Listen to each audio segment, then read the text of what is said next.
Hey everybody. Welcome to the celebration. Yeah. It's been a bit. It's been a bit. It's a great milestone to reach. There's a lot to do today. A lot. Man, I don't even know where to begin. Let's begin by seeing where everybody who's all here so far. ID Jester, hello. Canje, so glad you're getting lots of subscribers. Hope to see you soon. Yeah, thank you so much. Adam, hello. We got Jan. Hello, everyone. Oop, I gotta check this. Well done, Kanji. I'm happy you're finding cool people around the world to follow. Yes, I am as well. Everyone here is cool. Uh, Mads, hello. C. Mitch, what's up? Alexis, what's going on? Thank you so much. Steve, I sent Steve a message this morning, and I told him I regret to inform him that he and Kim have to move next door to me. I don't know what to tell them. They need to get it done by the end of today. So, it's an awkward situation for him, but he's gonna have to work that out. Hey, Adam, what's going on? Man, the world spins fast. Think that is making everyone sick. Maybe. Greg, hello. Hey, what's going on? Diego, what's going on? Diego, hello. You see Mitch, Chris, good morning, good evening, wherever you are in the world. Good afternoon, that good stuff. Gee golly, hey, so happy all your hard work and dedication has rewarded you in this way. Thank you so much. Susan, thank you. Mike, welcome. The Kim is here. Hello, Kim. Eric, hello, thank you, welcome. Scott, thank you. Beth, hey, Beth. All right, so man, there's a lot to do today. This is going to be a long one, okay? It's going to be a long one for many reasons. One, we got to celebrate so many different ways. We're going to celebrate. I got a Q&A. So just check out for everyone who's interested in the description, because I'm not going to lock it off until the raffle starts. But in the description right now and throughout all 2 weeks is the link to the form to sign up for the giveaway. I have 22 games to give away, and so the rules of it are you will I will be giving away 22 games. You just have to pay for shipping. I ship anywhere in the world. You just have to pay for shipping. Okay. It is the English version of the games for people who are curious about what it is. My games are always in pristine condition. I love them so much. They're my babies, and so besides my son, and so you will get a pristine game. But I will be shipping those out. I'll take all the games, thanks. You got to say it in that thing from the guy from Office Space. Yeah, I'll take all of it. 22, that's crazy. Unfortunately, I have too many. You never have too many games, Jan. I don't understand what you're saying. I don't understand. No, but I am doing that because I always have this philosophy of giving back to the community, right? Community's accepted me by and large, not all of you, but by and large, a lot of you have accepted me in, and my way of giving back, because there's always the case of somebody's fallen on hard times, but they see a game that they want to get, or someone's fallen on hard times, and this is their escape for them to do that stuff, right? So it's a free game. You join the raffle and do it. Someone's like, man, I can't find that copy over here. Here's a raffle. Try. So if you win, there you go. You get a game. So it's always about giving back to the thing that helped you, right? And it's not giving back saying, hey, I'll give back and get something in return. I think it's more, if someone takes it and is like, all right, unsubscribe, that's fine. It's just giving back. Big Jim, what's going on? So it's, yeah, hey Pickle, hello. All right. Oh gosh, I didn't script any of this. Like, I didn't write down, all right, I'm gonna do this, then this. The plan today for this long stream is we've got a Q&A. We've got the giveaways sparse throughout, because I think 22 things of who's next is going to lend itself. Oh, see, Mitch, thank you so much. I need to move this. To help with moving expenses for Stephen Kim. Yes, yes, yes. Thank you so much for the super chat, Steve. I don't know what to tell you. I can help replace those 22 copyright. No. Oh my god. Oh my gosh. No. Steve, why do you hate me so much? I don't know. I don't know. But it's Q&A, giveaway, and we're gonna play some games. Our games that we're gonna play are short-ish games. So short-ish games. So we're gonna play Marvel United, of course, because that's how we celebrate. We're gonna play Marvel Legendary. We're gonna play Hadrian's Wall. We're gonna play Cartographers. And if my brain can slightly recall how to do this, we're gonna play a solo version of a Sky Team. So we're gonna play games. We're gonna answer questions. We're gonna do the giveaway, and if my gosh, I'm getting distracted. If you have any questions after I get through the questions part of the form of what people have submitted, after I get through those questions, if you have any questions for me, post them in chat. Now, that doesn't mean I'm going to answer every question. I will answer questions that are, kind. Yes, I did say cartographers. So break out your cartographer set. I will be playing that today.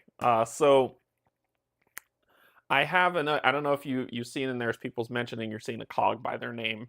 It's because I have moderators in the chat, right? I'm waiting for my other moderator to show up as well, but you didn't know I was in the you madman? Of course I'm in the cartographers. But I have moderators in the chat now because I think I'm we and I'll say we and I'll speak for those who know as well are tired of the BS of people coming in and throwing in hate and vitriol and then trying to distract the chat. So my moderators are in there. If you're in this chat to start throwing around N-words and being rude and being mean and being disgusting, they will kick you out. It probably won't even reach my stuff for it to get to me. So oh, there's my other one that I need to promote. There you are.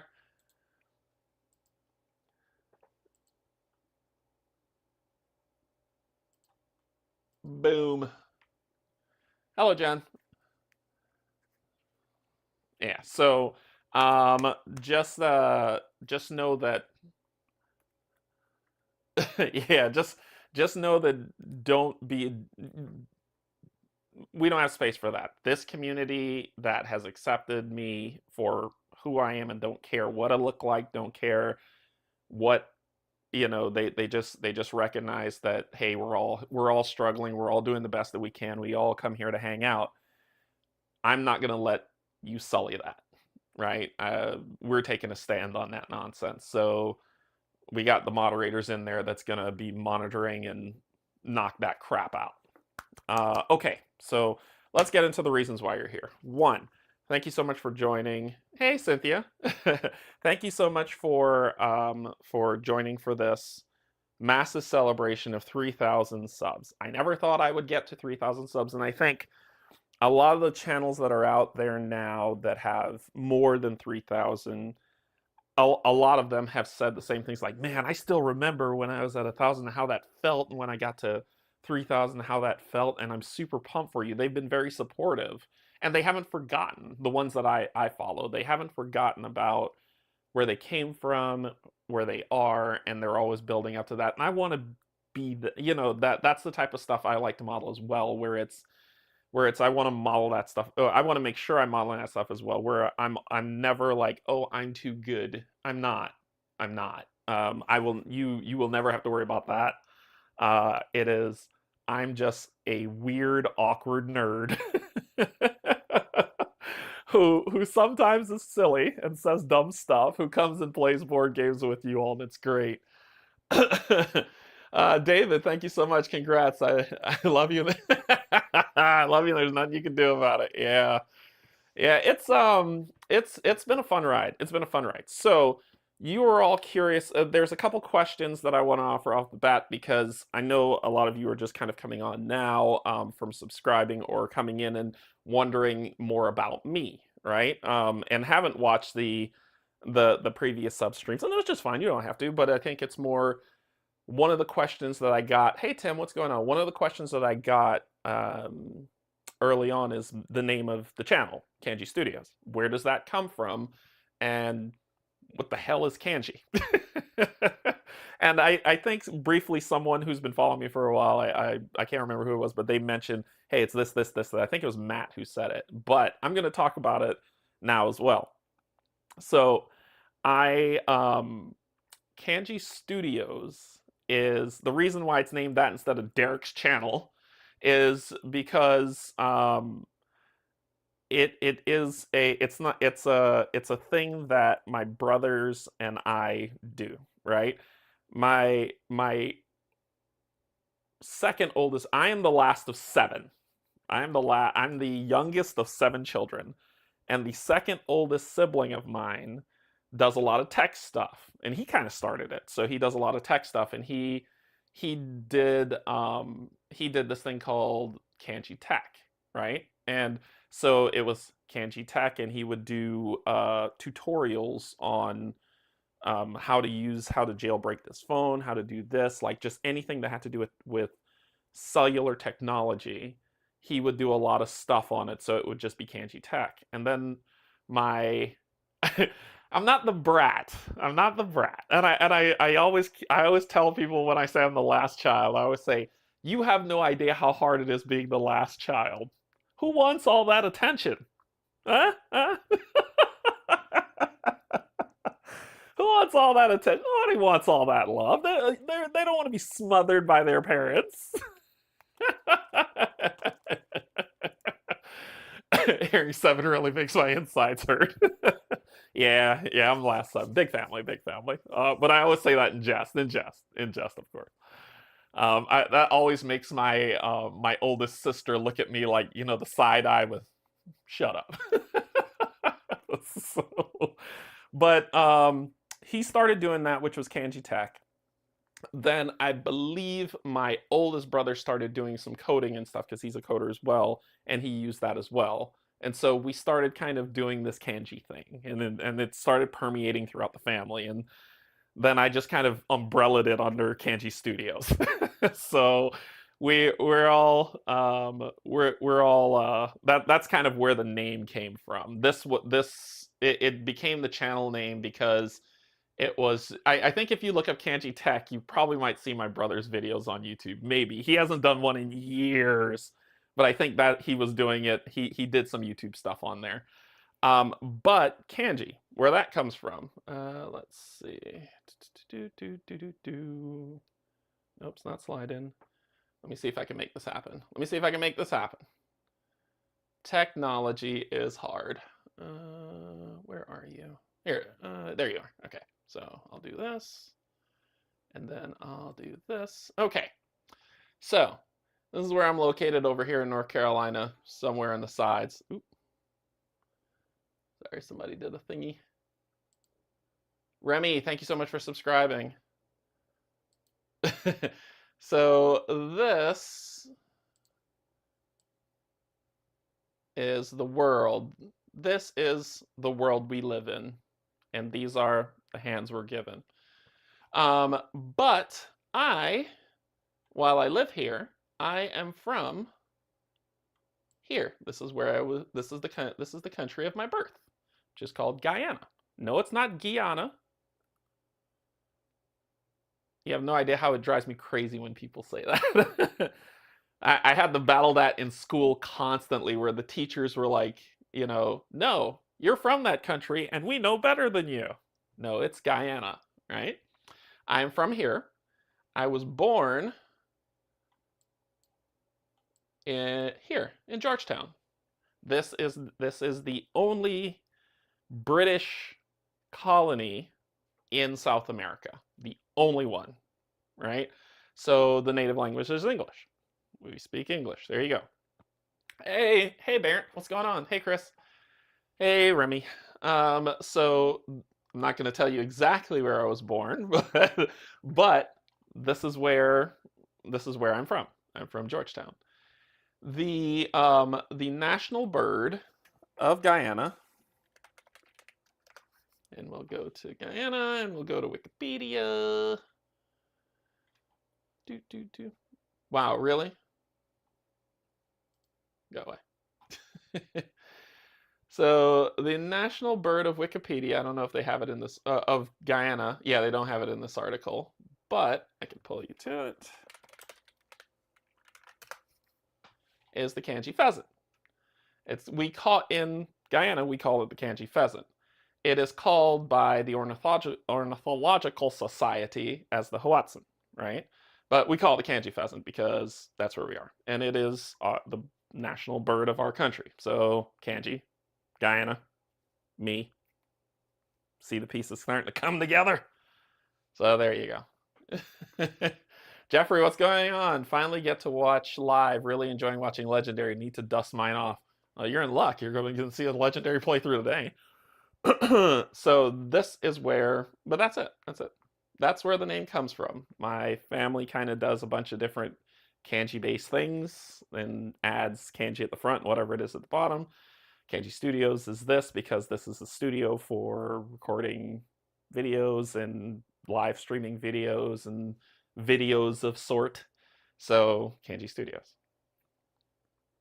So much cooler than the ramen. Yeah, so I wonder if they, let's see if this is a good picture of you, you little bastard. Yeah, there he is. So that's what it looks like.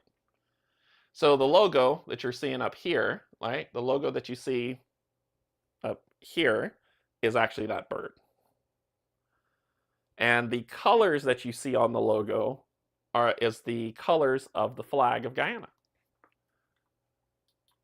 So, see, there's the flag of Guyana. And it matches the colors. Woo, look at that. Isn't that crazy? So there you go. That's where the name comes from. That's where the logo comes from. That's where I come from. Let's see. I am mixed, of mixed heritage. I am mixed between Indian and Black, and all the fun that comes along with being a mixed child in this country. So I've had to deal with a lot of that stuff, but it's just, yes. Anyway, that is, hopefully that's an overview of that good stuff. Let's go to some questions. I'm just ready to dive in and answer questions because I'm curious of what everyone was asking me. I'm going to grab what's there from the just here from the responses. I'm just going to go to the questions section and read down, and then we'll see where it goes. Hey, Raphael.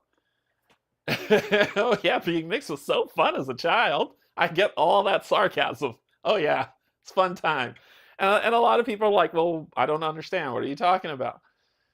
Well, if you want to get interesting in this chat to kind of understand a little bit of culture, when you're a mixed kid, people would think, oh, that's cool and interesting, and it is, but you're also not accepted by either, right? Either I'm not Black enough because I'm half, or because I'm not Indian. Indian people, people from India don't want to associate with me because I look like this and I don't look like them, and I don't, and stuff like that. So it's being of two worlds, but never fully accepted by both. And that's how it is. That's what it's like for a mixed child. If you never knew, now you know. It always comes. That doesn't mean that everyone is a jerk. That doesn't mean that everyone is a jerk. It just means that it's very hard to find identity because whenever you go to one half of yourself, and you go to that side to kind of meet and form tribe and community, there are those who are like, well, you only half, you ain't enough, you ain't this. And so then you don't feel accepted as a kid, right? As an adult, you can be like, F off, I don't care. But as a kid growing up in that's what it's like. And then you go to the other side and you see like, oh, don't talk to them. They're this. You're just never.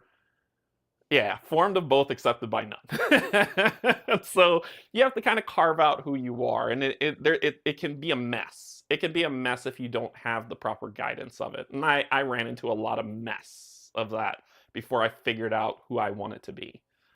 So it's just keep that in mind. It's not that's not to be that's not to be, it's just an informed thing to know that if you have friends who are of mixed heritage, just whatever that mix is, just know that as a kid growing up, they had a struggle, right? That doesn't mean that you need to be sympathetic, but empathetic to the point of believing when they tell when they say, "Man, it was rough." Believe them, it was. Okay, questions. Hopefully, new generations have it easier. I hope so too. I hope so too. I mean, I think like I want to make sure that my well, my son is not, well, I guess he's mixed because I'm mixed, but um his mom and well, his mom is black and I'm mixed, right? So he is more leaning towards that end, and therefore he identifies himself as black, and then he goes through that stuff, which is fine. But yeah.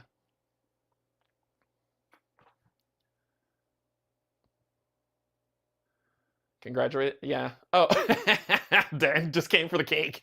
The cake is a lie, Dan. The cake is a lie. All right, questions. I asked once when you realized you were a real YouTuber and how that felt. You simply stated you were not. I repeat the question and remind you that you get shoutouts from Gaming Rules and have been part of Beyond Solitaire stream. Okay. Okay. Okay. Fair. Um, so I'll answer that question. I still don't feel like I'm anybody important, to be honest with you. That the imposter syndrome is real, and I think I talked about that in a previous stream where I was like, it happened. It happened to Gen Con. It happened to Gen Con for sure.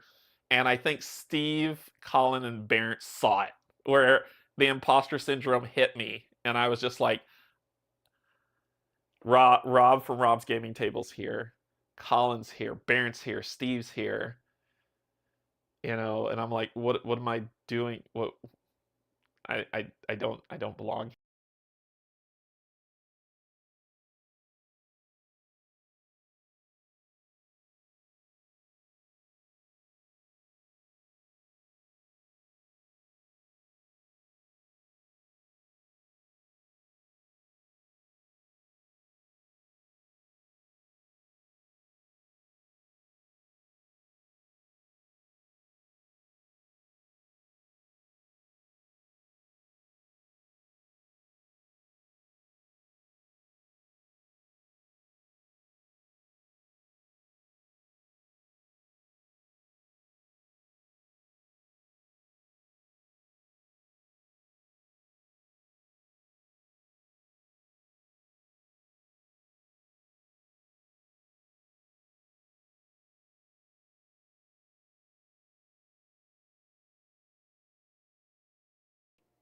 Did it come back? Oh, there we go.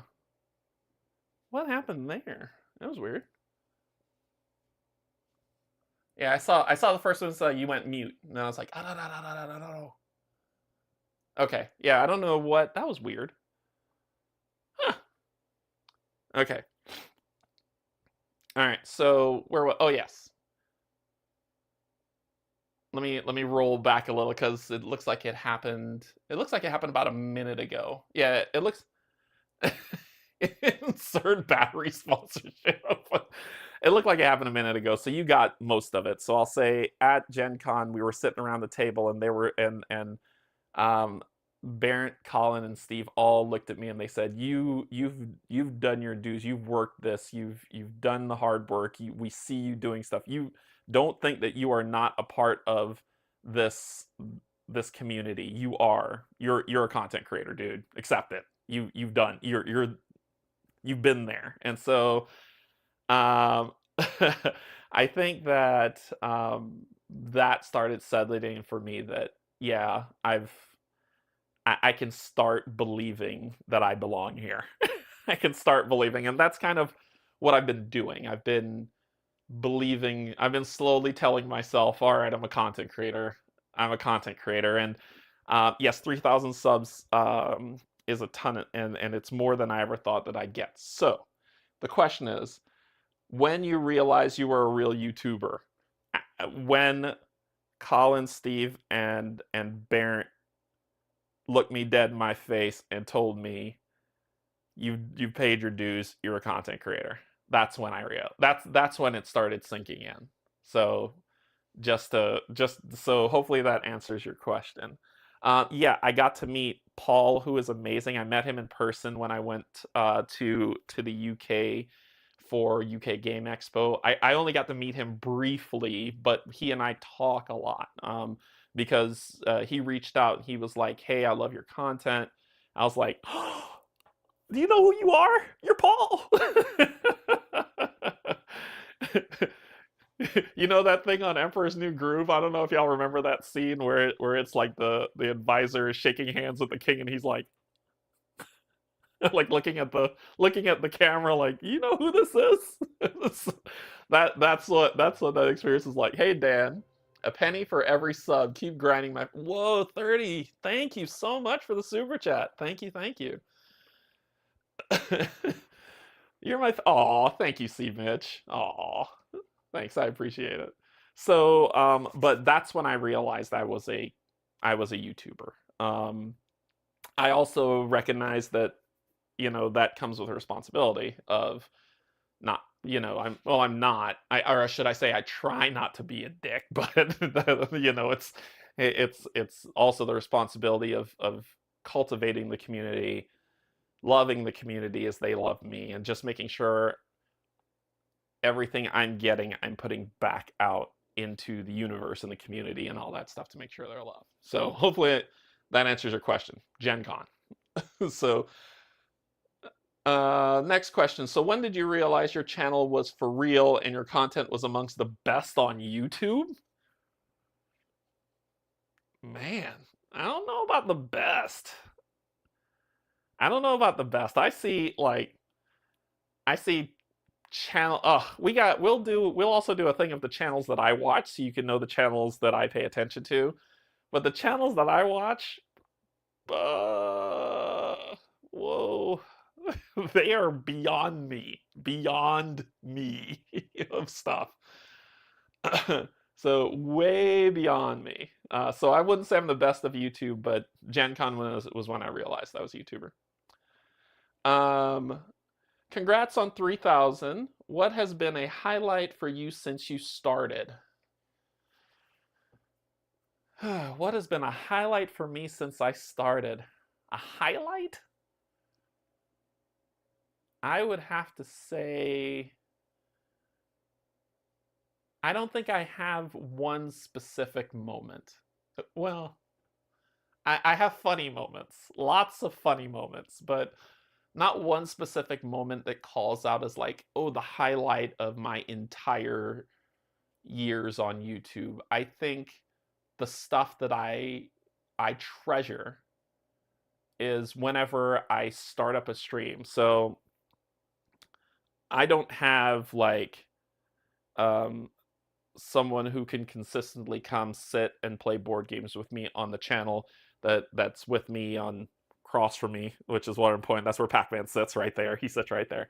But I don't have someone who consistently comes over, so I play solo games. A lot of games I play are solo games. And so whenever whenever I do that and I'm not streaming, it feels weird because it feels I'm by myself, right? It feels like I'm by myself. But when I'm streaming, you have to believe me. I don't know, maybe I need to go talk to a therapist about this, but actually everyone who's in the chat commenting, I mentally picture them sitting at the table. Jess, thank you so much. Dan had the right idea. You're an awesome content creator. We love you, and there's nothing you can do. Thank you, Jess, for the super chat. Thank you so much. But it like my brain transposes those chat conversations to people who are sitting there. I can hear you laughing with me. I can hear you talking to me, and it makes me want to constantly keep coming back. So my hello from Derek's consciousness. Yeah, so it's thank you, Kitsune. It's when I say, hey, you're all have chairs at the table, you really do. And I visualize, especially the people that I've met, I visualize them just kind of sitting here and like Brian or Dan give me a hard time. I visualize them there just kind of, you know, riling at me and stuff and having a good laugh as they make comments in chat. Whenever I play TTS with Kate and Cynthia, I picture them. They're right at the table with me as we're playing this game. So.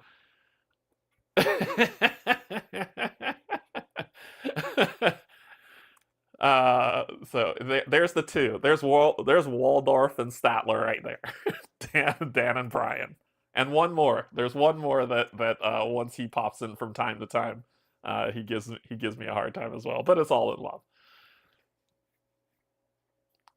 But yeah, I experienced like them all hanging out. I experienced you all hanging out with me. So I guess to answer the question, a highlight playing games with you all. That's my highlight. Yeah, there's the key moments of things that oh, Cynthia, yes, you would. That's why you're trying to get me to move there. I know it. I know your plot. I'm on to you. Hey Jerry, what's going on? I think that answers that question. There are very funny moments though. Funny moments. Funny moment. One that always comes up to the top of my head is Kingdom Death Monster. Anyone who watched that playthrough knows exactly what I'm talking about. That's a funny moment to me. And that's one that lives there. It has rented space in my brain forever. Okay. When did you start playing board games and what got you started into this hobby? Oh, I talked about this a bit, but like I said, not everybody's been privy to that. Growing up, I was a jock. I played sports. I track, basketball, football, soccer, football. So soccer/football. I played lots and lots of sports. I was a very sporty kid because kind of that's what you had to be, right? It was what was expected. I'm this height, I'm this hue, so therefore the expectation was sports, right? So I played sports. It wasn't until we had played, like, my family had played games like Monopoly and Life and Sorry and games like that, which that's what I thought board gaming was. And then along came a game called Hero Quest. And me and my brothers and his friends loved that game when we played it. And it was fantastic and amazing. And we played it all the way to completion, made special side missions and all this other stuff. And then the game just kind of died off. And we were like, oh, well, that was a 1 in a million shot of somebody making a board game that wasn't Monopoly. And that'll be it, right? You go to what was it wasn't was it Kmart? Was it Kmart? I think it was Kmart before they went away. But you'd go to Kmart or Albertsons or any place else, or Toys R Us. And that's all they had on their shelves was like the family games and the stuff like that. So you were like, okay, this was just a 1 in a million shot. There's nothing else out there. So I went back to sports. A few years ago, my father came down with cancer. It first came across as breast cancer. He then got treated, went into remission, and then it came back as prostate cancer, and that's what took his life, right? He it's so crazy, like what therapy does. I could talk about it without crying. So when he um, when he passed, me and my dad had a contentious relationship. I was just kind of, like I said, I was odd. I didn't know who I wanted to be or who I was, or because I couldn't find tribe or community to kind of help foster me into the person that I want to be. And I didn't agree with a lot of the philosophies of both sides of the cultures that I'm from. So it was always this struggle of who do I want to be? What am I? So I was just like awkward and weird, right? And not weird like creepy weird, but just odd.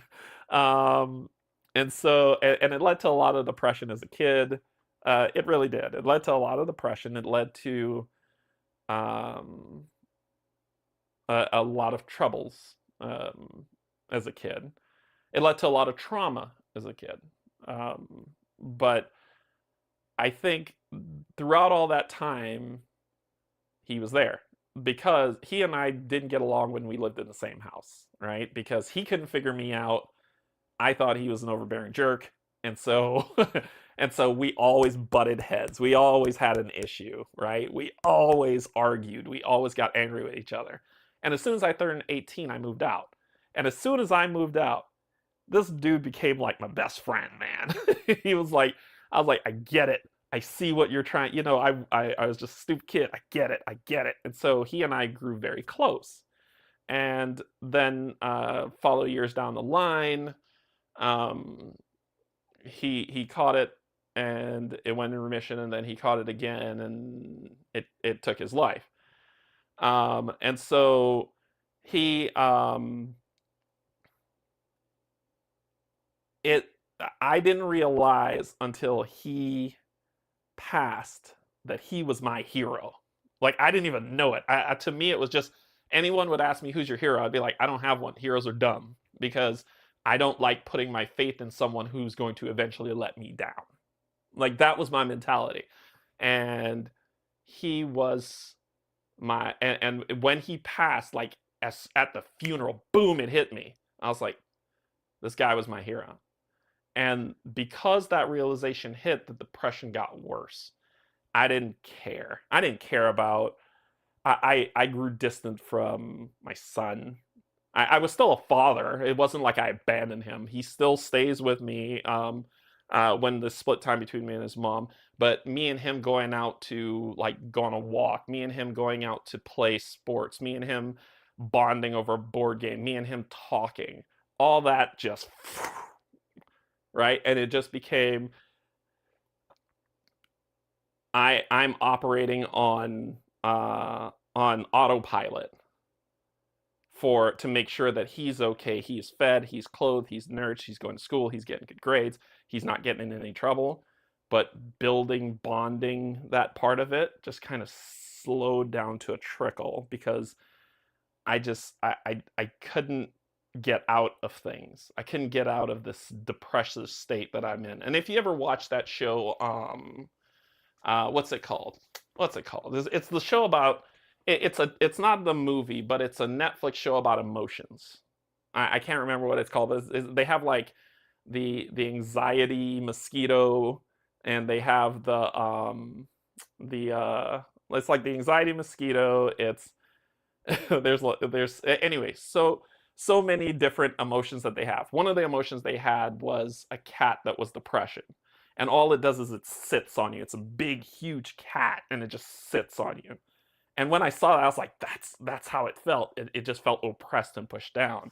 And I didn't want to do anything. Cultivating a relationship with someone else became difficult. Talking about things became difficult. And I kept because I grew up in the culture of you're a man, so if you have an emotion, you push that down because men don't have emotions. They're tough. They don't cry. They don't be sappy. Like I grew up in that, right? Um, both cultures taught me that, like was telling me that you can't feel things, you can't behave a certain way, you can't you don't share anything with anybody, and you keep it all inside. And so following that paradigm, I kept doing that. I kept putting it all inside. I kept pushing it down. And one of the things my girlfriend told me, she said, when you push emotions down, all they do is go in the basement and lift weights. And they do. They got like brick diesel, and every weird, odd moment, one of those emotions would like spring up to the top, and I would just either get really sad, really mad, or just really disconnected from everything. I'm telling you all this to kind of just paint the picture of the state that I was in, like where where that headspace was. And she was like, "Listen, you are a mess. You need to go to therapy." Big Mouth. Big Mouth is the show. Yep, that's the show. Yes, that is the show. You need to go to therapy, or you're going to be a detriment to your son and yourself. And I was like, as soon as she said that, I come to things in my own time, but as soon as she said that, I was like, crap. I do not want any of this to blow back on him. So I got into therapy. And while I was also getting into therapy and working through a lot of that stuff, because I was still in the midst of it, I found a game. I went to this weird channel called One Stop Co-op Shop. This weird, obscure channel that I'd never heard of. And there was an image of a game called, and another channel called Rolling Solo. And there was this image of this game on both channels called Gloom of Kilforth by Tristan Hall. And I was like, hey, that looks like that Hero Quest game. Heather, thank you so much for subscribing. I was like, hey, that looks like that Hero Quest game. It looks like it could be interesting. And I watched both of them play it. And I was like, oh, this looks kind of cool. And so I purchased it and I started playing it. And one thing I realized was when I was playing that game, I wasn't thinking about my dad. I wasn't thinking about the depression. All of it just fell away into like this moment of clarity to where I could play the game and just kind of escape for just a few seconds, escape the depression, escape the sadness, escape the loneliness and the sorrow and the stuff that came up from childhood and all this other stuff. I could just escape and play this board game. And so I kept playing this board game. And then I kept going to therapy and playing this board game and going to therapy and playing this board game. And I found myself feeling better. Gloom of Kilforth? I think you might like that one. Yeah. And feeling better and finding my way up, clawing out of this depressive pit, being more present for my son, being more present for my partner, being more present to my friends, caring about just getting out of bed, and then talking about all the things that I just talked to you about, and openly talking about it. Oh my gosh, then me to now me is a different person. Not in terms of attitude, but in terms of like I would have never told any of y'all this stuff at all. It would have been all bottled up. But playing Gloom of Kilforth helped me get out of that. Now, I was like, okay, well, there's Hero Quest and there's Gloom of Kilforth. All right, there's no other games. And then at work, one day, this guy was like, hey, we're going to have a board game night. I was like, I don't want to play Monopoly. And I always remember his response. His response was, first of all, shut your stupid face, because you're wrong. And second, he was like, Monopoly's crap. Come to the board game night and play some games. And we played some board games that were like Quarriors and other board games that he had that were along the community that I'm in now. And I was like, oh, I didn't know this existed. Wow.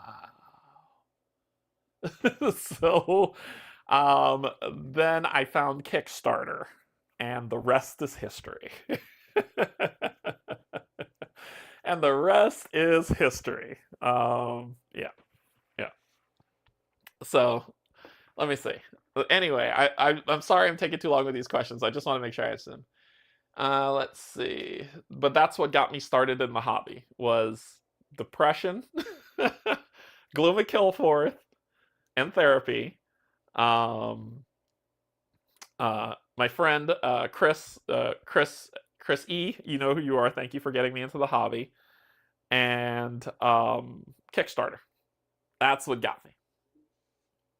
Yeah, once I found Kickstarter, I was like, look at all these cool games. I want them all. Let's see. Uh, duh, duh, duh, duh.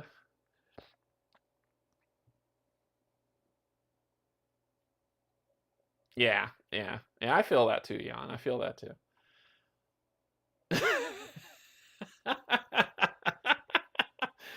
I just provide, I say I am a humble information broker. I provide you with information about a game. It's on you if you want to back it. People who say therapy is expensive hasn't found Kickstarter yet. Yeah. And therapy is one thing I highly recommend for many people who are going through struggles, whether they're like mine or not, but if they're struggles, yes. The thing though about therapy is it's kind of like, I guess the best way to describe it is you get out of it what you put into it.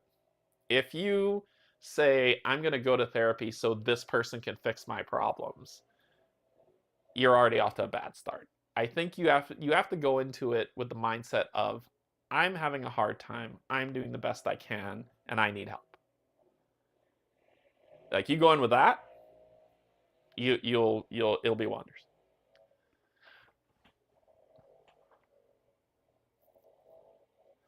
Let's see what else we got. I will get to the questions in chat. I see them; they're scrolling up. I'm going to scroll all the way back up and scroll down to get to them. I want to make sure I answer the questions from the QA portion first. Do you ship to Italy too? If you pay for shipping, I ship to Italy. No questions, but a thank you. Oh, thank you. Will there be Act 2 playthroughs on your channel? Of what? Precisely. I don't know. You'll have to tell me of what. So many kind stuff was like, I don't have any questions. Congratulations. I'm enjoying your playthrough of Marvel United. My local store had the X-Men and Deadpool expansion. I bought both. What expansion or expansions should I look into next? All of them. No,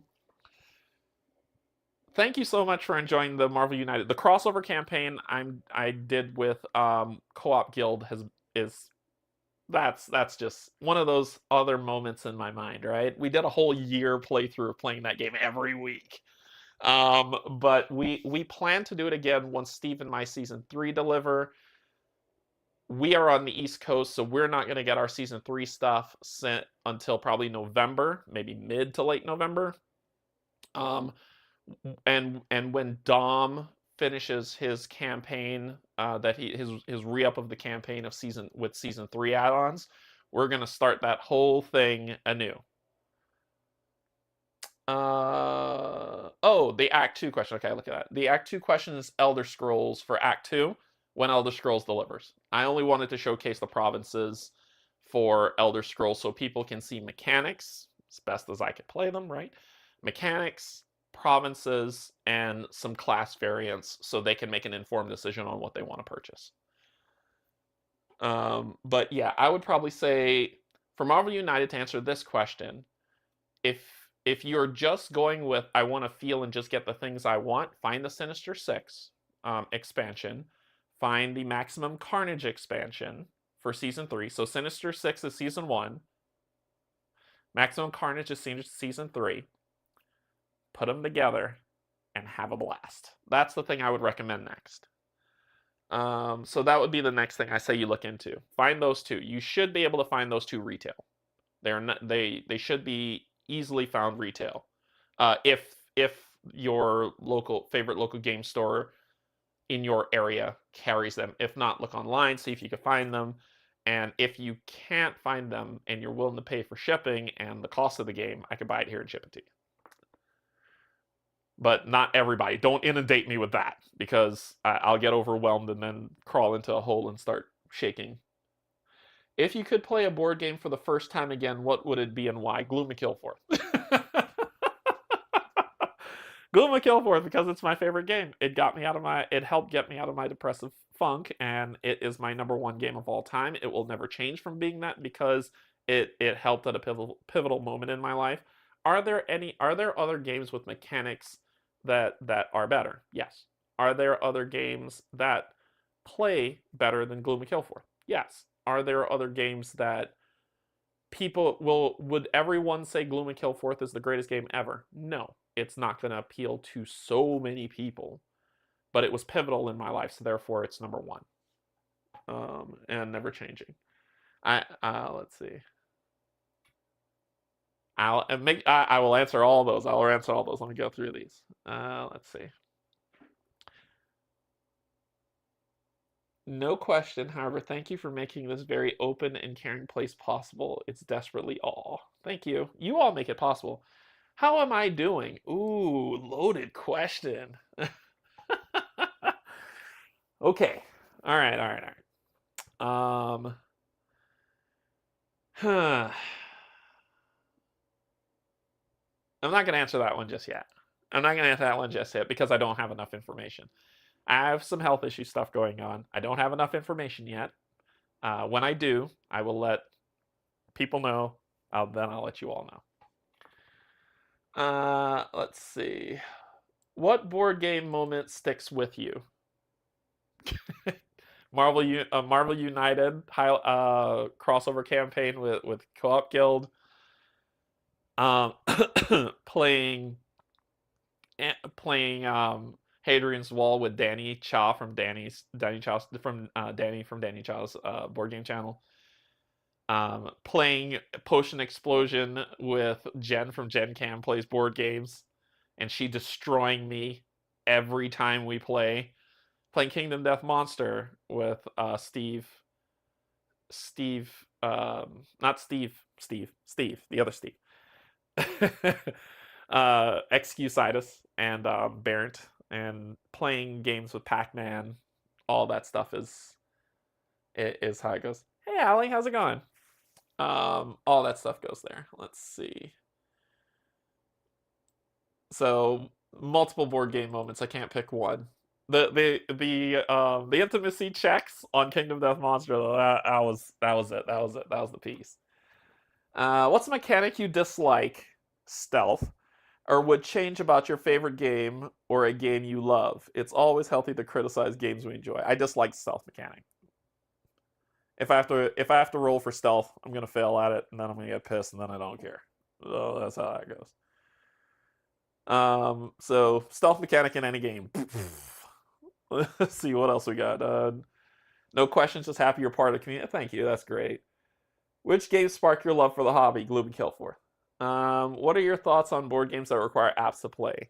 If they are apps that are required to play the game, I don't like them. If there are apps that help, like, kind of, or supplement, they're fine. But if the game has been out for 10 years and the app is no longer supported, you can't play your game. So, who wants that crap? Let's see. What are your thoughts on board games that I did that one? No, I appreciate the hard work you put into each video you post. Thank you. Thanks. I try the best I can. This one has to come from Chris. This one has to come from Chris. What does a spider pig do? It becomes bacon, Chris. It becomes bacon. Nobody wants that. What do you want for Christmas? My 2 front teeth. I want everybody to feel I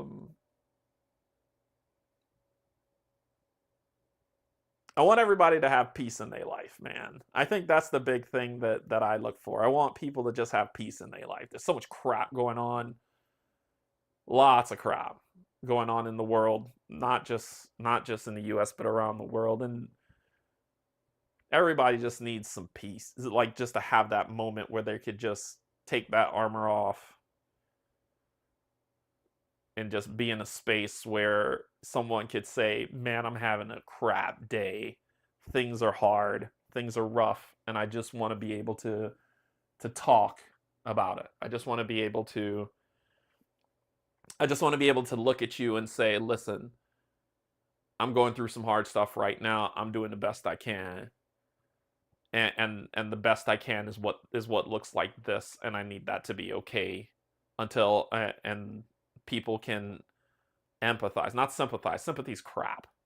Sympathy is Brene Brown. If you don't know who that is, you should check her out. But she talks about sympathy versus empathy, where if you're in this hole and you're in this state of depression, a sympathetic person will look in that hole and be like, that's hard. That's hard. I'm sorry for you. It's like this disjointed and this disconnected thing. And then they walk away. Empathy is someone who, when they talk about sit with you in it, it's not sit with you to mean, oh, I'm going to be depressed as you are. It's more crap. I believe you. I believe that that's hard. And it's not just saying it, it's doing it, right? Believing that that stuff is hard and being there for someone when that stuff is hard to the capacity that you can be, not to the detriment of yourself. So I guess that's the thing, is I just want people to just have that space where they can just have that peace. Do you plan on playing Daenerys Adventures or Madara Act 2 and 3 when they are released? No. No, I do not like Madara. Pickle, I think, won that. No, Pickle's brother won that in a giveaway sweepstakes. When I gave away all of my Madara, I did order Act 2 and 3 when I still was trying to like Madara. So that is coming, and I will be selling that. It'll come in a box, and then it will leave in a box. Daenerys Adventures, no, but other channels will probably cover it. But I'm not. I need to take a step back from 40,000 plus hour games. Yeah, there you go, Dan. Sympathy could come off as pity. Yes, it can, and I hate pity. Don't pity me. Empathy is to walk in someone's shoes and help them identify that it's okay and will. Yep, yeah, that is true. Hey, Gutter, what's going on? Hey, Mac. Hello. Let's see. So, no to both of those. Honestly, I love the Unlocked Series Adventures Episode 1 video. Can't wait for more in the future. They're really hard to get over here in Australia, sadly. Yeah, I think I play those games because I want y'all to see how terrible I am at escape rooms. And so you can check out the escape room, see what that's like, and then just say, oh, I would like that series of games. He's terrible at that, and I'm okay with it. I'm okay with admitting that. What are some of your top gaming moments? Just whatever comes to mind. We talked about that. Thank you for being awesome and such a wonderful ambassador. Ambassador, damn. For how great the board game community can be. Ambassador. It's pressure, man. Brothers under pressure. Thank you. Yeah, we went through a couple of those. Favorite war game you have played, or war themed if you don't play war games? I don't play war games. War themed games. I don't think I've played any. I tried to play some and I found I didn't like it. But I don't think I have a favorite. I'm not a war gamer. That's too much work. That's too much work. Too much math. Too much measurements. I respect them. I respect too much time and too much time. I respect them though. I respect people who could set up like those elaborate, beautiful landscapes and play these war games and moving things around. I'll just freely say I'm not smart enough. Any questions? No. Aurora Borealis. This part of the world, in this time of year, localized in your kitchen. Yes. May I see it? No.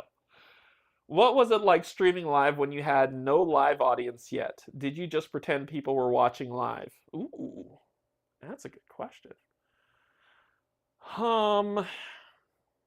When I first started streaming, my first video was a recording of a online game called Ascension. Well, it's not an online game, but it's online. You get my point. Nobody watched that, and I released it. Then the first video I did was oh my gosh, I see the box art, but I can't remember the name of the game. I can't remember the name of the game at all. It was the one where your party's killed and you got to go through the dungeon and try to get out. It had a horrible delivery schedule. Gosh, I see the box art and the name is just blurred out in my mind, but it's a small box. I gave away that as one of the giveaways too. But it had a horrible delivery where it left a lot of people sour and angry about the publisher, not the designer, the publisher, who grifted a lot of people out of money and ended up Unbroken. That's it. Unbroken. That's it, Jan. Unbroken. But I remember that was the first game that I played on the channel live, and I think one person showed up, and it was fun because that one person was there at the table with me. All right, Steven, have a good time. Let's see, what other, any other questions in here? I think that was 26 of the questions, so let me scroll up here and see what we're looking at. I gotta scroll up in the other chat because this one cuts it off. Scroll up. Okay. Is there any questions in here? I know there were some.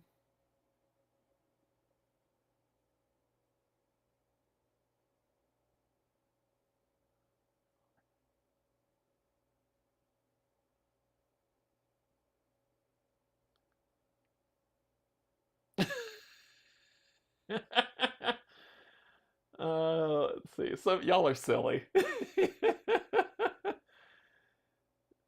Question. Oh, of course. Oh, it's Baron scale. That's funny. Does that come up? Can I find that here so I can pull this up? Steve, you're Steve, you fool, man. Let's see. So the question was, how tall are you? How tall are you, Barrett, in the Barron scale? In terms of the Barron scale, I am 8'7". In real life, I'm 6'1". And for people who don't get that joke, when I first met, Barrett and I have communicated before we first met in person. And when we met in person, he comes up to me and he's like, "Oh, you're a lot taller than I thought you were." And then from that point on, every person he talked to, my height just kept increasing. I think I started at 6'4", and now I'm probably like 8'7" or something. But I'm 6'1". That's just too funny. Let's see, what's the next question here? That was when the audio went out. See, I'm catching up to where the audio went out. Hopefully it's still up. Question, what would make you feel like you are a real YouTuber? Is there a metric or something? I personally view you as one now. I think I answered that one where I said I'm starting to accept it now. I'm starting to accept it now as Steve, Colin, and Barrett. Hell, I think I even told that to Paul once, and he's like, "Dude, you're a YouTuber. Stop talking like that." So I think the acceptance of my peers has helped me, and Jen's told me that as well. And I think the acceptance of my peers has let me believe that I'm a YouTuber. I with the numbers and the metrics and stuff, I don't look at that at all. Question, Canje, Derek. How was the transition between stable income being employed and a variable income YouTuber creator? Was it easy to get your mind over it? That's from Dan. I have a stable job. This is my hobby. I purposefully did it that way because I wanted this to be a hobby that I can escape the crap world in, but I still have stable income. Being that I have a son with ADHD, diagnosed ADHD and medication that I need to pay for. I have health issues that I need to have insurance, good insurance, to be able to pay for. to be able to afford so that I can get the medication I need and the assistance that I need for that stuff. Um, and I want to make sure that should anything happen to me, that I'm building, well, two things. One, I'm building for retirement. If nothing happens to me, I need to be able to have a sustainable amount of living and discretionary income when I retire, to not to tell people to go to go where they need to go when I'm like, I'm done. As well as if something terrible were to happen to me, I want to make sure I'm building intelligently from a financial perspective the stability for my son to not have to struggle as much as I had to in my life. So making sure that he's okay as well. So I still have a full-time job. I probably will. If would I ever foresee myself transitioning from a full-time job to a YouTube? You have to realize that would take a tremendous amount of shift. A tremendous, and it's not about mindset shifting. Would I prefer to be a YouTuber full time and play games with you all every day? Yes. I would love to do that. I just need, but the other legs of the stool need to be in place for that to happen.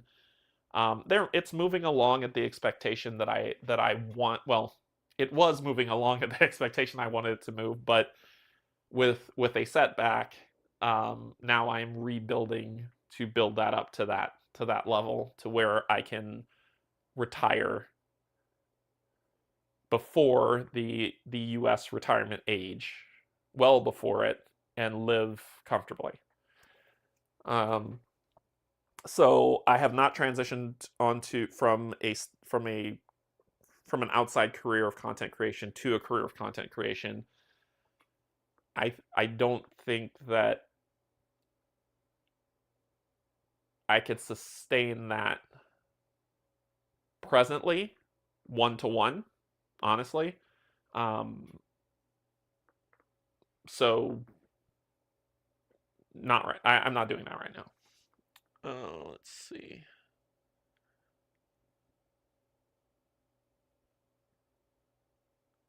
Jen, you're amazing. You're amazing. Thank you. Jen's my little sis. Anybody's mean to her, they got to go through me first. What would Canje do if 3,000 people showed up at his front door holding chairs? Let you all in and clear the table so we all could play a game. Of course, it would be at an undisclosed location, like not my house. But it would be at a massive open area in the downtown area, and we would all play board games all day. It would be Gen Con. It would be Gen Con. That's what it would be. I hope I'm not too late to the Q&A. My question is, when is Derek joining me for another painting stream? Whenever you invite me, Barrett. Barrett doesn't invite me to stuff. He doesn't love me anymore. Take that, sir.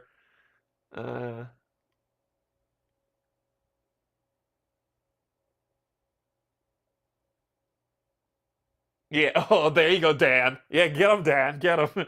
Baron, you have to have painting streams first. Let's see.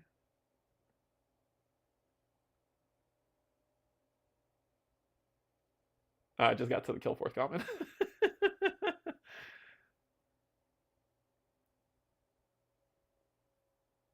Oh, nice cheap shot. I can't imagine how you feel. You played a good game. Well played. Jen, what year was it when I started playing board games? 2019? 2019, 2020? That's when I started. Yeah, because around that time is when it. Actually, no, it would be 2019. 2019, because that's when my father passed. 2019.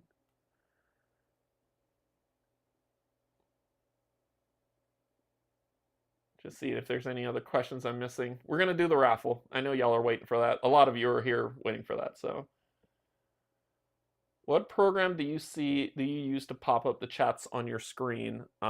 It's called. I don't care. This is not. It's called Social Stream Ninja.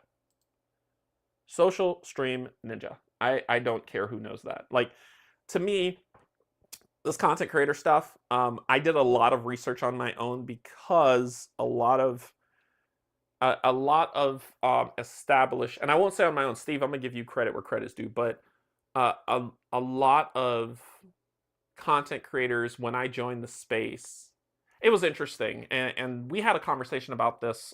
Me and a couple others had a conversation about this recently, but prior to COVID, there were channels that did video reviews. I mean, you had One Stop Co-op Shop, you had Rob's Gaming Table, you had Dice Tower, you had Antlab Games, you had all these other, you had Gaming Rules, you had Watch It Played, you had all these channels that did content creation, recorded content creation, except for Rob's, who is live. But they did recorded content creation, and it was a smaller space. And then when COVID hit, it blew up and boom. And then I think one of the things people were saying was everyone with a phone kind of said, hey, I could do this too. And they broke out their phones, they broke out their cameras, they broke out their lights and stuff, and started doing content creation. I got into the space because I had a bunch of games I wanted to play, and I had, because, you know, Kickstarter, but I wasn't playing them all because I felt kind of alone. And so I was on Rob's Gaming Table. I had talked to them about it, and I said, hey, I'm thinking about doing this. And Rob and Mel were like, dude, don't think about it. Just do it. Like, if you want to do it, just do it. Just get it started. Don't worry about what everybody says. You're going to play. There are going to be times where nobody's going to show up to your stream. And if you're not strong enough to handle that, don't get into it. If you're not strong enough to handle that people are going to be rude, don't get into it. But if you can do that, do it. Don't worry about tomorrow. Do it today. So I started the channel, but it was in the COVID time, right? So I fell into that bucket. What I found was that very few channels. What I found was there's a lot of frustration I ran into. I got to be very careful with this because I don't do the call out stuff. Unless you're egregious, then I'm gonna call you out. But I found a lot of troubles and frustrations reaching out to people who are already established. No responses, or the I'm too busy's, or the yeah, hit me up anytime, and then you message them and you won't hear anything. You'll be like, hey, it's me, I met you so-and-so, hey, can we just chat? Nothing. Like, the I'm too busy's came from a certain section, and that still pisses me off. Jen knows who I'm talking about. But that in of itself was stuff that kind of annoyed me, and it became, so I just said, you know what, screw it. And I was like, I'm a freaking engineer, I'll figure this out. So I just got into it, and I started researching and learning and doing stuff. And then Steve and I got connected over at Co-op Guild, and he's an engineer too. So with our powers combined, we started helping each other and saying, hey, this is how I do stuff. Hey, this is how I do stuff. Hey, try this. And we started mixing and matching off of each other and building our channels together, and we became really, really good friends because of it. And so I got really, really good at how to do things and set things up.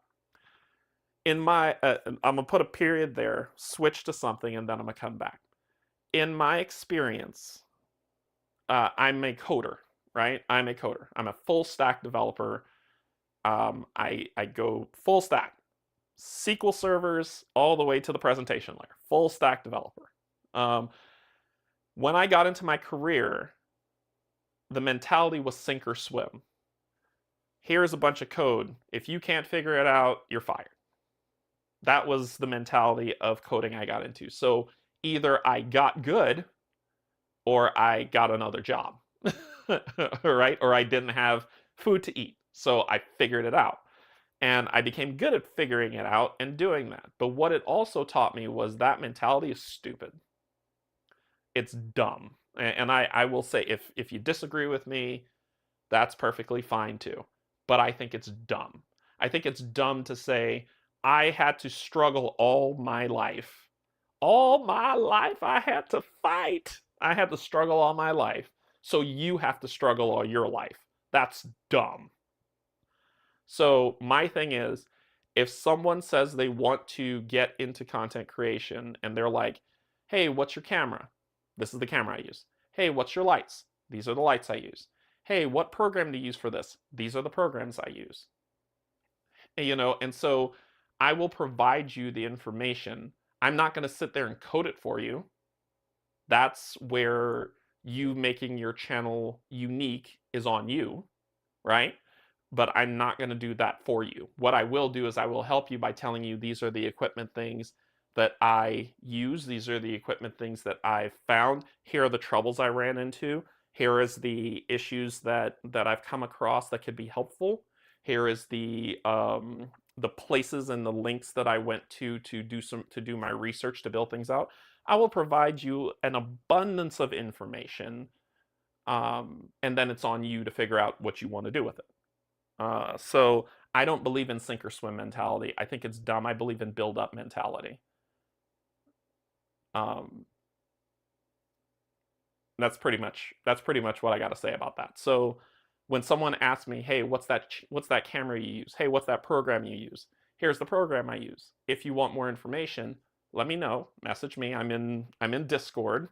My Discord is for patrons, but the Co-op Guild Discord is free. The One Stop Co-op Shop Discord is free. I'm in both of those. Message me there, and I will give you the information. I'm not going to do the reading for you, but I will provide you enough information that you can take it from there. So, yeah. Much love and respect, Derek. Love your channel, but I gotta get to work. Have a great day. Have a great day, Devin. So yeah, sink or swim mentality, to me it's archaic, it's antiquated, and it doesn't help anybody. So when people say stuff like, oh well, that's the secret of the channel, there is no secret to this stuff. And I will tell, I'm that masked magician, the one who exposes magic tricks, right? I'm that guy. And maybe because the magic community hates him, content creators will hate me because I'm saying, hey man, what are you doing? Why are you telling them this stuff? Because you're an idiot. If it's very easy to figure out. So you being, not you being an idiot, but the person who's trying to keep it secrets being an idiot. It's very easy to figure out. Give them all the information. If they're serious about it, they'll do something with it. If not, they won't. It's not going to take anything away from you. The one thing that Steve and I always talked about is there's tons of content creators out there that's doing the same thing you're doing. Tons of them. Thousands of them. You could do a search for board game content creators and see all the different channels that pop up. It's what you do to make it unique is what keeps people. So we're going to start the race at the same space. And then it's just kind of on how we choose to make our channels different will determine if you like it or you don't. And a lot of people don't like me, and that's okay. So hopefully I answered that question. Let's see what else we got.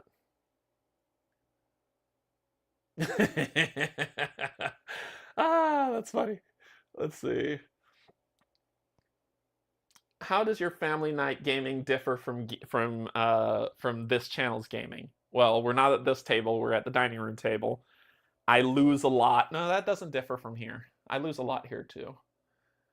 My son talks crap about me about how old I am. We play, it's also not heavy games. It's not heavy games because I have to gauge the games I play with him because because of his ADHD, he has a short span of attention before it's on to the next thing. So I have to play games that have a reward, a short-term reward as well as a long-term reward, and a game that provides a challenge to him. So it's usually competitive games. He'll play a co-op game. He loves Marvel United. He loves it, loves it. Every single time, whenever I go to a Game of Palooza, he's with me, and he always wants to play Marvel United. So he loves that. But he also likes more lighter competitive games like Just Get 10. I think that's what it's called, Just Get 10. Uno, he destroys me at Uno. He likes Project L. He loves Project L. He likes I don't know. Corey's probably in the channel at some. He's probably in there watching. But if you could think of anything, if you're in there, Corey, that we've played, let me know. But he likes that. He likes Skip Bow. He loves Skip Bow. But he likes games that are, while he doesn't mind cooperative games, I think he really likes competitive games. He's a competitive person too. He's like his dad. He likes to win. So, but when he destroys me, man, that kid can win. When he wins, it's a rough time for me.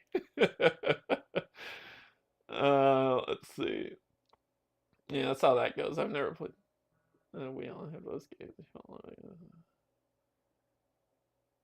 In co-ops, Kim is in co-ops. Kim is the Gamma Slimer. Steve support class. What is your class? I'm the tank. I'm the tank. I think if you've watched me play any game with anyone, especially when I play games with Cynthia and Kate, I'm the Guardian class. I'm the tank. I like to hit stuff. I like to watch stuff break. And laugh as I burn their house to the ground. Pac-Man is awesome. With as many games you play, I wonder what your worst moment is playing a game. Maybe worst game. I can tell you the worst moment I had playing a game was, and I took that video down. I took that video down and deleted it immediately. Sword and Sorcery. I had a day off from work, and I was really enjoying Sword and Sorcery, and I started playing it, and I played it wrong for 3 hours. Like, not, oh, I missed something. I played it wrong for 3 hours live until I realized I played it wrong. And I was like, and I became so embarrassed. I was horribly embarrassed that I was like, I need to end the stream and jump out a window. So I ended the stream. I didn't jump out the window, but I ended the stream and then I deleted the video. That was my worst experience, was where I make errors in gaming constantly. Yogi can tell you that. So many other people who watch the channel can tell you that I get errors in games a ton. I mean, frick, I had to put up a disclaimer on my last Elder Scrolls, just the last one, the Valenwood one, but I did that on purpose. I did it on purpose, but I played the game wrong on purpose solely for the fact for Pac-Man to have fun. But I had to put up a disclaimer. But I've gotten rules wrong constantly. I've gotten people who've been amazing at feedback and said, here is this wall of text on the way that you got this wrong. You got this stuff wrong. Here, and here. And that was an embarrassing, like, I felt stupid. And so I was like, okay, I played this wrong. All right. And immediately, I don't know if anybody in the chat saw what happened, but immediately I was like, I want to die. All right, I'm going to end the stream now. And yeah, see y'all later. Bye. And I ended it. I deleted the video, and I was in a state of depression for like 3 days. That was my worst moment. The worst game I played, I think that has to get broken down into subcategories. There's no the worst game, right? No game is bad. It's just not my cup of tea. Because what I will say, oh, it's awful, somebody will be like, you're crazy, it's good. Case in point, Madara. I did not enjoy it. Barrett loves it. We're both right? Neither of us are wrong. We're both right.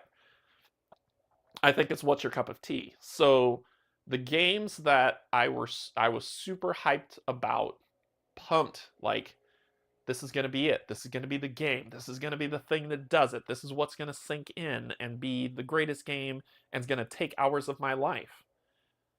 one game I played, I put my name on that one. Like I said, believe you me, from what I've seen, this game is going to be the thing. I'm going to dedicate so much time to streaming this. I'm going to play this game and love it. I'm gonna be all about it.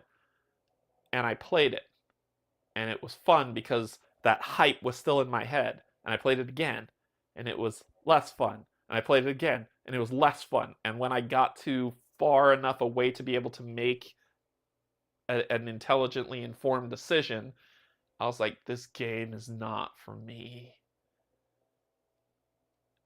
I was wrong. And a lot of people know what that game is. But a lot of people know what that game is. And at that time, at the end of that last session, I did this long diatribe on what that game was. Oh, Cynthia, thank you so much for gifting memberships. Thank you, Cynthia. You're amazing. But a lot of you know what that game is, and I was just like, here is the and I at the end of that video I said, here is the reason why I will not be playing this game anymore. And I ran through what works, what didn't work for me, you know, all these different things of the issues, all of them. And then I called that game. And from that point on, I said to myself, I will never do that again. I will never read something, watch something, and get ridiculously pumped for something until I have the game in hand and play it for a while. Consequently enough, I think that I think that the game that was the game that I said, this game looks stupid, and I ended up loving it, was Marvel United. Steve had to like force feed Marvel United down my throat before I tried it, and as soon as I tried it, I played it again and again, and in one day I played like 40 games, and I was like, I love this game. But yeah. Never, after that game, never again would I say, oh, this game is going to be the greatest thing, and I put my name on it. Never again. That burned me so bad. But you live and learn.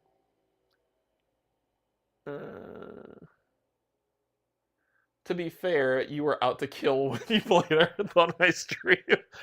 Yeah, Jen, that was payback, man. That was payback. Jen would do, whenever I played a game with Jen, she would murder me, and she'd be humble about it. That's the thing that hurts. She'd be humble about it. She wouldn't smack talk. She wouldn't say anything. She'd just be like, "Oh, I won." Like, man, Jen, you're wrong for that. You're wrong for that. Let's see. I'm slowly catching up. I'm slowly catching up. Oop. I'm slowly catching up. Oh, the thing jumped. It jumped. Darn you for jumping. Ah, there it is. Okay, let's see if there's any other questions.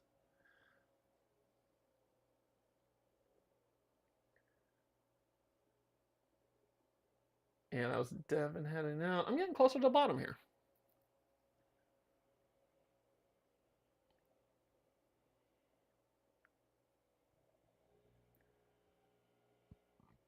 Thank you so much, Time Slayer.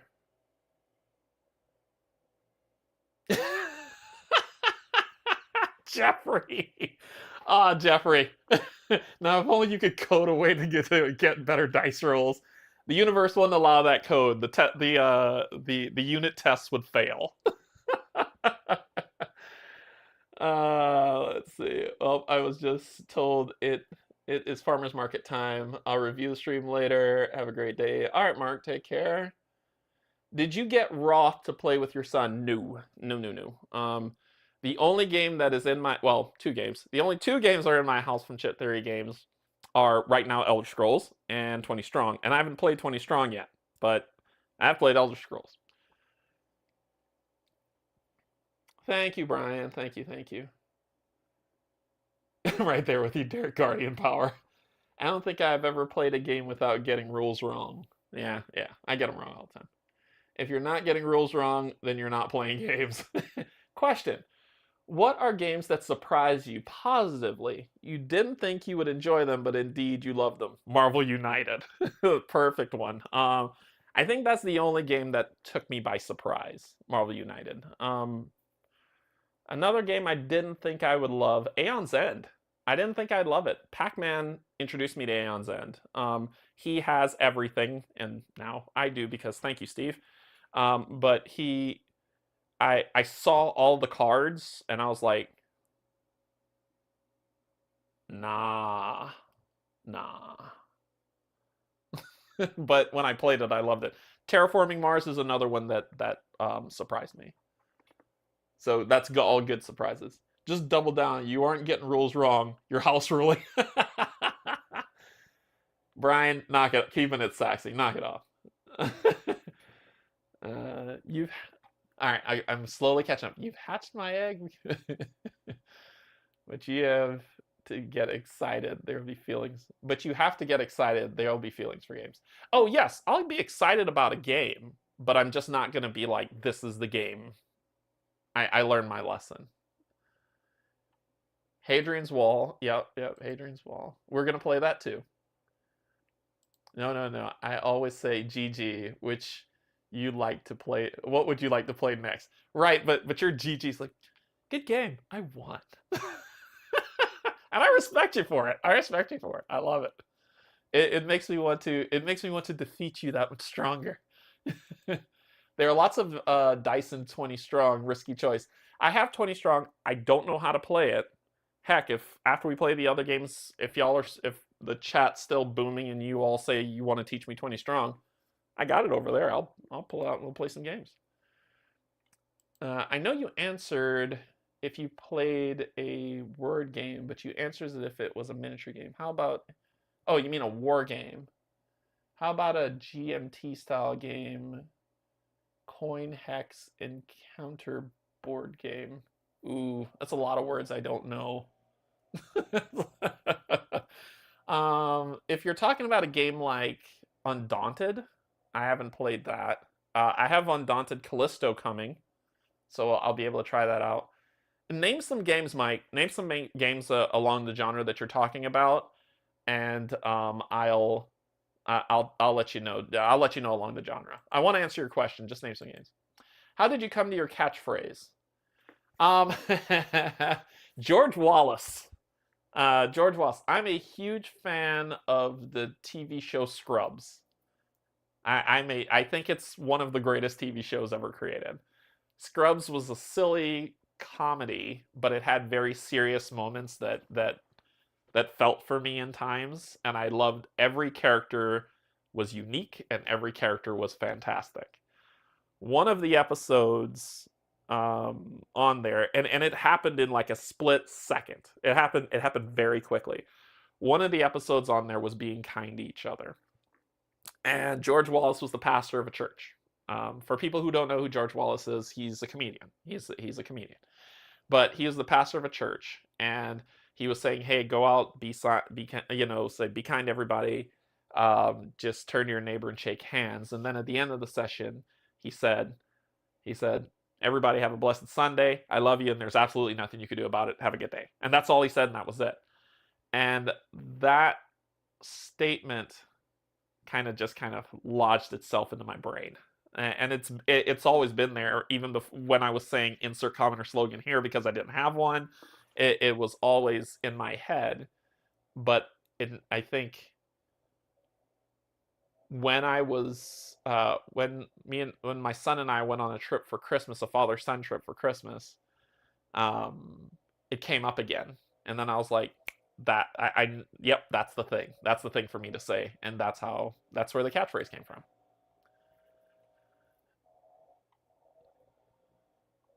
Are you considering the Anarchy, which is a sequel to Hadrian's Wall? What? Who? What? What sorcery are you talking about, Matt? If there's a sequel to Hadrian's Wall, I'm on it. I didn't know about the Anarchy. I will look that up. Screw that, I'm looking that up right now. Anarchy board game.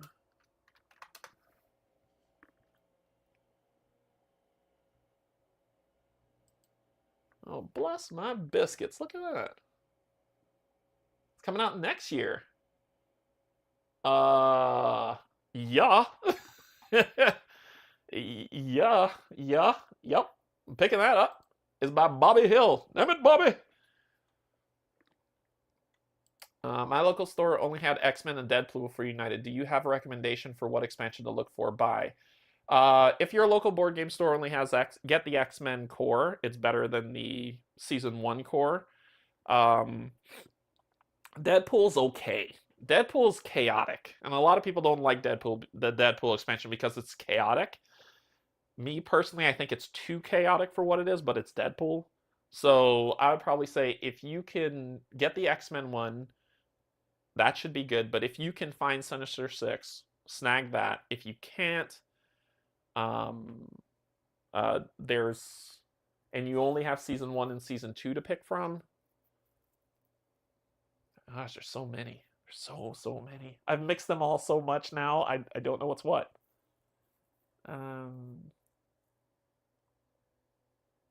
I'll think about it. I'll think about it. But get the X-Men one if those are your only options.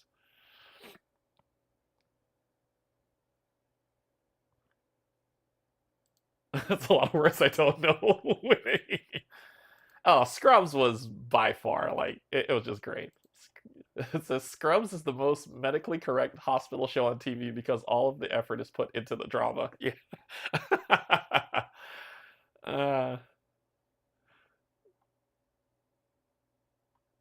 All right, Brian, take care. Let's see.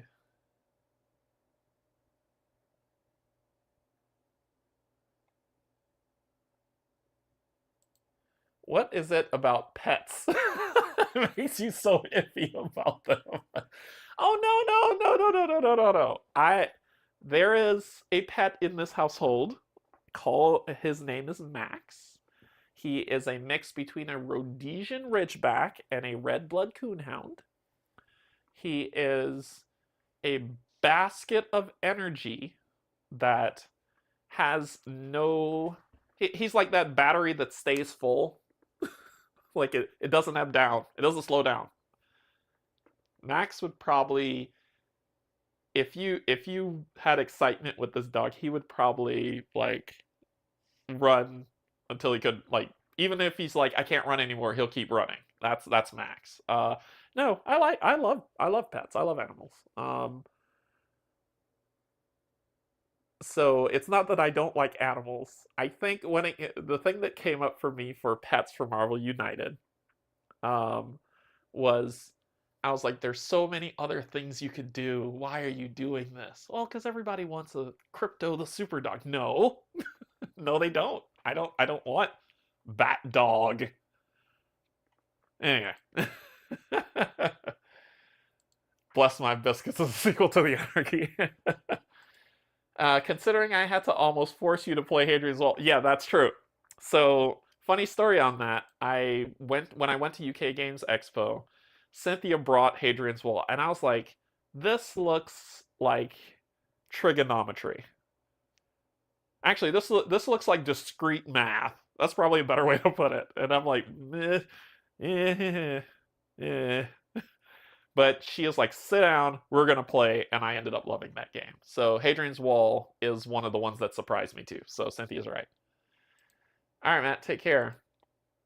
When did y'all think we're getting Marvel United? When do y'all think we're getting Marvel United 2nd edition? Never. Why have we not seen any pictures of Max? I'll post one in the Discord of him. So y'all can see. Yeah, little bastard. He's a little bastard. That's what I call him. Oh man, when that dog gets amped, it's just, and he's big. He's a big dog, right? To me, he's a big dog. Any dog bigger than a Shih Tzu is a big dog, but he is a big dog. He's probably the size.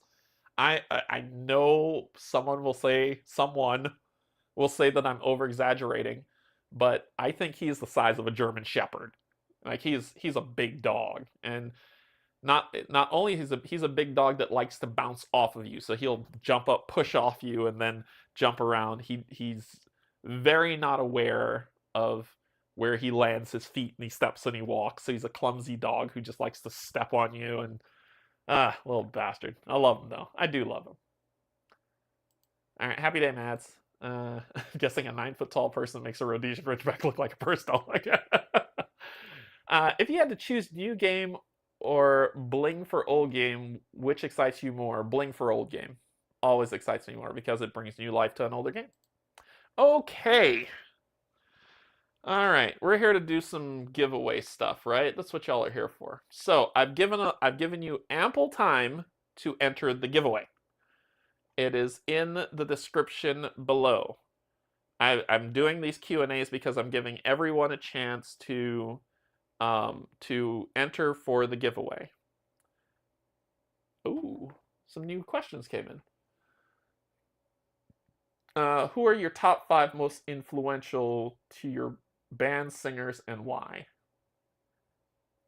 Oh, you mean just overall, not content creators. Content creators, we can look at that. I'm so distracted. Squirrel! Let's go to YouTube.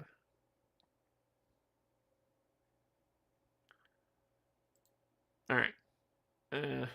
It's funny enough, a lot of them popped up here. Okay, so let's take a look at...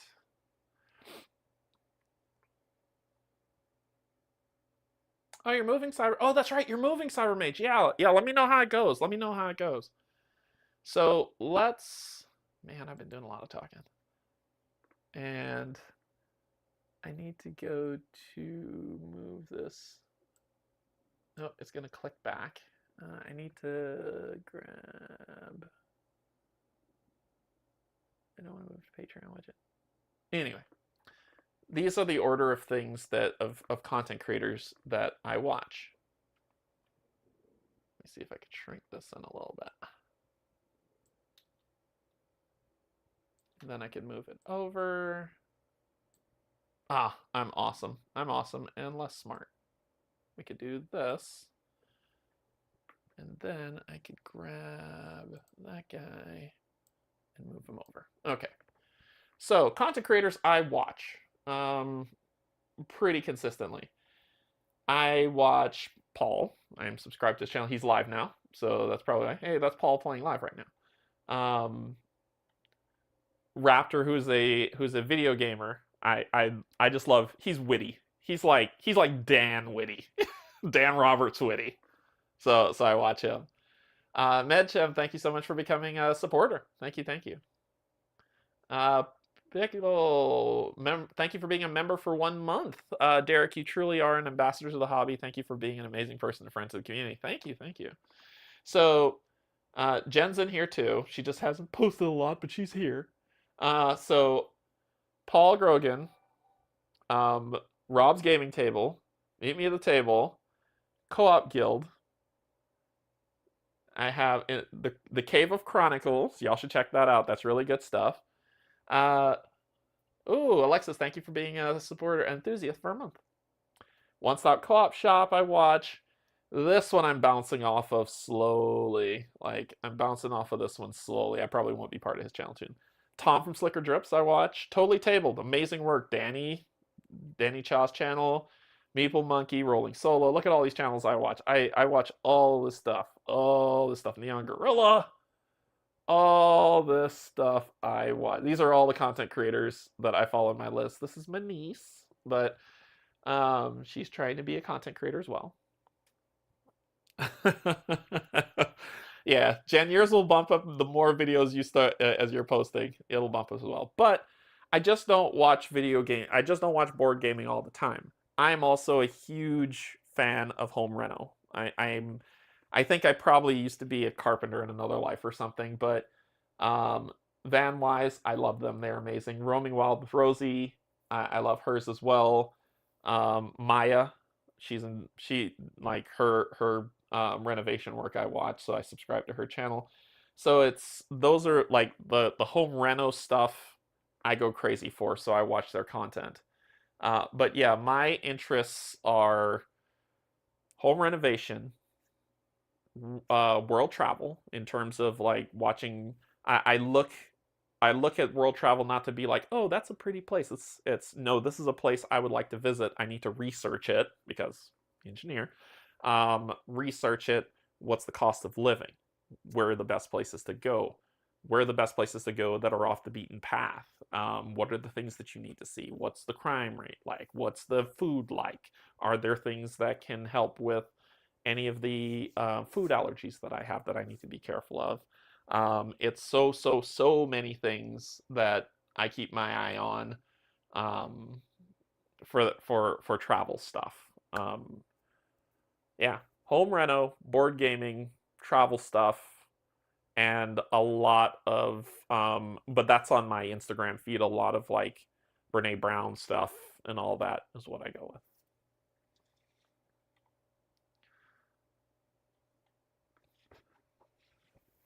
So it's getting cold. All right, let's see. Let's give away some stuff. Yeah, that's what y'all want to do, right? Y'all want to give away some stuff. So let's give away some stuff. All right, I am closing. If you have not done so yet, wow, that number jumped. You the best. Oh, thank you. The question was, who are your top 5 most influential to you band singers and why? My influential stuff isn't going to be a band. It's probably more like my dad influential. Stuff like hmm,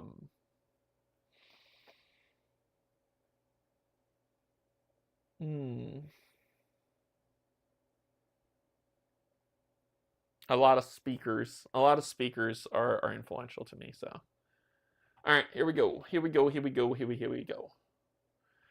I am closing it. I'm closing it at 10:47. It's 10:46. You got 1 minute left to get in. Update if there are any things that you want because I've added more. If there's only one vote on things, guess what? You win. So let's see what we got. We're gonna start giving away some stuff. How long have I been talking? Almost 2 hours. Jesus, I need to shut up. Any other questions before we do it? That's an awesome thing, Cybermage. I'm glad you're able to find something.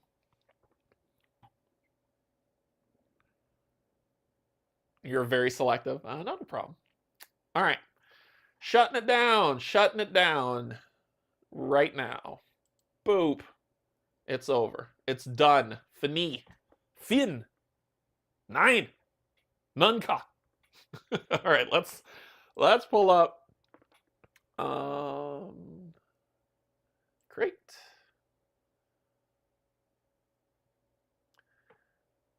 $78. Damn. Okay, so let's see. Let's see. We need to turn on the filters.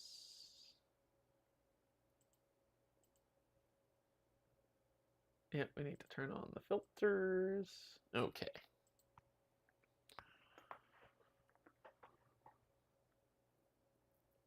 What's a question we didn't ask, but you want to ask? I don't know. What is your favorite color? Blue, no green. Okay.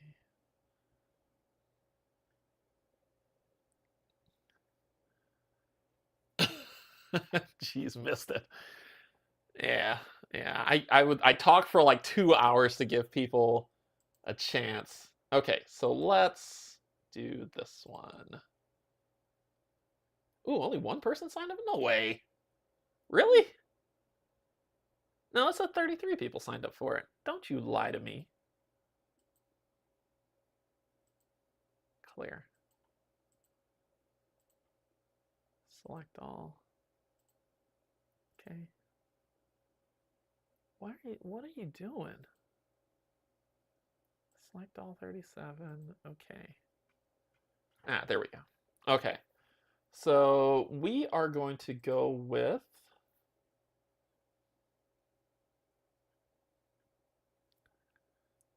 oh, I got to do it by value. That's why.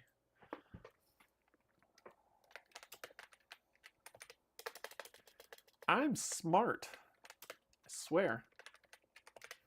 do by this and click OK.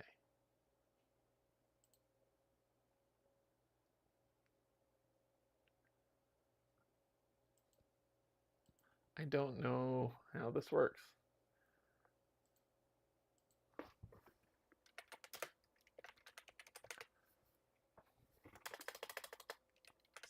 Citadel. Okay. There we go. There we go. Got it. Got it. So this should be 33 people. Copy their names. Copy. Come over here. Paste. Should be...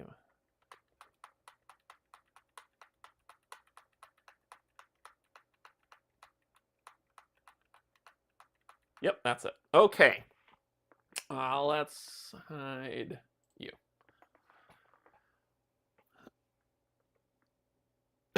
Almost long for me. Let's see.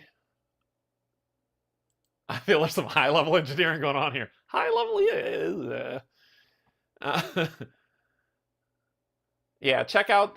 Definitely check out the Cave of Creation. Brian is doing some really great work in terms of being a storyteller, and it's coming off really fantastic. He's doing a lot of really great work over there. Check it out.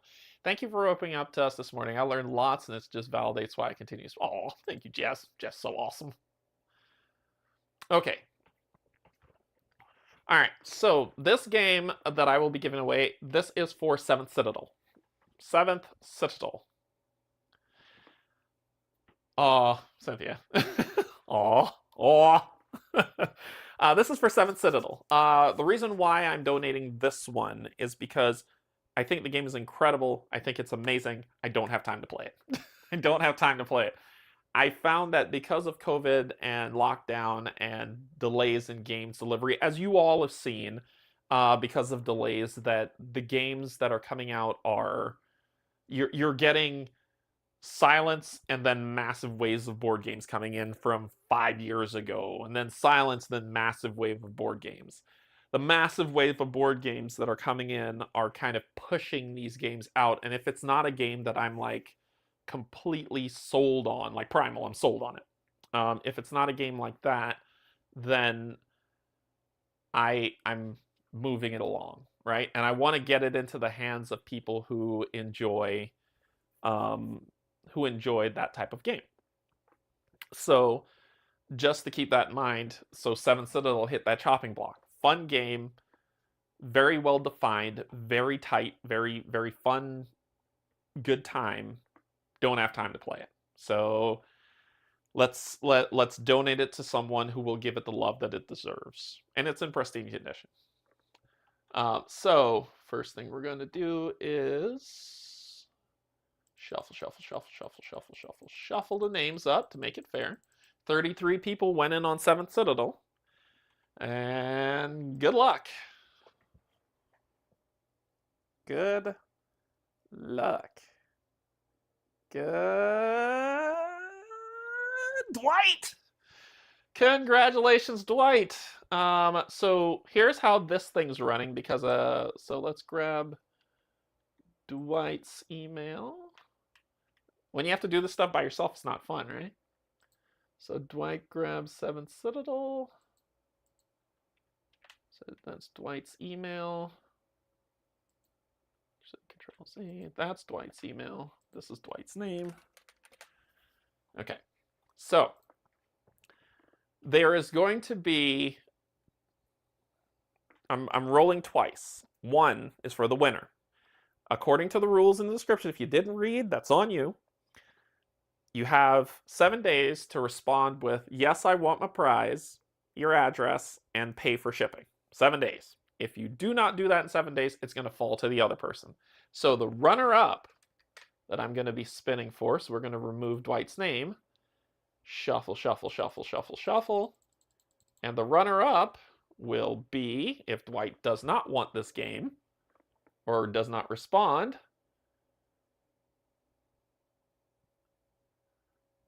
Jerry. Jerry will be the runner-up. So let me grab Jerry's. That is you. Copy. And then we'll come over here. And Jerry's name, Jerry's email will go there. So Jerry's the runner-up, and Dwight is the winner. But if Dwight does not answer, Jerry will be the runner-up, who I will contact and say, "Hey, you're the runner-up! Yay!" So congratulations, that's 7 Citadel.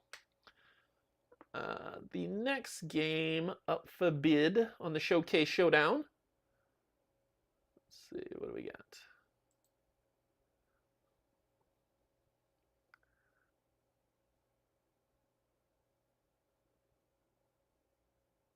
Yeah, we'll do this one, and then we'll do 5 of them, and then we'll play a game.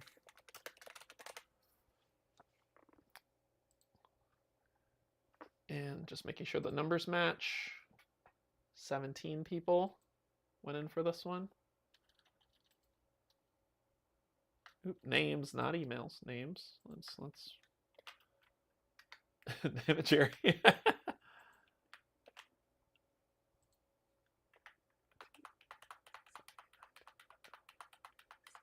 Yep, that's 17 people.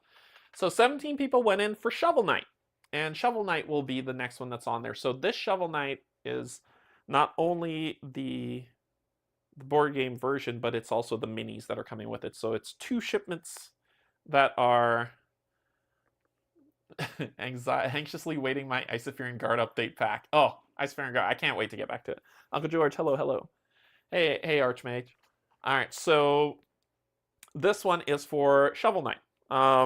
The reason why I'm calling this one's because the minis are beautiful. The game style of the board sliding in as you play and moving about is a lot of fun. I think this game plays great solo. I think this game is truly meant for 2 to 3 players to play for it to be good. 2 players probably, because 3 players would have too much of a slowdown. So I think it's meant 2-player, but it's up for there, and it is a great to go. I think Panda Cult Games does some really great games. This one just didn't ring the bell for me, but it could ring the bell for you. For Shovel Knight, spin the wheel.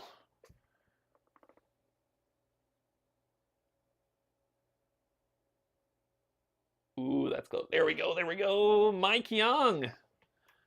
Mike Young, you are the winner of Shovel Knight. Put your name on here, Mike Young. And I will grab your other information on there. We're going to remove Mike Young and do the runner-up. The runner-up for Shovel Knight.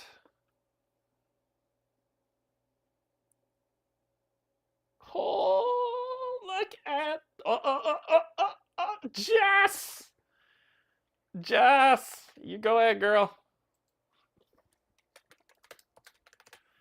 Jess is the runner-up for Shovel Knight. Woot woot! Exactly. Alright, so let's combine these 2 fields. And combine these 2 fields. Look at me I'm doing PowerPoint stuff with y'all right now. And then we need to center and vertically center. And vertically center. There we go. Alright. Cool, so congratulations on that. We got some more to go. We're gonna do 5. We're gonna do 3 more. Then we're gonna play a game. Next up for bid on the Showcase Showdown.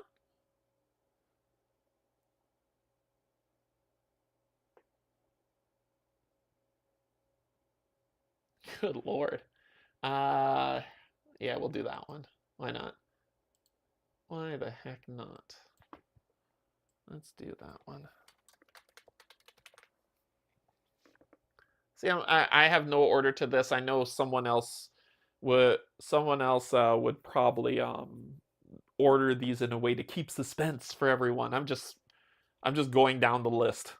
So, you know, if you get to a point, you don't have to be like, I gotta stick around to the end and listen to this Yahoo talk forever.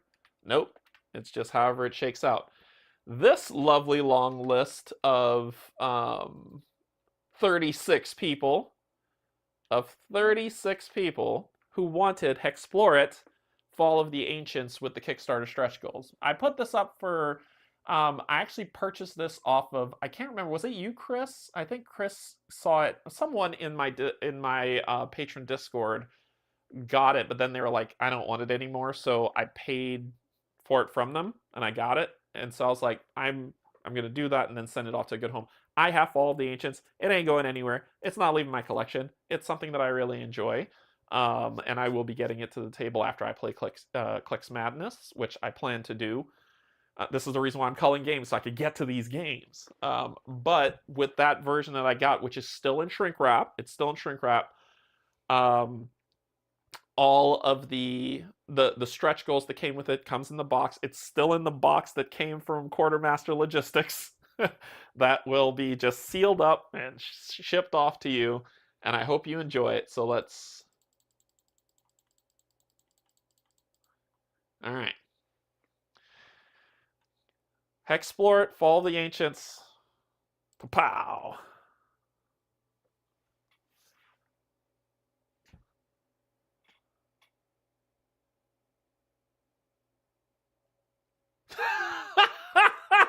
Brian, that hurts. That hurts. Wow. Wow, Mike. That's a double winner. Y'all saw me shuffle the board. You saw me shuffle the board. What the hell? Yeah, you saw me shuffle the board. That's a double Mike. Double Mike win. Back up. Remove. Shuffle.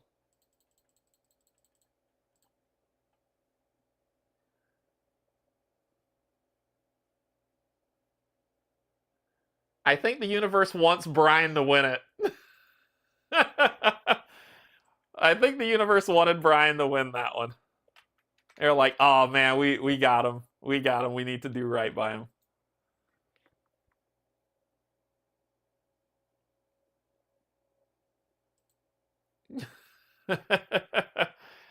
And I shuffled it. That's the thing. It's like, I shuffled it. It's, boom, I shuffled. I'm curious. Let me see if this thing is... All right, so Patrick's here.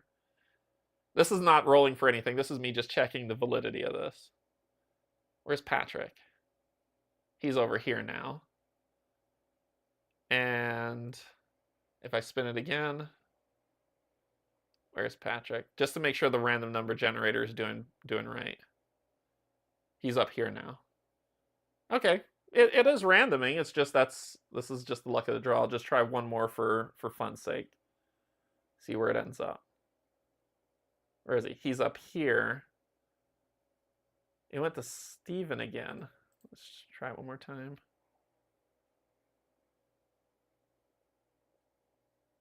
Look at that. I might have to stop using this. This is the engineer code. This is the coder. This is the coder in me. Look, it's coming around him again. Is it going to come around him again? No, it's different now. Yeah, it's just a random number generator. Yeah, it's just a random number generator.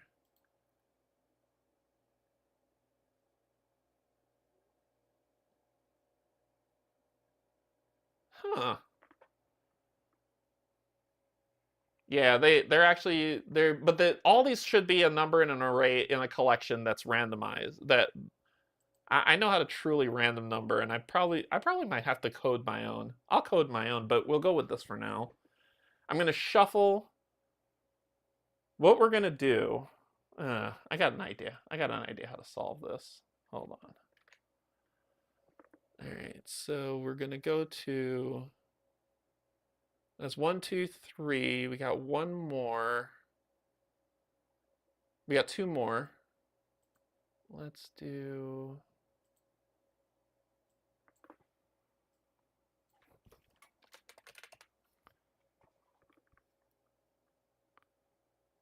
That's true, Cynthia. You are right. You are right. Random does mean something that could come up twice.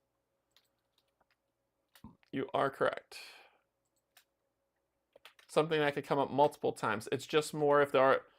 So, from a coding perspective, there is no such thing as a random number generator, because how to explain it? The way that the numbers are generated programmatically are against the sequence set, that the probability of that number coming back up is higher. So therefore, when we think about random, it's never true random as long as it follows that sequence set. Your probability of a number coming up is heightened. So therefore, it's not random. To have a true random number generator, what it has to do is it has to dynamically select a set of sequences based on, I forgot the name of the theorem, but based on a theorem that truly generates random chaotic, and then from there run that sequence to do your random number generator. So therefore, the chaotic sequence may come up with it more than once, but it's a lower probability of that same number coming up at the same time. So therefore, your random sequence will be different, and therefore your random number will be different. And no one has invented that yet. No one, because it's impossible, right? It's like saying, oh, I can map chaos. You can't. Okay, this next one is for Heroes of the Shire. 15 people went in on it. 15 people went on Heroes of the Shire. Shuffle, shuffle. I'm just going to hit this a bunch of times.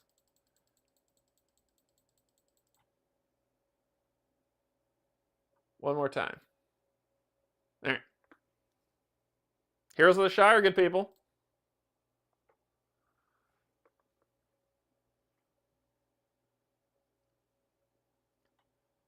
Megan. As a guarantee, Megan, Heroes of the Shire is yours as long as you respond per the rules. So congratulations to Megan. Put that Heroes of the Shire. Pays values only. And remember, we'll shuffle this up. Your runner-up.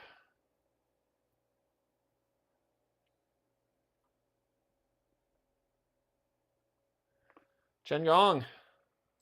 Chen Gong, congratulations to being runner-up. Tears of Shire. So if Megan does not respond, I'll be reaching out to you. Roy Solo Gaming, just a question. Was I late filling in the form? Did it take like 45 minutes ago? It should have. Yeah, while I was talking, it should have been on there. I closed it at like 47. I closed at 47. Yeah, so congratulations. Okay, one more for this, and then we're going to play a game. And this one, I'm going to hide this for a second. And we're going to go here. And then I'm going to go down to the table because we're going to play our Marvel Legendary game. But this one I need to showcase because people are going to be like, what is this thing? While the other games are packed in boxes and ready to ship. This one I'm going to take out of its box because I want people to see what they're going to be going for. Let's go down to the table. Nope, that's the Zoom. The table. Nope, that's the Zoom. The scene. The table.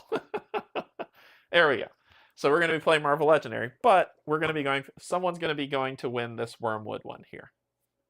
All right, this Wormwood one that's here. So let me show you what you are getting in your Wormwood prize. And there is the authentication of Wormwood, where the wood was sourced from, with the authentic slip that this is a Wormwood thing. But this is what you will be getting. I have not played this I have not opened this thing in forever. Leather straps. And it's all, Wormwood stuff is all magnetic. I used to know how to put this thing together. I think I still kind of do. Let me see if I remember.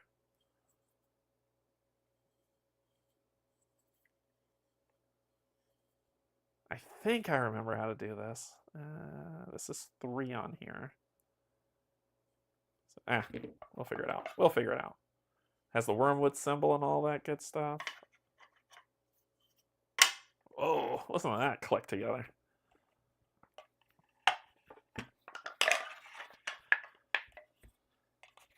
I know this goes on the front. Ooh. I gotta remember. Like I said, it's been a minute since I put this thing together. This is 5.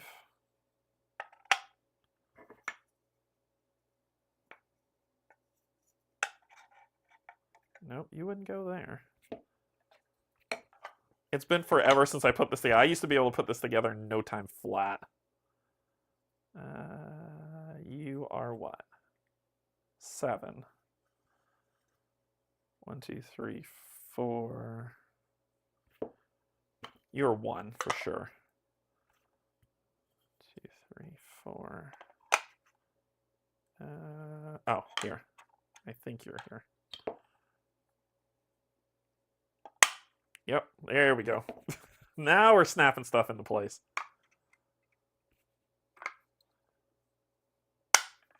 Look at that. Snapping stuff into place. You go here. And then you go... Boom. Dice tower. It's all magnets. It's all stupidly strong magnets. And there it is. Dice tower. Oh, the dice tower. So I used to put that thing together fast. So when you roll, there you go. You actually put it like so. There you go. There it is. And that is it. So these are all by Wormwood Games.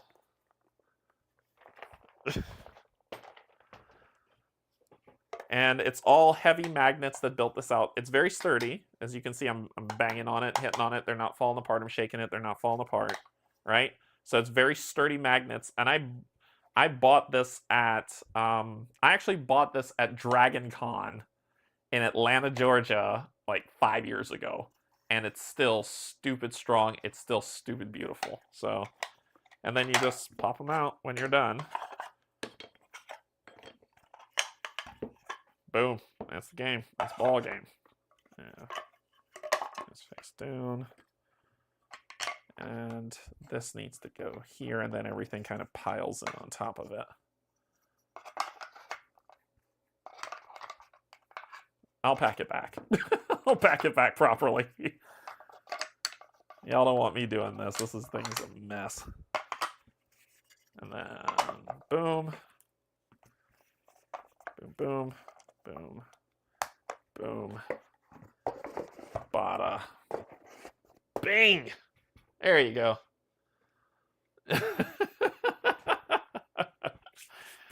So must be solid, yeah. So there you go. This is cursed. This is cursed. But yep, that is it is called what? Purple Heart? Purple Heart. So I don't know if Kim is still on here, but yeah, it's Purple Heart. So that's the type of wood that this is made of. And it's just gorgeous. It's gorgeous. All right. Let's go back to start. Nope, that's the wrong one. That's the wrong one. This is the one I wanted to go to. And then we go to table, and let's pull back up this. Let's grab the next set of names for this.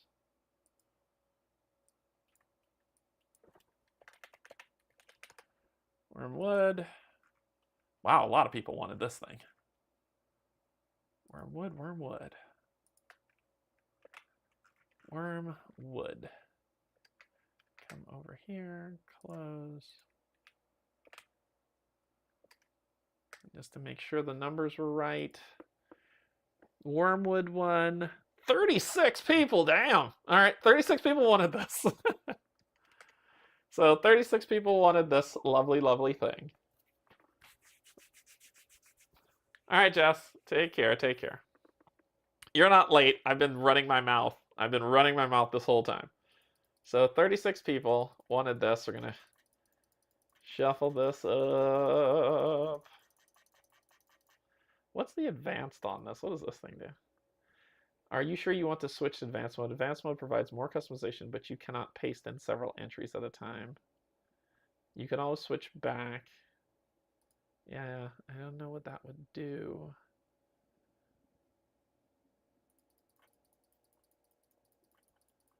All right. This seems solid. Let's spin it.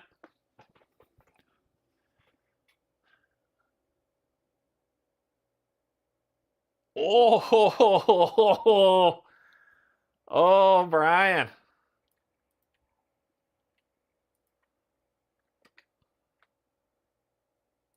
All right, so Wormwood Dice Tower. Okay, special. It probably felt bad for Brian because it like screwed him out of the other one. Shuffle up again. Spin it for runner up.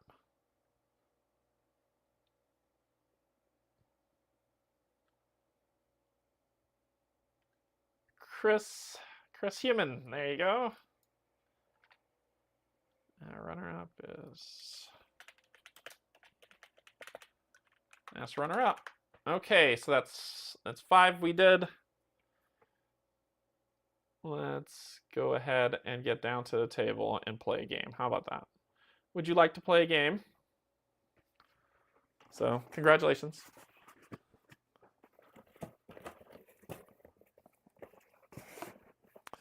So we are going to play Marvel Legendary. This will be the first game we play, then we're in for a long day of streaming, so you're probably gonna like go away, come back, and then you can watch it later or see who wins. I don't know. Hang out with me. I would love to have you hang out with me, but it's up to you. All right. Thank you, Jason. Thank you. All right, so Marvel Legendary.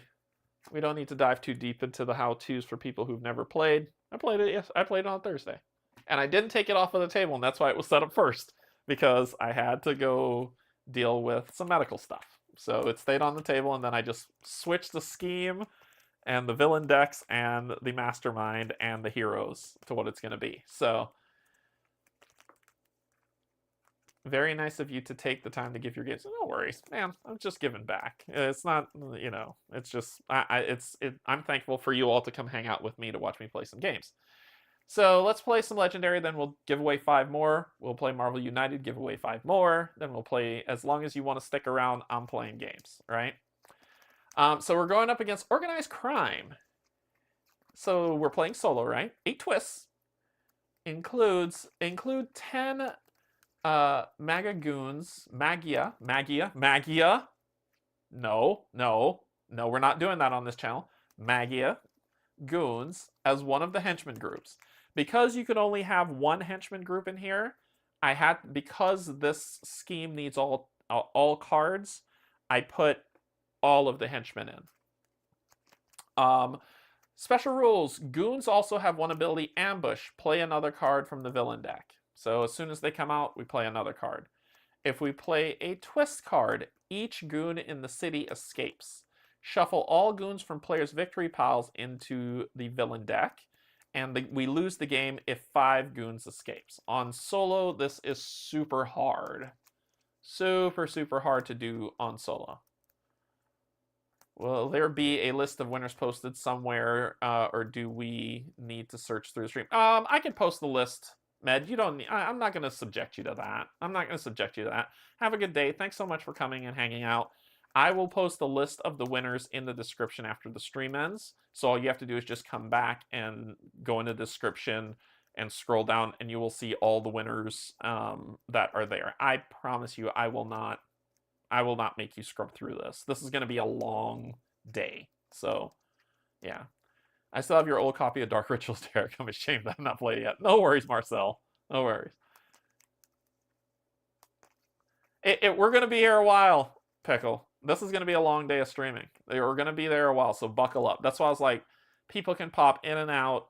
to see. I will post all the winners. I'll post them in the description, winners and runners up, and you can just come back and look at it if you don't want to listen to me prattle on for hours, because this is going to be a long stream. All right. Let's see.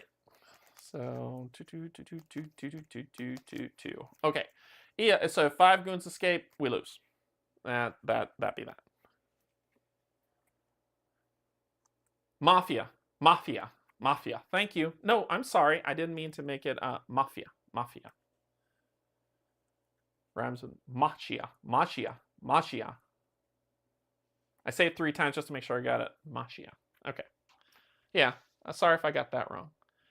All right. So we have these, which, let's see. I need to get my Marvel Legendary cheat sheet out because I'm an idiot without it. Key reference.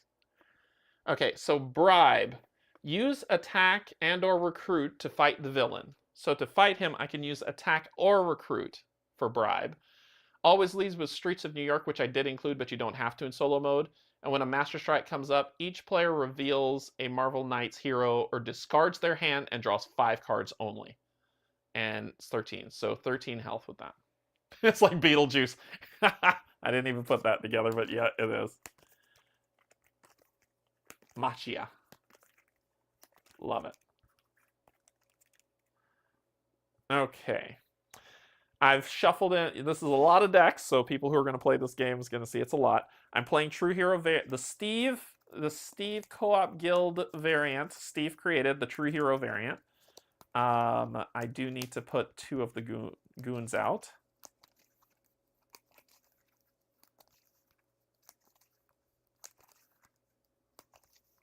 Don't say it the 3rd time, you will summon. And I will be going True Hero with the Punisher.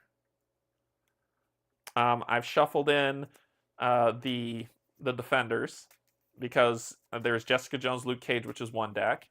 Daredevil, Iron Fist, which is another deck. And Elektra. Those are the 3 decks that I'm using for this one. So the Defenders versus Kingpin.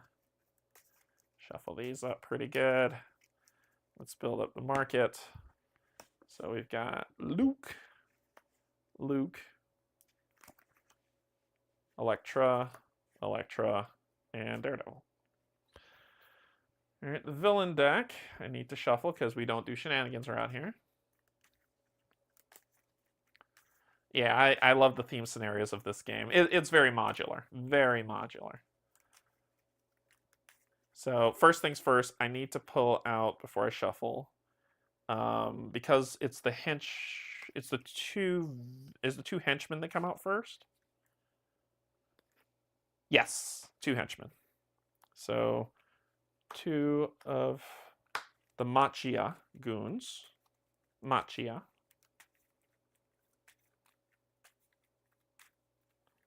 That come out first. They don't do their, as soon as they come out, do thing. All right. So we could lose the game automatically. Let's find out. This could be a short game, and then we get back to a giveaway. We never know. Shuffle these up. And 1, 2, 3, 4, 5, and 6. So our starting hand, of course, is a hand of crap. And so we've got 3 fight and 3 of that. Well, actually, they have bribe as well. So if we look at these goons, they have bribe. Remember, with bribe, you can attack and or recruit to fight a villain with bribe. So I just need 4 to beat him, and I have to KO one of your heroes when I fight them. So that's not fantastic. All right, first thing we do, pull a card. You know what this card is. All right, Jen, take care. Thank you so much for joining. It's this one that comes out. And then remember, they have the keyword that when they come out, each player discards 3 cards, then draws 2 cards, and this can be beaten by bribe. Wow, look how bad that went. So I have to discard 3 cards, then draw 2. Discard these 3, then draw 2. Oh, look at that. Okay.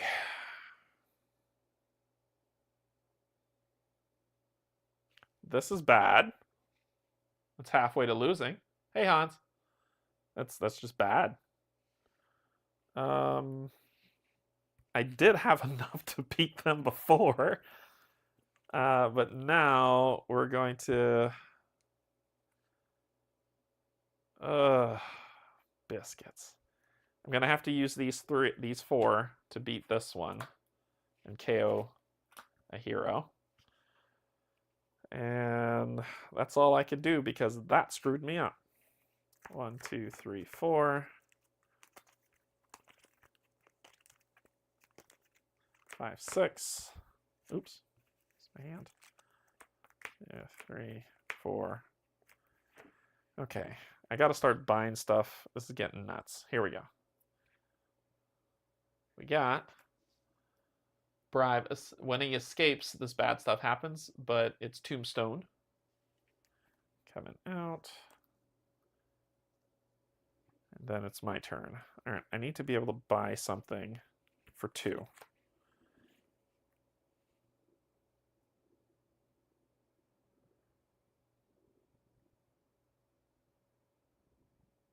Ooh, I can't use him, so I'm gonna buy her for 2. Reveal the next. And then I'm gonna use this 4 to do that. And KO you.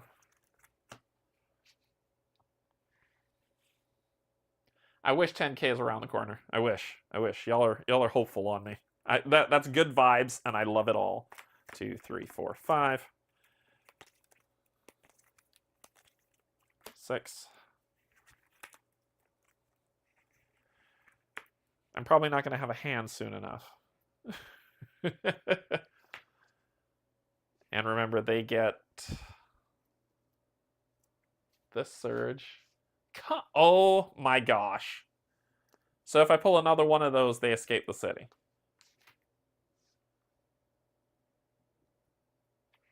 Awesome. So this one escapes. And when a villain escapes, I have to, I believe when a villain escapes, I lose one of these. So 1, 2, 3, 4.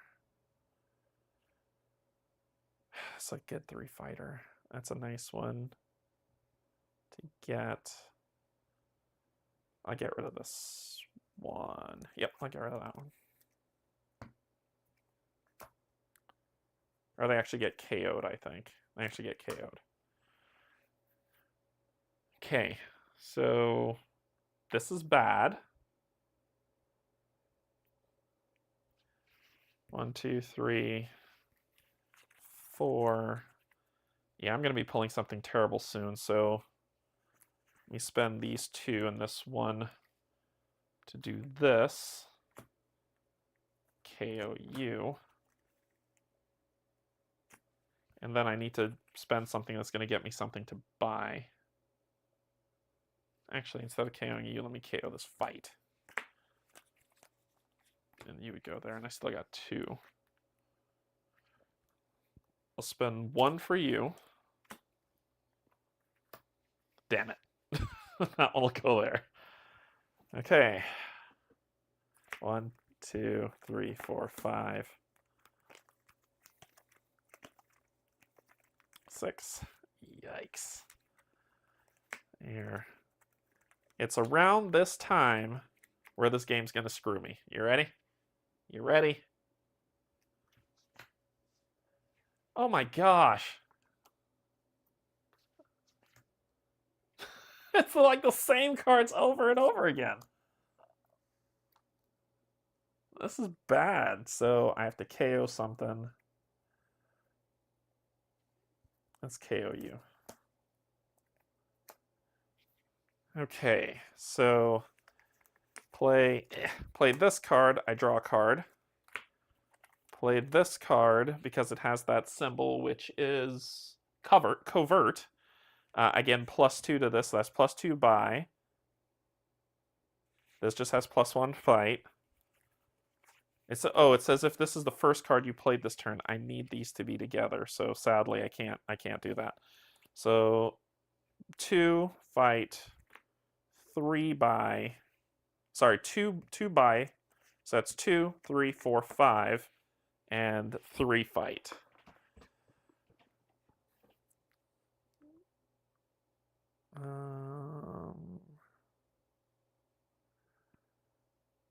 Five by 3 fight. This is trash. He has limited me by this because it says I will KO a card if I buy that. So this is a good one. This only costs 3 to buy. So I'm going to spend these 3 to buy this one. I still have 2 left.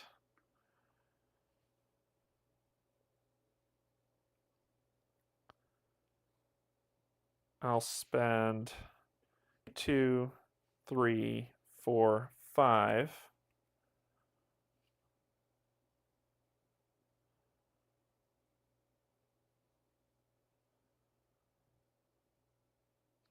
I'll beat this guy. KO you. And that'll be that. 1, 2, 3, 4.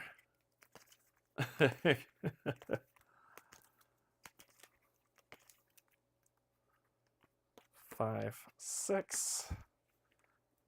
I don't know if I could win this. This is nuts. Here we go. Because if I draw another one of those goons, I'm just kind of screwed. Master Strike.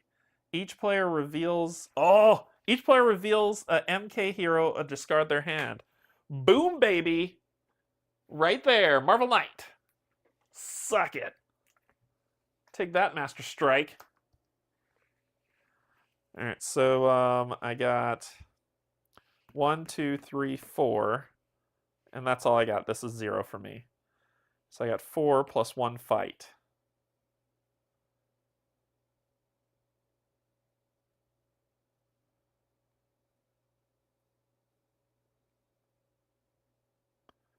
I wish I could buy this. But instead, I'm going to fight you, Hammerhead. KO one of your heroes with star icon, which will be him. And that's enough to beat you. Okay, I can at least live a little. 1, 2, 3, 4, 5. I'm running out of cards. Oh boy. Okay. And I have an MK symbol, so we're okay for a Master Strike. Here we go. We got Scheme Twist. Scheme Twist. Each goon in the city escapes. Shuffle all goons from players' victory piles into the victory deck. So only one of you escapes. And then I take 1, 2, 3, 4 that came up in this shuffle and shuffle it into this deck.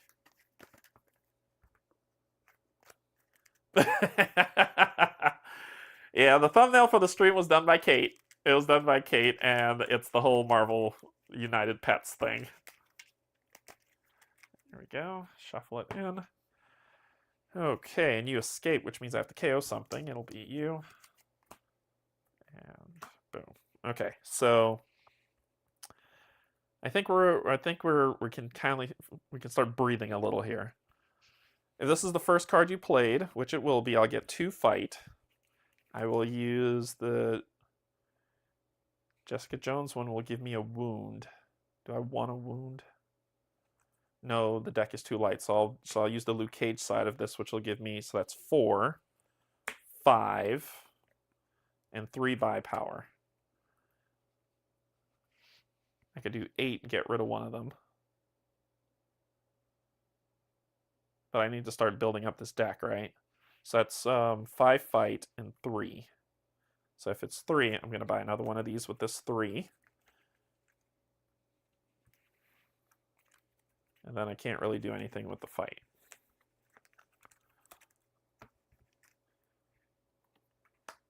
One, 2, 3, 4. 5, 6. All right, I got another Marvel Knight symbol, so we're okay. What do you got? What do you got, Chief?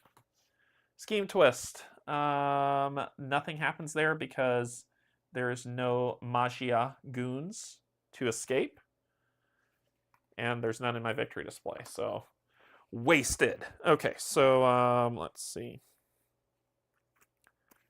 Do I have a symbol that can make this work? No, so that's cost nothing to me.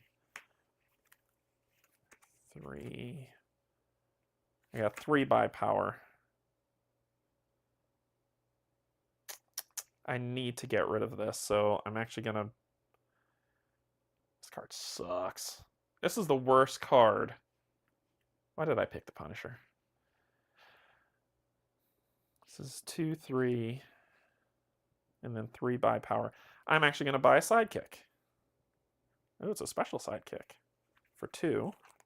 And then the one that doesn't do anything, and then I got fight that doesn't do anything either. 2, 3, 4, 5. Boom, 1. And all right, cool. We might be able to fight something this time. What do we got? Use all the scheme twists. They mean nothing. They mean nothing. That's the first card I played for 2 fight. Nobody's out there for that, and I've got 3 buy power. I'll buy this. I'm just kind of fishing at this point for 2. Ooh, that'd be fun if I could get that. That's better. 1, 2, 3, 4, 5, and 6. So now it's a 6 and 6 hand. Sweet. All right, what do we got? Pull out all the scheme twists. No one cares. So we've got... I'm trying to build up so I can hit this guy. So this one, Darwin, says, if the most recent other hero card you play this turn has a star icon, you get +2. If it has a fight icon, you get +2. If both, you get both. I need something with... Oh, no, it only has the fight. So let's do that to make it 4.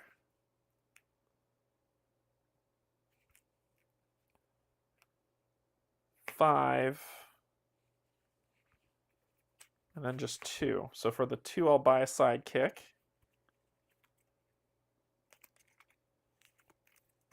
And then this, I can't do anything yet, but this says put it at the bottom of the sidekick deck once it's used, sadly.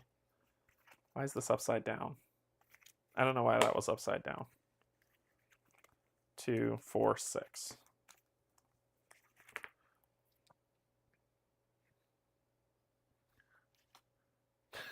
I just keep pulling scheme twists. Okay. This says first card, so I could get the +2. This says look at the top 2 cards of your deck and put one on the bottom and put one in your hand. Put that in my hand, this at the bottom. And then I'll play this one that says I draw 2 cards, 1, 2.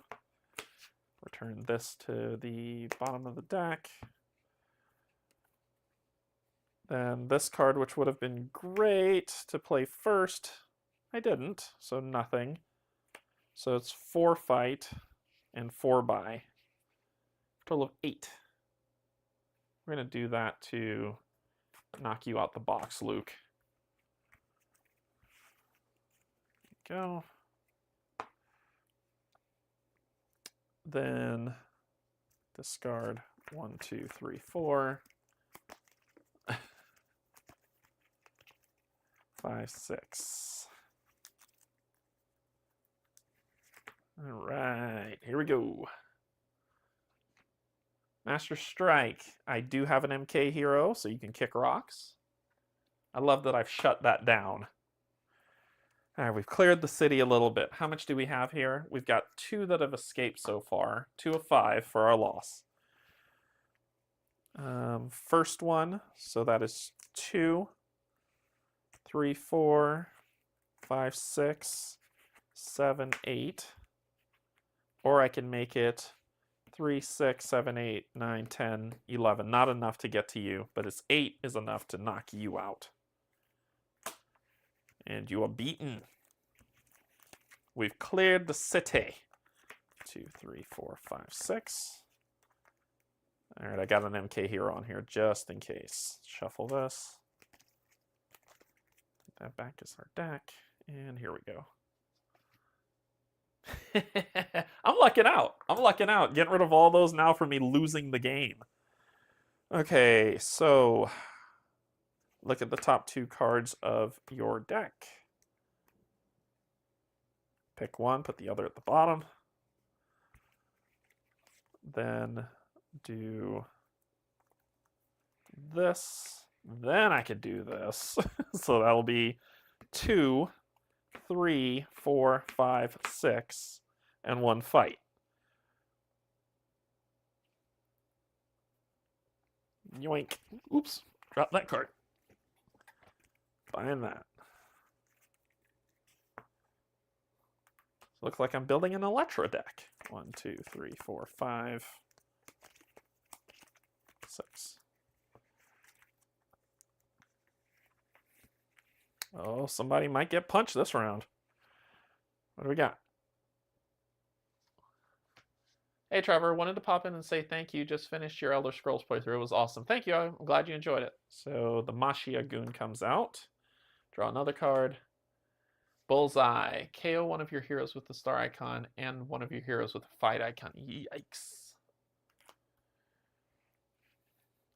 All right, so this one says you get +1 fight for each hero you played this turn that costs 1 or more. So let's do you first. That's 2, 4. So this is 4, 5, 6, 7, 8. And so 8. We got 8 fight.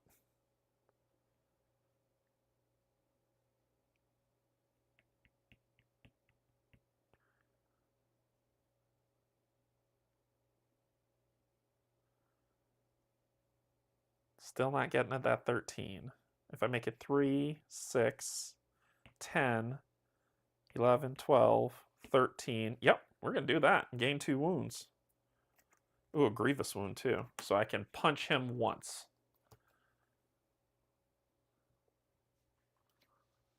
Thank you, Trevor.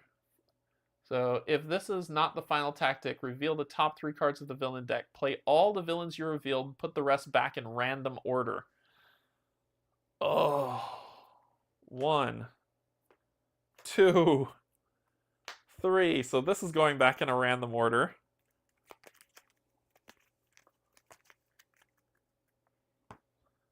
This comes out and says when it's revealed, remember, the ambush happens. Oh no!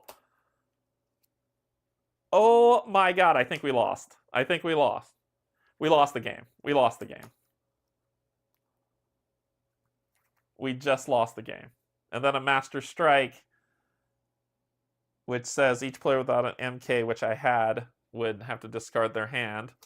But then this guy comes out, which helps him escape. And he gets a reveal, which is another Master Strike, which won't kill me. Wow, that sucked. Look at that. This all that just transpired by what I just did. All of that. And there's 3 in here. So that means as soon as a Scheme Twist comes up, game's over. And that was all the end of my turn. That was just for fighting Kingpin. So if this card is a Scheme Twist, we lost. Are you kidding me? And that's the game. That's the game. 1, 2, 3, 4, 5. We lost. That is nuts. That is insane. If this is not the final tactic, reveal the top 3 cards of the villain deck. And their thing was that they gain... goons also have the ability Ambush, which is a reveal. Play another card from the villain deck. That spiraled out of control. Wow. We didn't even get to the bystander in here. Wow.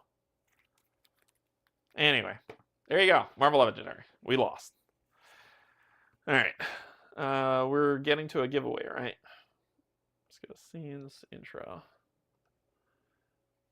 All right, we're getting to a scene for this. Put myself in a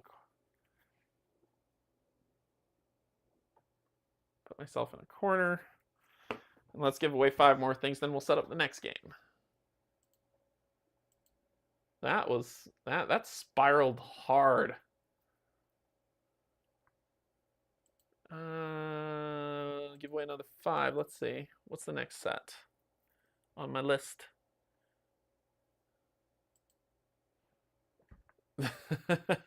Thanks, Brian.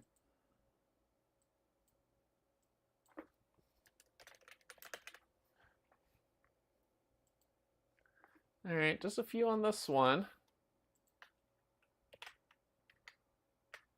So this one is going to be, and I need to pull this up to just do BGG so I can show you the game. In the Heart of Darkness, for people who are curious. In the Heart of Darkness came out in 2023. This was one of those games where you are alone on an island. So it looks like it's very Cthulhu based. It's very, very Cthulhu based. So you are just traipsing around the island as people who are stranded. You're trying to fix a radio and fix the radio on the island, and then get to the boat that comes into dock to pick you. Call for help, get to the boat that call into dock to help you, and then escape the island. That's how you win. Meanwhile, there are these creatures that are coming on shore that are trying to get to the heart of the island, and if they get there, things get worse for you, and they can kill you and all that other stuff. The artwork is very creepy, but beautiful, right? Wonderful art that builds out. It's already been closed, a plan. I closed it at like 10 this morning. Well, I closed it an hour and a half after starting the stream, but it's been going for weeks. But it's already closed. So this is how the game looks and how it plays. It's a fun game. It's a very fun game. It plays a little bit like the pandemic rules, of things spiraling on you. But it's a nice little puzzle of trying to solve out how to survive on that island. How to get the radio fixed and survive it long enough to get off that island, because if you stay on it, you'll die. But that is going to be this way, so we'll shuffle these up. And we'll spin it in the Heart of Darkness.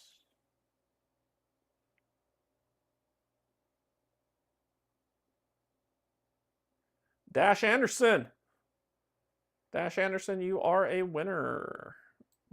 Congratulations. So let's go here to the winners for In the Heart of Darkness. Winner is Dash Anderson. And runner-up is going to be...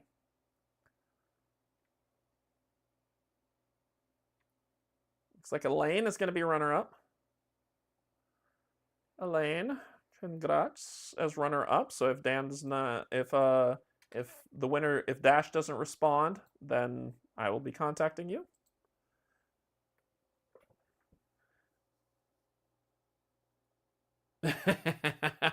I wish. All right, so that's one.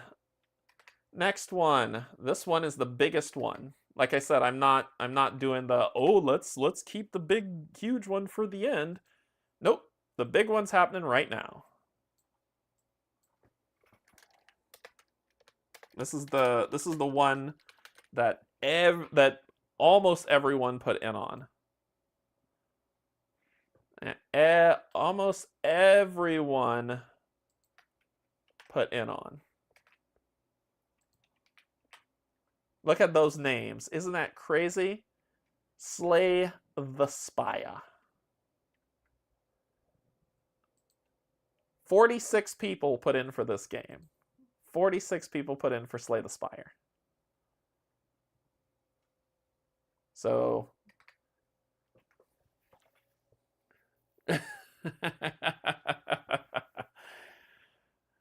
Whew. All right. For people who are like, wait, Slay the Spire? Slay the Spire? Yes. Slay the Spire, the board game. This delivered this year. I love this game.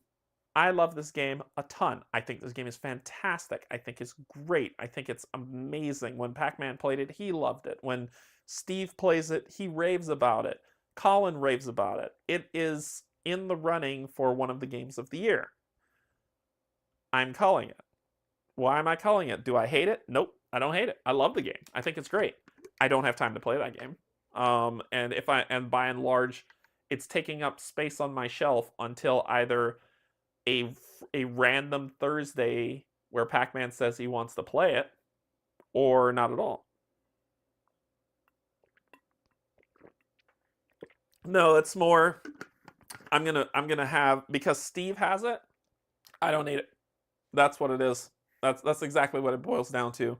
Steve has it, so I don't need the game to have it as well. Whenever we have a game of Palooza, which is when I want to play this game, is with more people.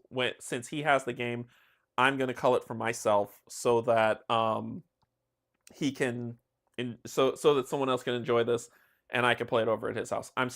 He and I are starting to move to align a lot in terms of, if I have the game, he will bounce off of it, or if he has the game, I'll bounce off of it. And we've been moving in that direction for a while.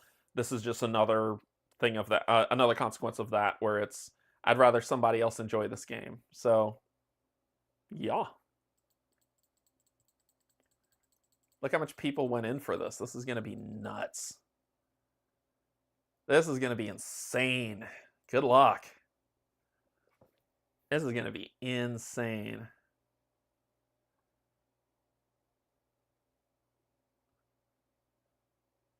Martin Ullman. Congratulations, Elaine. That was close. Martin Ullman wins Slay the Spire. So let's put his name here. I'm just putting it to this list so I make sure to contact them. And the runner-up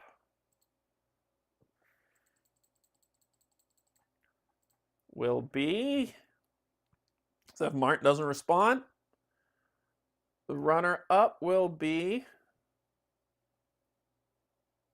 Chris. And that will be the runner-up. Chris is the runner-up twice. Okay, the next game, that's 2. So the next game,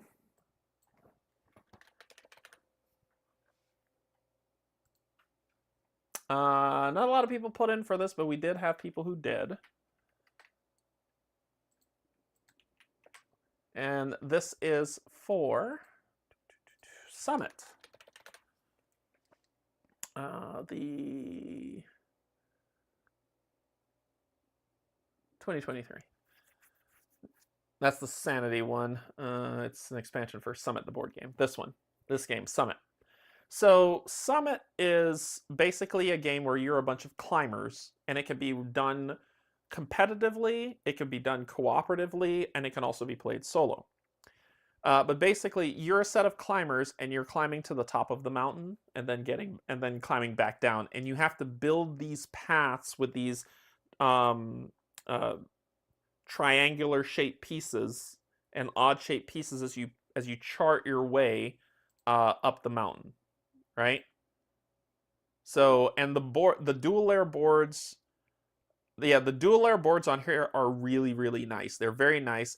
You're spending food as you go up. Strength determines how far you can, like strength and stamina determine how far you can move. You have an oxygen tank determining like things that affect each player, and each player represents a country, and each country has different stats for how they can move things through. Your players can die on the mountain. So these are what their images look like, and these dual layer boards are how the game comes. to build these out. So as you can see, it's just kind of interesting art, but as you can see, these triangular pieces, as you're building your way, climbing rope by rope up the mountain, you can help each other, you can hinder each other, however you want to do it. Weather does play. This is a really fun game. It's a really fun game. I'm so sad I didn't get a chance to really showcase it on the channel, but I know whoever gets this game is going to love it. Of course, there's dice play in here on whether the weather, so kind of like the Robinson Crusoe feel of the dice play. You have equipment that you can find or take or with you as you go up the mountain and play. Yeah, it's an overall fun game. You have abilities that your characters can do on their turn. Yep, that is the game that's built out. See, it says competitive, cooperative, or solo. All of those. And they recently did, yeah, the production is gorgeous. And they recently did a Kickstarter where they did the big box where you can fit all the expansions into one box, which is what the winner will be getting. One of the ones that they did that is coming with this one, I probably went into too much images. I have to just catch it through. That I thought was fun and I did give a shot to was this one, Sanity. So in Summit, you're climbing a mountain. In Sanity, you're navigating the human brain. So you're still climbers, but you're kind of navigating the human mind in this one, which is which is pretty interesting for the different tracks and how they work. But yeah, it's gonna be. This is a beautiful game, and I hope whoever wins this enjoys this. But I believe, let me just verify the number who went for this summit.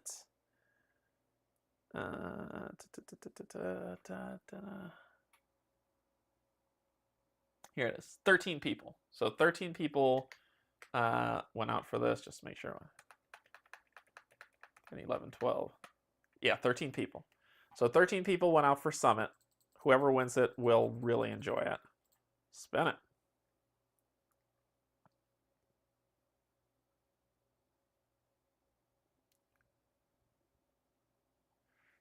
Patrick, congratulations. Congratulations on Summit. I'm glad at least the winning column's getting a little bit diverse. Remove. Runner up.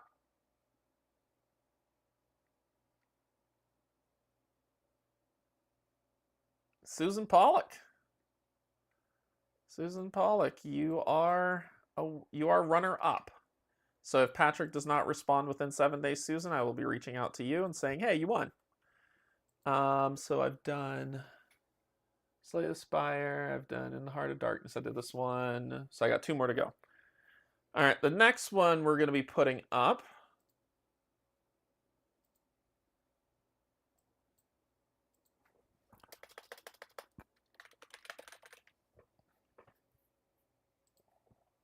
Yep, let's grab the names. Copy. Go over here. Clear. Paste. All right, this one is going to be for Encounters Shattered Wastes. I played this one on the channel. It's a fun game. I played through. I played one of them on the channel, and then off channel I played everything else. And I played through it. It was fun. It was a good experience. But then it was like, okay, I need space, so I had to call it. Basically, think of it as like the Final Fantasy JRPG fight style, where you're fighting against the monster in a turn-based style. That's how this works. And it's like the 8-bit monsters that are on here are just kind of fun to see. You see here? So it's just, I mean, they're creepy, but they're fun. They're fun to fight. So I think someone will enjoy this game this year, but that's why I'm calling it. I've played it. I've really enjoyed it, and it's time to move on. So that's why I'm doing that one. So these are the contestants for Encounter Shattered Wastes. Let's go.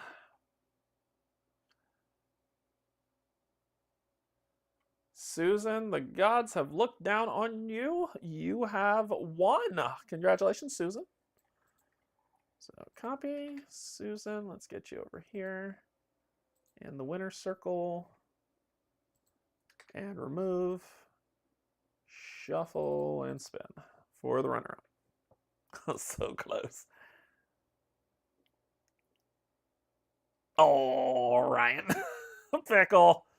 Yep, so you are runner-up. All right. Base values. Okay. Last one before we play the next game.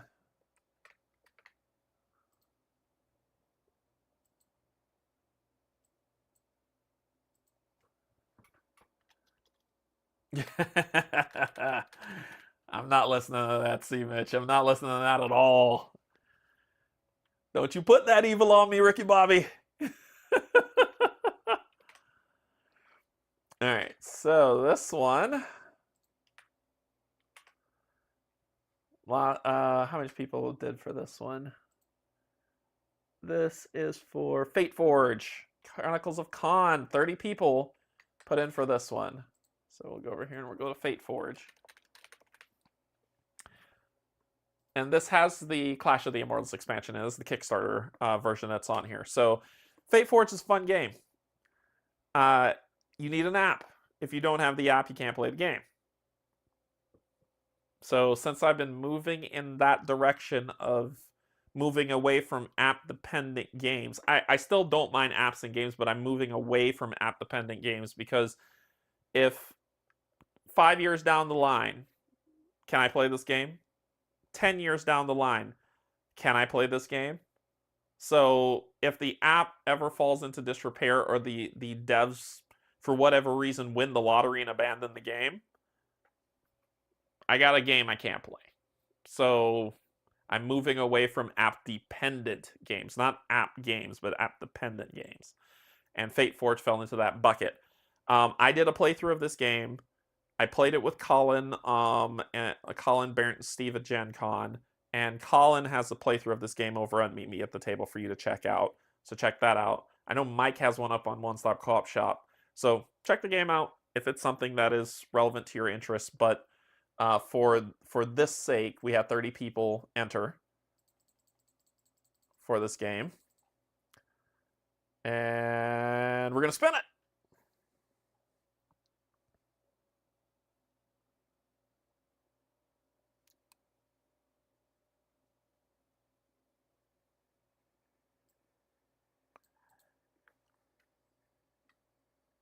Brian, congratulations. That's his second game he won. And runner-up, because if he says, hey, I don't want that, runner-up.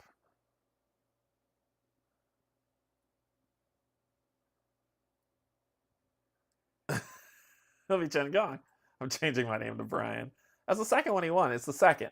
That's the second one. But Chen Gong, that is runner-up. All right. That's 5, right? Let's see. How much have we done so far? 1, 2, 3. Yep, that's 5. All right. So we're on to our next game. So let's do this and that. Okay. All right. I'm just going to dump all this in a pile and move it over for the next game. So let me clear the board of all my horrible loss. Wow, that is a hard fight with just a solo. With just solo. You need more than that. But even then, it's still a hard fight. Like, the scheme twists are just nuts. I need more henchmen, more something in this game for it. Let's put all these in the center. We're going to slide this over because we're bringing out a bigger player mat.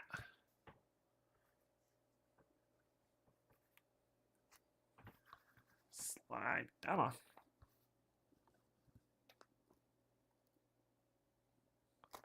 Here, put that there. That's the other thing. Neoprene sticks to the table, so it's very hard to move it. There we go. All right, so let's... Oh, I need to reach over and grab this thing for the next game we're going to be playing. Usually people go to, I'll be right back because I don't want you to see me set all this up. Now you're getting the dirty. You are getting the dirty. I got to set it up. You're going to be here to set it up with me. Let's zoom out. And this is how I store my Marvel United stuff. We're going to play some Marvel United. Here we go. With the helicarrier in the background.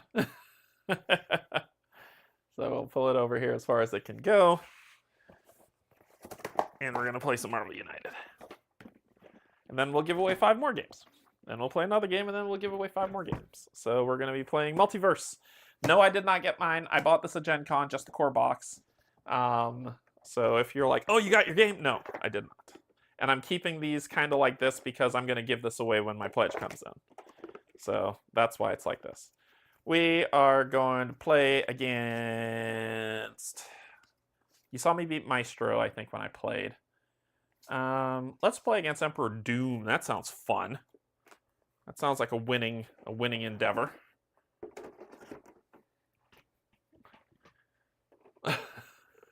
We're here to watch you pull it out and play with it. You'll go blind! You'll go blind! So we're just going to use what's in here, and we're going to be going against Emperor Doom.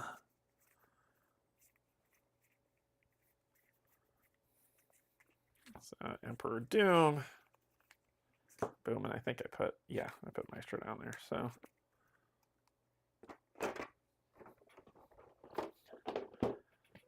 There's that, this, and that.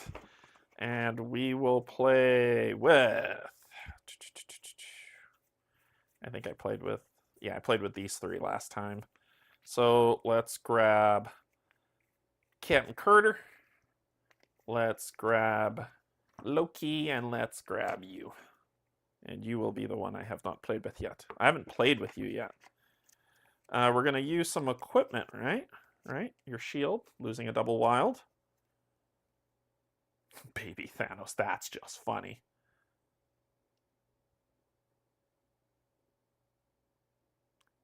We're going to use your staff. And that's it.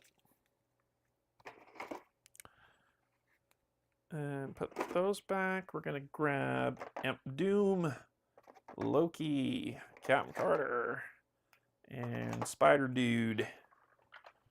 Put that down there. And then this is my box of bling. This is my box of bling. Cool. So all I need out of here is 3 things. 1, 2, and 3. And the rest can go away. All right. This is how I set up my game. 1, 2, 3, 4, 5, 6. All these over here for right now. Starting order will be... There is no bling with no paint. I don't know what you're talking about. They look painted to me. This looks painted. This is painted red. This is painted blue. So they look painted to me, Brian. All right, so you will go. You'll go last. I'll put you last. Oop, forgot a card. Look at that, me forgetting stuff. Shuffle it in.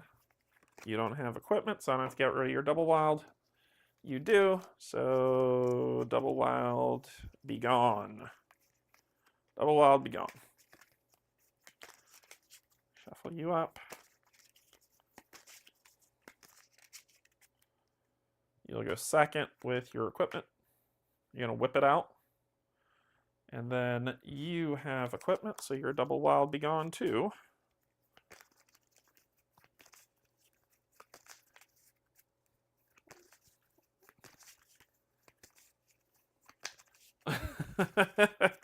They are painted.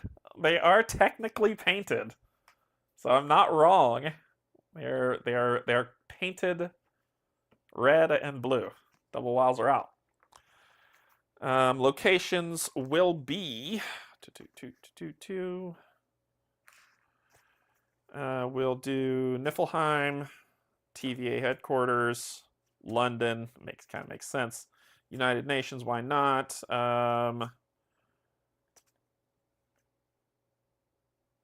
Let's do Project Pegasus and Alchemix headquarters. So, just gonna randomly place these out here. Boom.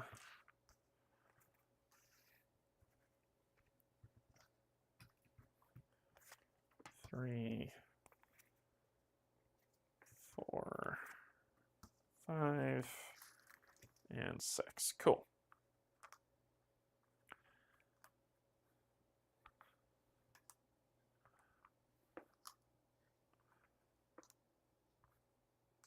And then we set these up. Boop, boop.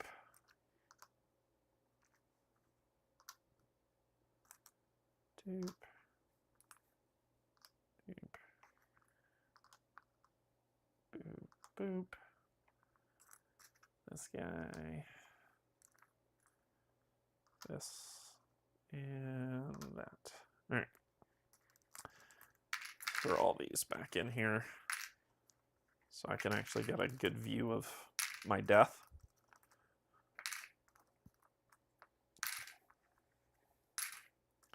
All right, we'll just hold those there for now, and we'll do rescue, defeat, and clear. Clear! Shuffle up my death. Hey, you want to see what the game setup looks like? There you go. Shuffle up my death. All right. And shuffle up the threats. He has no setup, so we'll flip over. Oh, we got to use Doombots. I got to get the Doombot stuff. I forgot we got to use Doombots. I have them. Shuffle these up. Okay, what are we looking at? First threat. Doombots. Bam. Deal 1 damage to 1 hero in each location with any Doombot. I'll be here. Purple Man. So Purple Man has number of players +1, so 4 health. Purple Man cannot be damaged or defeated, or Purple Man cannot be damaged, defeated, or cleared until all 3 missions have been completed.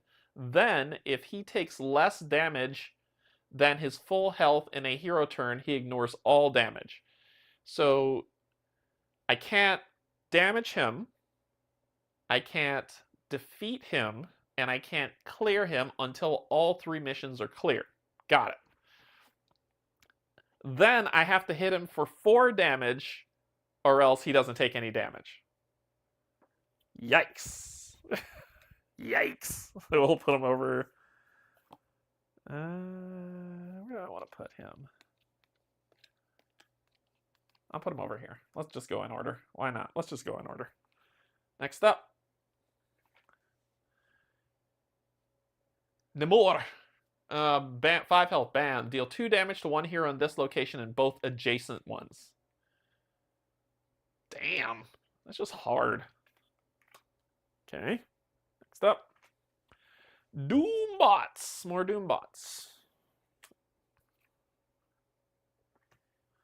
Deal 1 damage to 1 hero in each location with any civilians.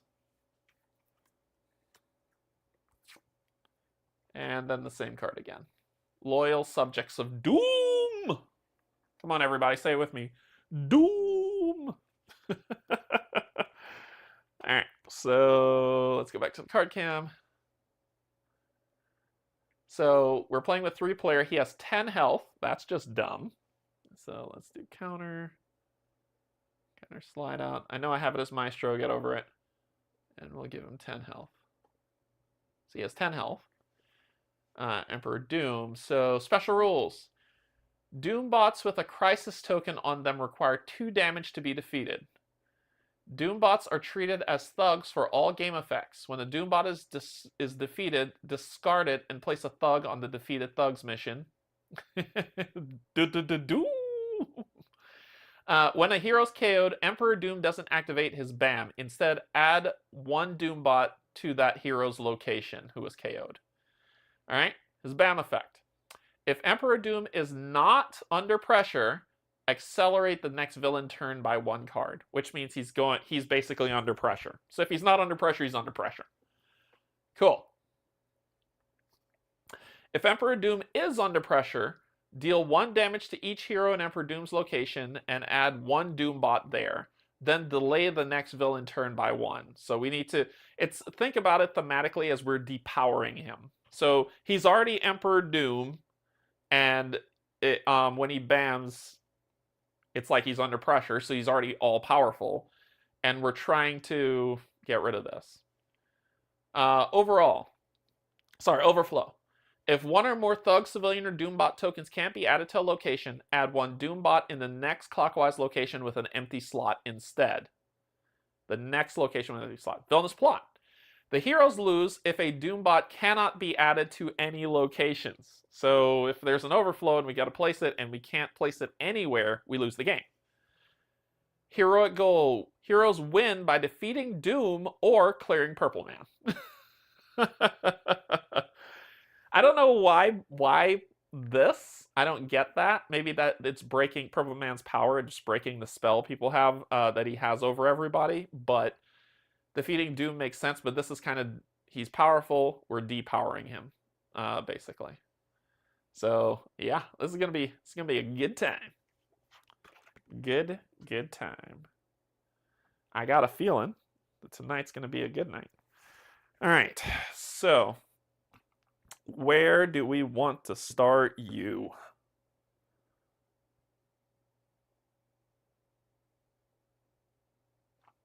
Here, and we'll start over here.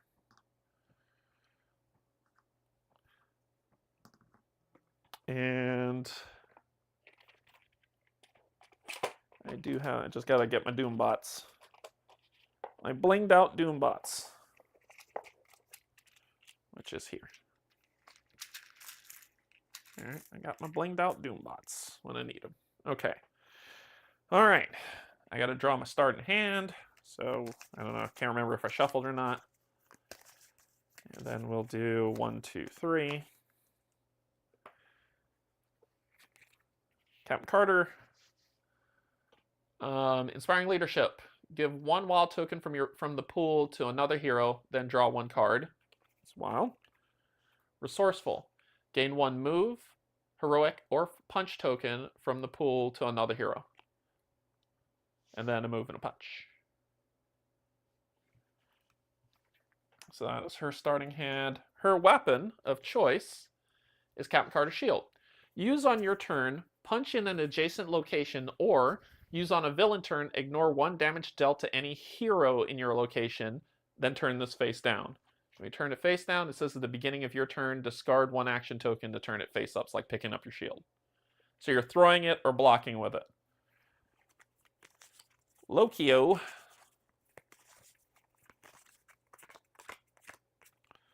I thought this was going to be Sylvie but, when they were saying it, but it's Loki. We have a punch. Misleading. Next villain turn, when the master plan card's revealed, you decide which location the villain moves to, ignoring the movement instructions on the card. Ooh, I like that. And then a move. I actually like that. I might end up using that very soon. His staff says, use on your turn, add 2 thugs in any location and perform 2 punches in any other location, then turn this face down. And to get it back, at the beginning of your turn, discard 2 action tokens to turn it face up. And then I've got boom, boom. And our starting 3 is his starting card, Spignettes. As long as this card is face up in the storyline, if there is no move symbols at the bottom of the 2 latest hero cards in the storyline, you may perform 1 free move. We got a star and a punch, And a double punch. Okay. What's the first card going to be? Everyone. Everyone all together. Come on.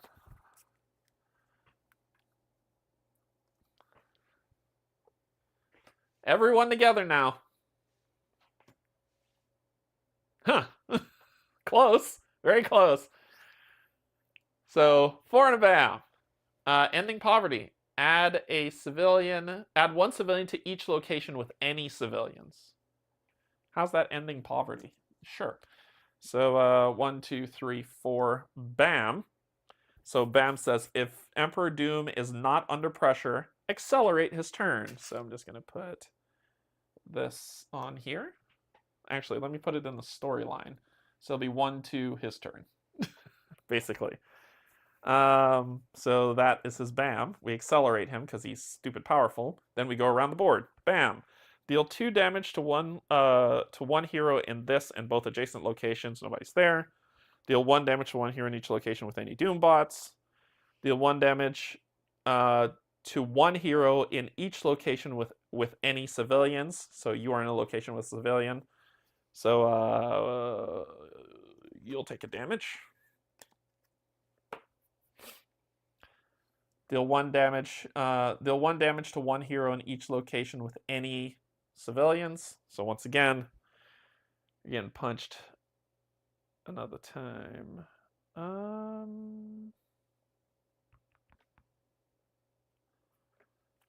Let's add you. I'll let you take a double punch to the face, Loki. You're selfless. You're selfless. Then here, deal 1 damage to 1 hero in each location with any Doom bots. Cool. And then add one civilian to each location with any civilians. Cool. So 1 here, tick, tick, tick. 1 here, 1 here, 1 here. All right. It's my turn. Shield throw. Punch in an adjacent location or recharge your Captain Carter shield equipment at the end of your turn and a move. These two suck. Those suck bad. So, but this could cause an overflow.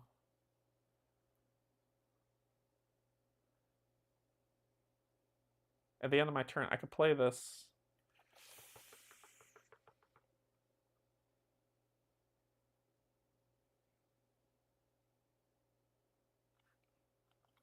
Methinks I want to go here.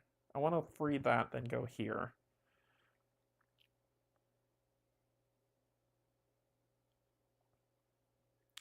What I'll do is I'll throw my shield here, play this card, and then just move over here.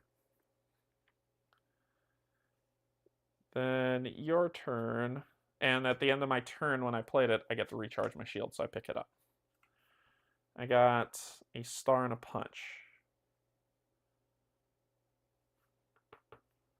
Let's use the mesmerize because I'm scared of what you're going to do. I'm going to wild rescue.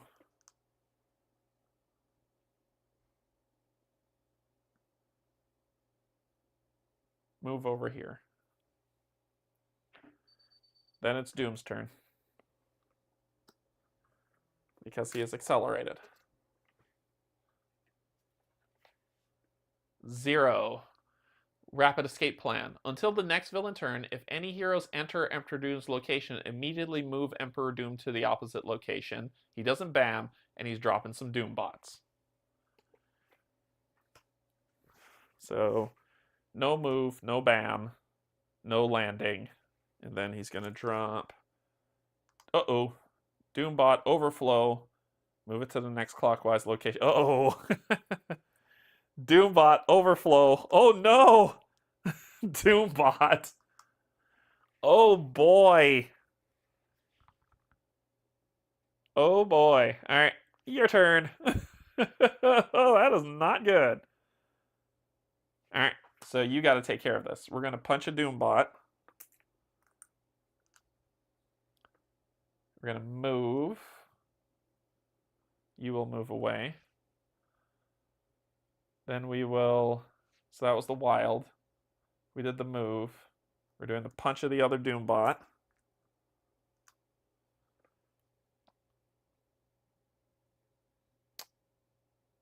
And that's all I got. That's all I got. All right, so I got a move and a punch. I drew a punch. Okay, let's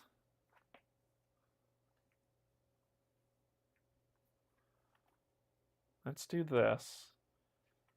Give a wild token to Loki because he sacrificed a lot. I'm going to do star.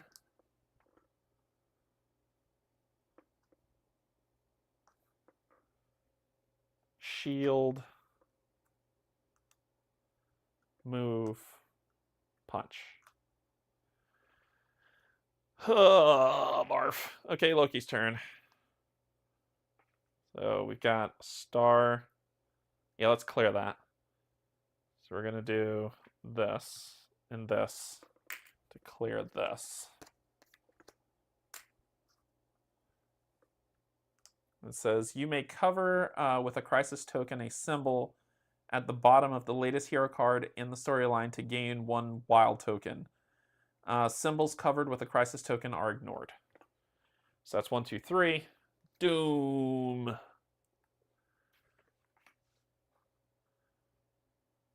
One, no bam. Ending world hunger. Emperor Doom recovers 1 health for each location with 1 or more civilians. Can't go above starting value, and then bad stuff. Okay. So he's just moving 1. Overflow. So overflow, overflow. So first, overflow. Tick, tick, tick. Overflow, tick, tick, tick. And then you're going to add a civilian here. This is not going well. Okay, well, Spider-Man time. Reveal the top card of the Master Plan deck. I was supposed to control where he moved, but I didn't mind it. I guess that'll let me know, but I don't know if I want to clear that just yet.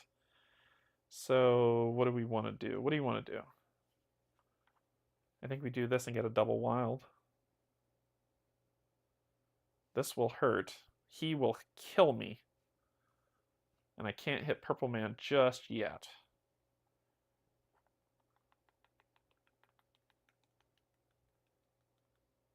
I think this is my best bet to do this.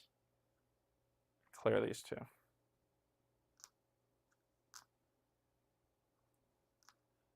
I just learned that people in the Netherlands and Poland already got their MU Season 3. Guess which country is right behind them and hasn't gotten anything? No, it's East Coast US. Haven't gotten anything yet. All right, so that is you. Captain Carter. Shield throw. Punch an adjacent or recharge my shield with a move. I think I need to be a little bit more. So it's 1 wild. Let's do this. And I'm going to give you a movement token. And I'm going to put a star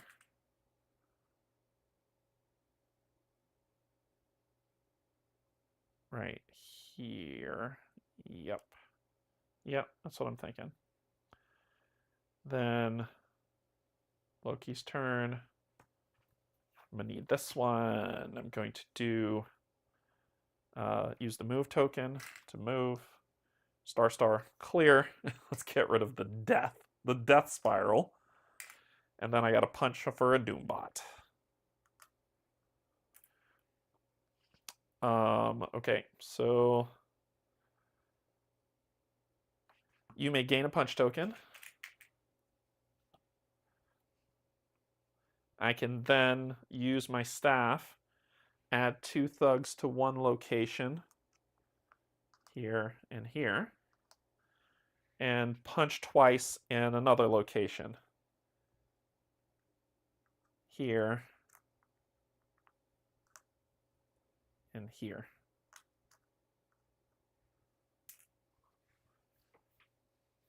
Flip. Okay. Cool. Cool. Doom. Hey, Wolfie. And there it is. And there it is. All right, 3 and a bam. Advanced Doom bots. If Emperor Doom in Emperor Dooms and both adjacent locations, add 1 Doombot and place 1 crisis token on each Doombot that doesn't have one. Ooh. 1, 2, 3. He's not under pressure, so 1, 2. That's when he's going again. Bam. That did that. Then he is going to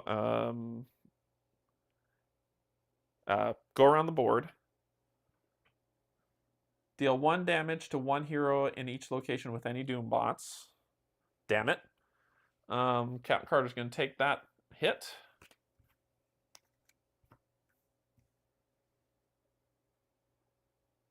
Deal 2 damage to 1 hero in this and both in each adjacent location.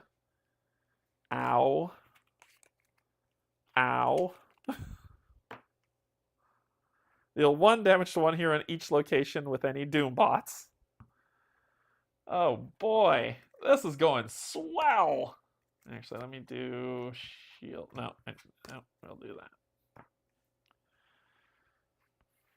Okay, cool. Then we're going to, if Emperor Doom, in Emperor Dooms in both adjacent locations, add 1 Doombot and place Crisis token on it.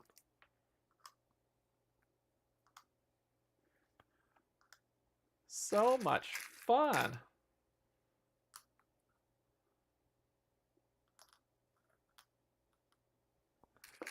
So it says Doombots with Crisis tokens on them require 2 damage to be defeated. Cool. Cool. Cool. Who went last? Loki? So it's your turn. Biscuits. Okay, so I got... What a waste. I can't move. Oh, wait. If the last 2 cards in a hero, I get a free move. I gain a free move. Don't forget your training. Don't forget your training. We'll do this with my free move. I'm going to go back over here.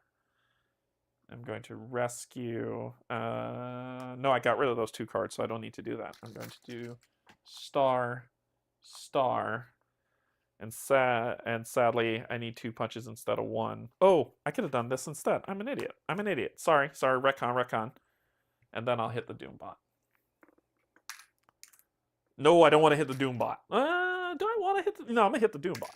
I want to hit the Doombot. So I cleared 1 mission. He's under pressure, which he would be anyway. So now he's under pressure, which he would be anyway. So we're okay. We're okay. So 1 mission cleared. Because of his spinets to let me do it. Oh, all Doombots get Crisis tokens, not 1. All of them do. Yep. All the Doombots get Crisis tokens, not just those. Yep. Good catch. Okay. Captain Crunch. What you got? You got a wild. Alright, so we could kill that Doombot and be okay. So we're going to do this to kill that Doombot. And rescue you. And then I get a punch token at the end of my turn. Okay. He's under pressure, so I don't need to do that anymore.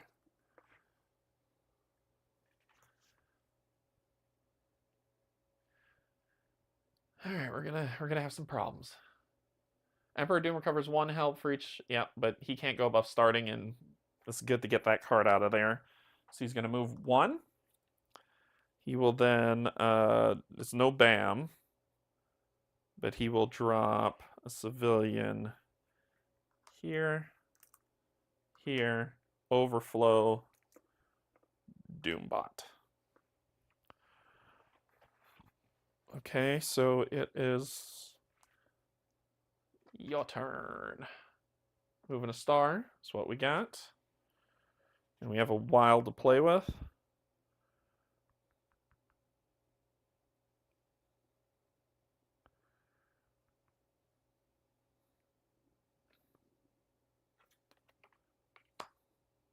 Nope, you will kill me.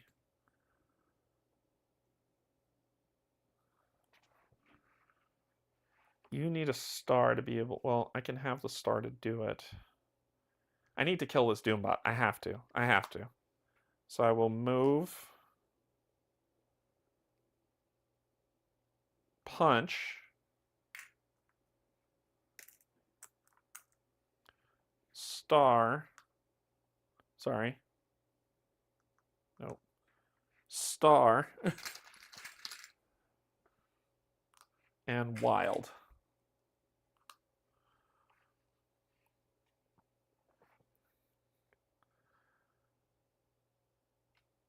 Then your turn.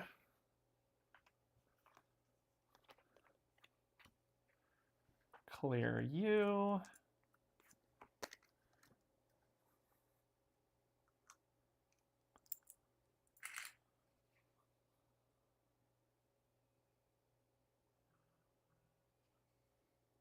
Rescue one.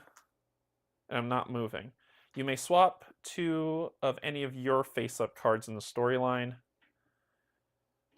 Do I have a move and a star anywhere? Yeah, because Carter's going next. I'm going to do that. Okay, your turn. 5 and a bam. Oh no. End all wars. Until the next villain turn, each hero must forfeit 1 available punch action on their turn, and Doombots are coming down. So 1, 2, 3, 4, 5. Bam. His bam says, if Emperor Doom is under pressure, deal 1 damage to each hero in Emperor Doom's location, which is you, and you'll die. And add 1 Doombot there. Then delay the villain turn for 1. So 1, 2, 3, 4. Right? 1, 2, 3, he would go, but instead he's going to go here. Sorry. 1, 2, then he would go, so he'll go here. Okay. And when a hero's KO'd, Emperor Doom doesn't activate his BAM. Instead, add a Doombot to that hero's location. So that was that. Following this through here. So that was his BAM. Then BAM, deal 2 damage to 1 hero in this and each adjacent location, but blam, you're dead. And when you die, a Doombot gets placed here. Bam, deal 1 damage to 1 hero in each location with any Doombots. None here. So we're okay. Everybody else is KO'd. This is bad. This is bad. Then he's dropping Doombots. Nope. Uh-oh. Uh-oh, SpaghettiOs. Oh boy. Okay. All right, it's getting hard. It's getting difficult. It's getting difficult. Okay, so who goes? It is your turn. You will draw a card.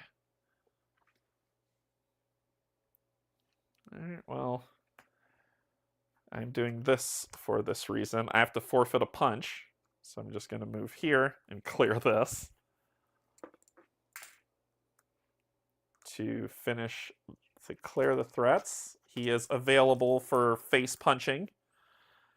And then at the end of my turn, flip that, and it says I have to forfeit 1 punch action. So I'll use my punch token to get rid of a Doombot. Then 1, 2, 3, 4. Okay. Stand up, buddy. All right. What are we gonna do? What are we gonna do? Until the beginning of your next turn, when you take damage, you may redirect it to another hero or henchman in any location. Yup. We're going to do that.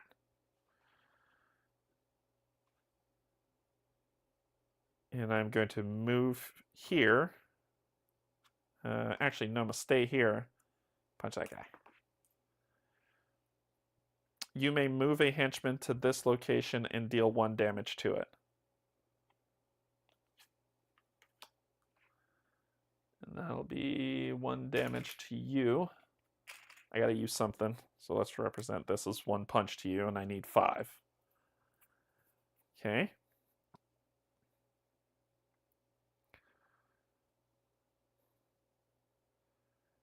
Then, yeah, it says 1 henchman. You're a henchman. Come on over and take a punch. Then it is 1, 2, 3, 4.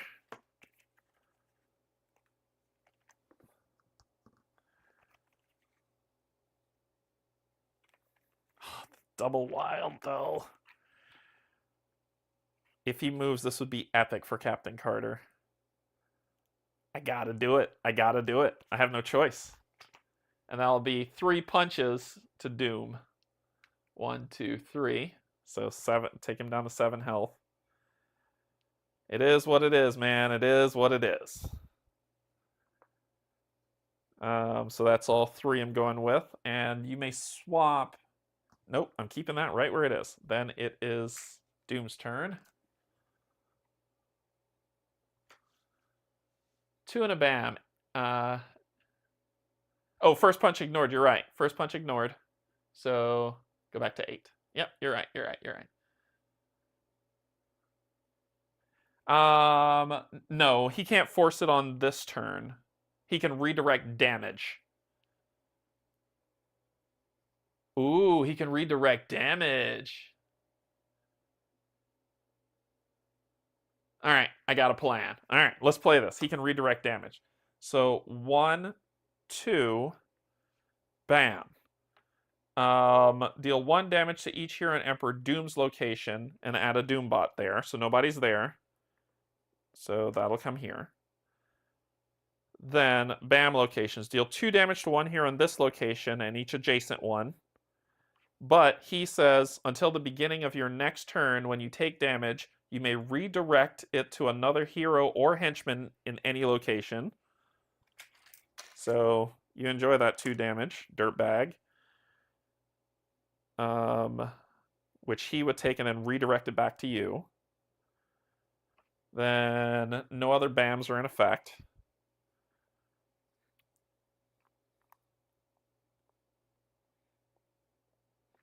Then ending crime. Turn all thugs in play into civilians. This does not count for Doombots. And then you're going to drop a Doombot here, here, and here.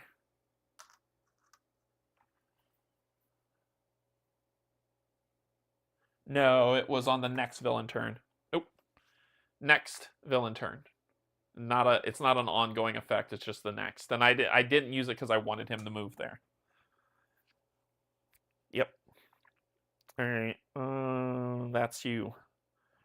Then it is Captain Carter, who has the double wild.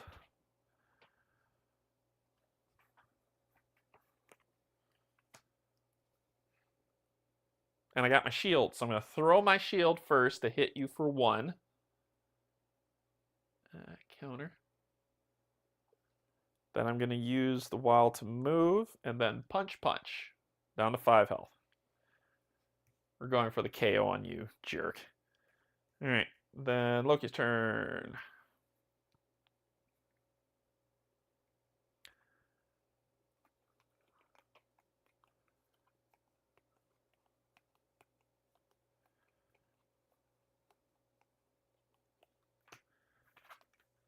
Let's do this and kill you. You are a pain in my patella. So you're dead.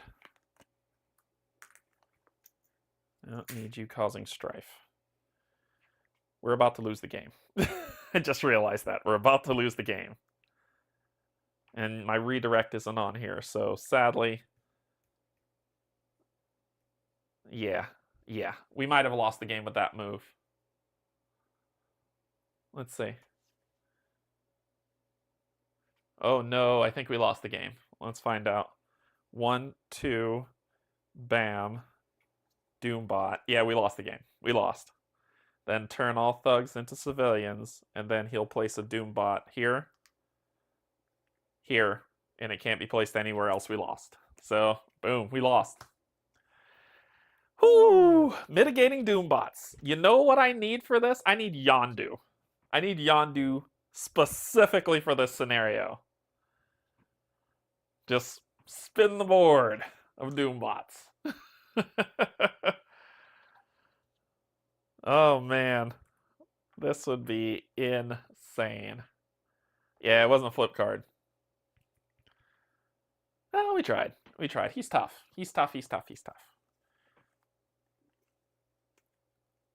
Yeah, and the rest are kind of what we've seen before, so it wasn't any special cards. I think you've seen all of his cards. I should have killed those 2 Doombots instead of hitting him. I should have killed those 2 Doombots. That would have given us one more round. Yeah, this is going to be a tough fight for people. I think I have an idea on how he works and how to mitigate it. Steve and I beat him already when we played at Gen Con. We beat him. But you got to maintain those Doombots. That stuff is the worst. But, yeah, there you go. So, there we go. We're back to the giveaway, right? That's what y'all are, a lot of you are still hanging around for.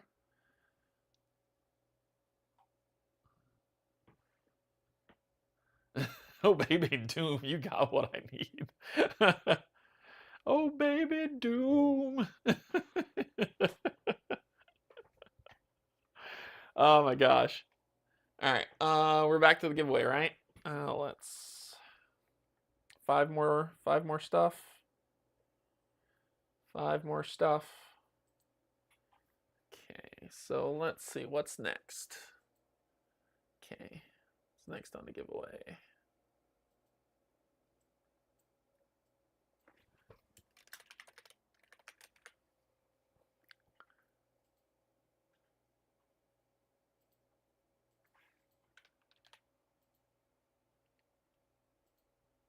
That's not true.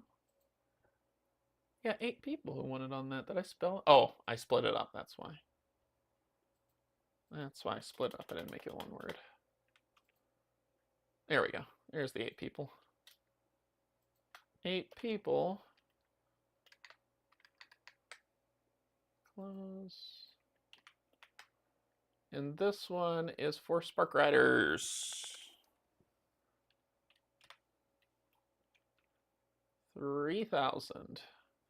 This game came out this year. It delivered this year, and it was a very cool concept. It reminded me of an IP game called, I think it was Highway Galaxy, I think is what it's called. I can't remember the full name of it, but it's basically you have a starship and you're traveling, you're moving goods here and there, smuggling stuff here and there, and there's ships that come into the rear sector, the side sectors. So think of it as kind of like that the road one that came out by, I can't remember who made that. It was like a Mad Max style apocalyptic road style game. But this one, you have shields on the ships that gets damaged. You've got engines that can make you go faster. You've got upgrades that can make you move faster.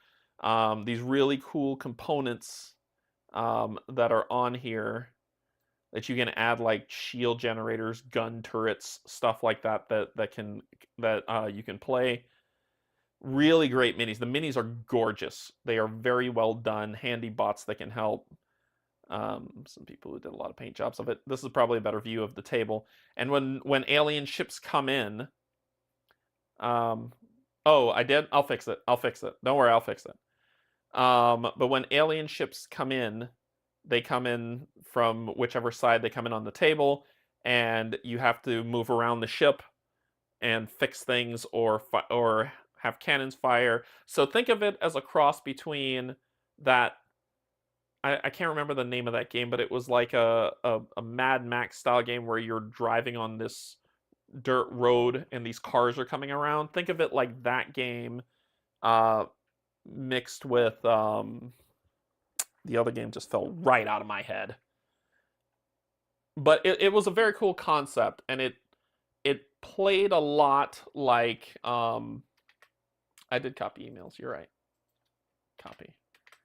It played a lot Recklin Run. Thank you. It plays like Recklin Run with the different vehicles coming up to attack you, but it also plays like Space Run Galaxy. And that's what I feel like this game is based off of. Look up Space Run Galaxy.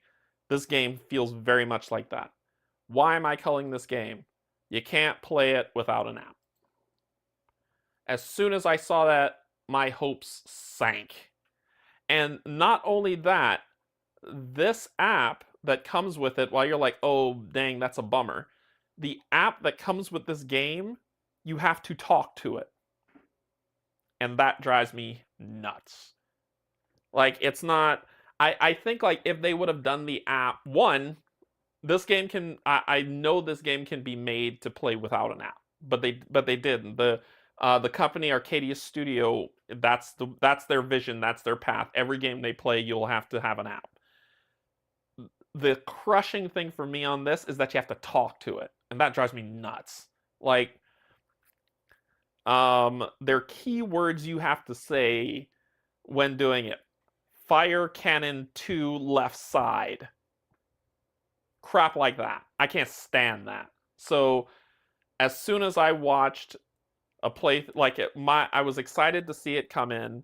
I thought when I asked in their chat, I was like, do I have to talk to it, or are you going to have buttons on the app that I can push to say stuff instead of having to talk to it? The person that responded to me said that I just had to, that they would have options. But when the game came out, there was no options to press. You have to talk to the app. And I was like, son of a... Waste the money. Gone. Called it. Gone. So that's why it's on here. Boop. There we go. So, good luck.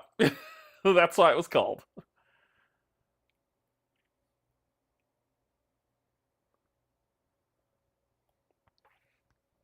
So Mike Owens, congratulations. Like I get the design they were going for. I get it. I really get the design they were going for. It's not for me. It's not for me at all. Not at all. So, and runner-up.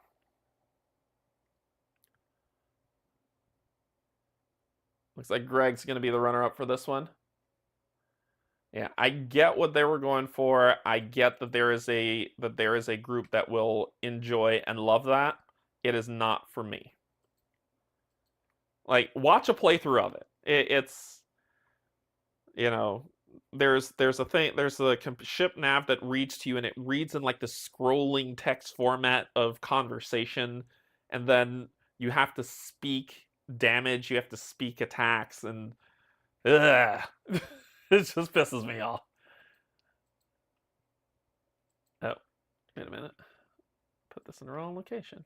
This should be here. Okay.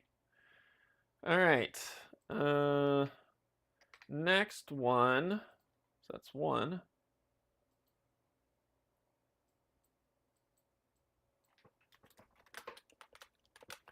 So this should get all of the ones that are there. And if I see any duplicates, I'll pull it. All right. The next one. Yes, I did names this time. The next one is going to be for Robinson Crusoe. I had to put V2 because there's 3 versions of Robinson Crusoe. There is the original version that came out that was the first version of the game. I didn't have it. Then there was this version that I did get into with Adventures on the Cursed Isle. And then the version 3, which is the one that just delivered, which is the big box and the minis and all that other stuff. I have that, which means I no longer needed this one. And that's why I'm calling it. All right. So we are going here. And these are the people who wanted to be part of it, so spin away! Hey, Bert. Wow, Qingong's just winning out today. I shuffled. Y'all saw me shuffle.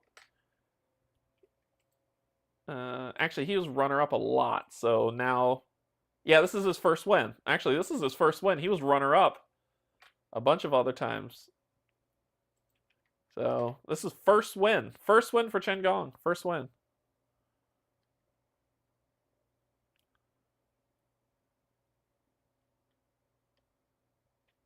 Minion number Q. You are runner-up, so if Qingong does not respond, guess what? You won yourself a game. Based special as value. Next one up for bid.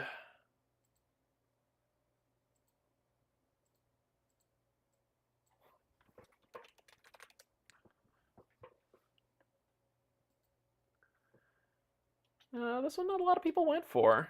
Kind of disappointing, but that's okay. I think it's because it's not to a lot of people's you know, they don't dig this one too much.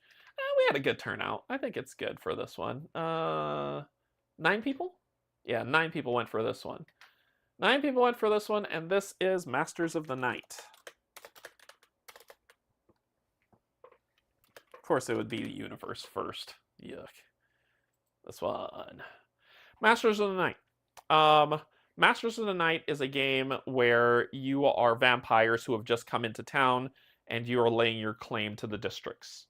So there is a co-op mode to this. There is co-op to this game. You can play together, you can play against each other, but there is a co-op to this, and it's 1 to 5 vampires that can play. And it says a cooperative challenge. You see that? So it's by Ares Games, and basically you are a vampire that as you gain power, you're able to gain more abilities that you can use. This is the city board. Let me see if they have a closer image of the city board. So this is a potential layout for the city board as you go around. There's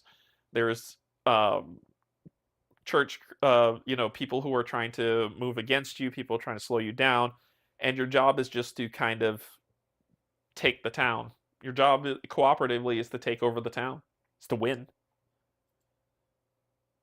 So, yeah. It's a fun game.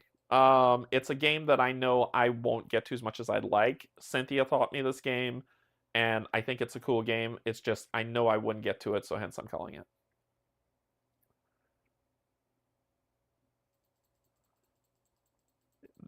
This must have been added after I did the form. I told y'all to go back and look at it in the chat constantly, Mike. I was like, I'm adding games constantly. Go check and update your stuff. All right, let's do it.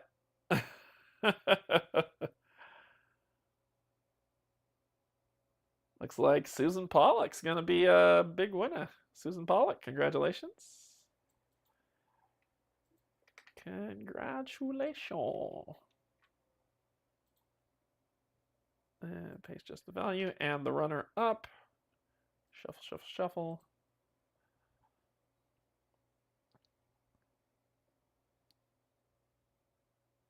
Oh, look how close that is. Jess. Jess is the runner up. That over here. Special value. So that was 1, 2, 3. So 2 more. 2 more than our next game. All right, this one. Let's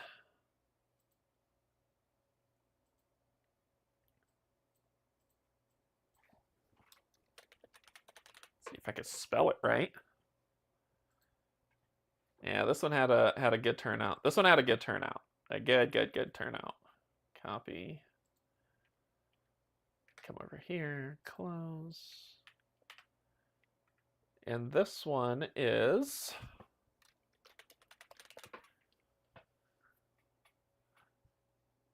signed picture. This one is Leviathan Wiles. Yours has painted minis, correct. Yeah, this is a good game. I don't get it to the table often, though. Yeah, exactly, Cynthia. Leviathan Wilds. Leviathan Wilds is this one is up. This is a fantastic game. If you've played Shadow of the Colossus, this is right up your alley. This is Shadow of the Colossus, the board game. It is, I think it's made by Mooncrab. Mooncrab Games, I think, is the one that made it. You are climbers who are trying to save these leviathans by shattering corruption. And if you shatter all the crystals, you win the game. That's it. You just have to beat all the crystals before the timer runs out. You have great abilities on these cards. This game is incredible. And once again we go to this game is incredible. Derek, are you insane? What the hell are you doing? No, don't get rid of this. This is a great game. It is a great game. It is a great game. It's a wonderful, fantastic, wonderful, wonderful game. Steve has it. and this game, I don't want to play solo. I want to play it as a group, and Steve has it. So that's the only reason why I'm calling it. Once again, Slay the Spire, Leviathan Wilds. Steve is going to be, he's probably going to back the expansion that's coming for it. And if he backs the expansion, more Leviathan Wilds for me to play with Steve and Kim. So because I don't want to play this game solo, I am only calling it for that reason. If Steve did not live 2 hours from me and Game of Palooza never happened, I would not call this game. But he has it, which means it's just taking up space on my shelf, which means it can go to a good home. Oh, well, I've already told Steve he needs to do that. So, Leviathan Wilds, going up. Oh, man, this could go, like, anyway. Let's go.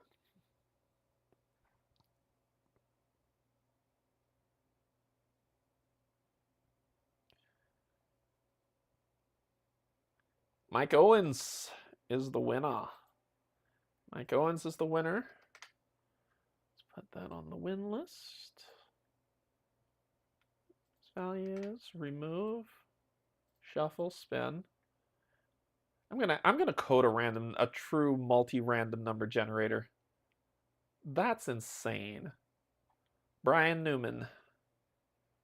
So basically, you just need to be next to Chen Gong's name, and you win. Brian, you are the runner-up. So we've done one, two, three, four. Last one before we go to our next game.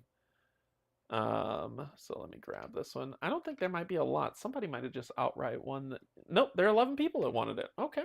All right. Interesting. I'm happy about it.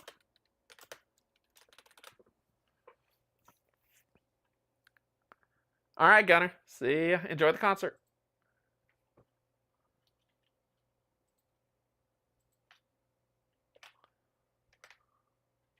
Close. This one is Bag of Dungeon 2, The Cursed Forest. Interesting game. I played this. You could play it. Playing it solo actually is a great idea. I have no idea, Matt. I have no idea. until the giveaway is over, then I'll answer extra questions and then I'm done. So that's kind of where I land. So I have no idea. I'm just going. I'm going until we're done. So yeah, I don't know how late I'm going today. I've been on for 4 hours. Jeez. All right, so this one, Bag of Dungeon, is actually an excellent game to play solo, where you have think of it as kind of like 4 Against the Darkness, or yeah, 4 Against the Darkness is probably a good well, but instead it's solo. You're only one person, but think of it as 4 Against the Darkness, where you're walking tiles of different locales to solve a puzzle and be done. So you get abilities, you get curses. There are minis that you can have. There's a painted mini, so that's how you're building. You're rolling dice and you're walking through. You're fighting monsters, and you're dealing with what comes up. And all the tiles and everything is in this bag. So it's a bag of a dungeon that you pull out and you play to go through. So Bag of Dungeon 2, The Cursed Forest. This is the game. Why this is going is because I played it. I played it, and I want to play something else. That's the only reason why. I played it, and I want to play something else. So send it to a good home. Let me make sure this is the right one. Yep. And that was the one I put in the search, right? Bag of Dungeon. Yep. Make sure it's the right people. All right, here we go. Spin around. Spinaroo. Hey, Broccoli.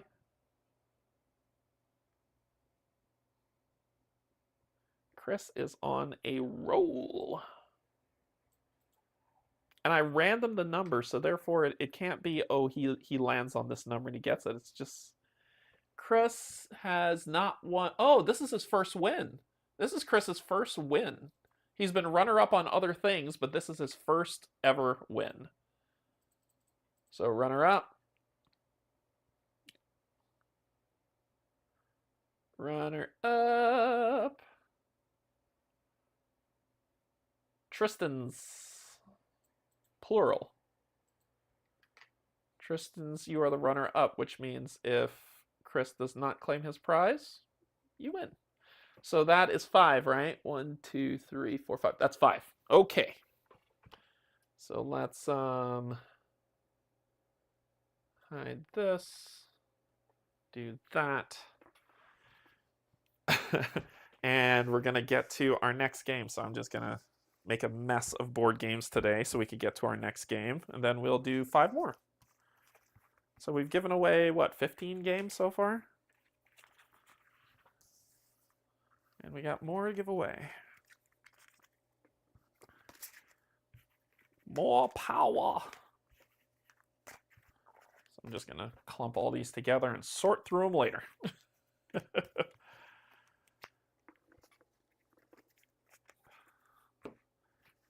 Gosh, it's a lot of stuff. It's a lot of crap.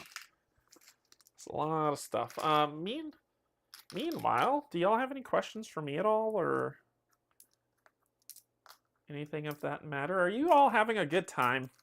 I guess that's another question I need to check in with you all on. Are you having a good time? Having a good time? Uh-oh.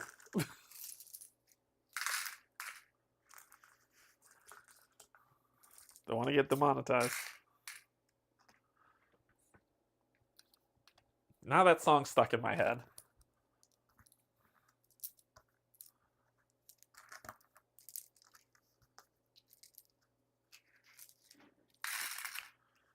Put all these together, all these locations. Waiting for the dancing to start. And I have Queen stuck in my head.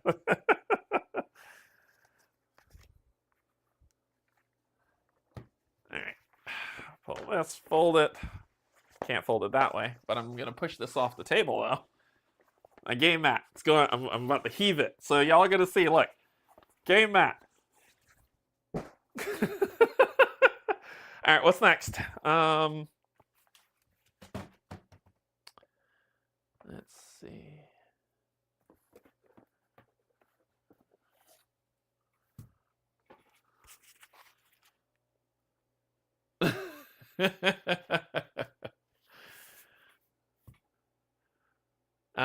What does your shirt say?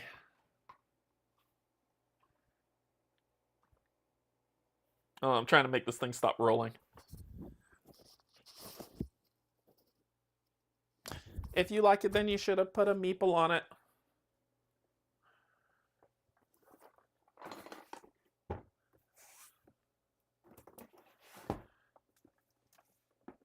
All right.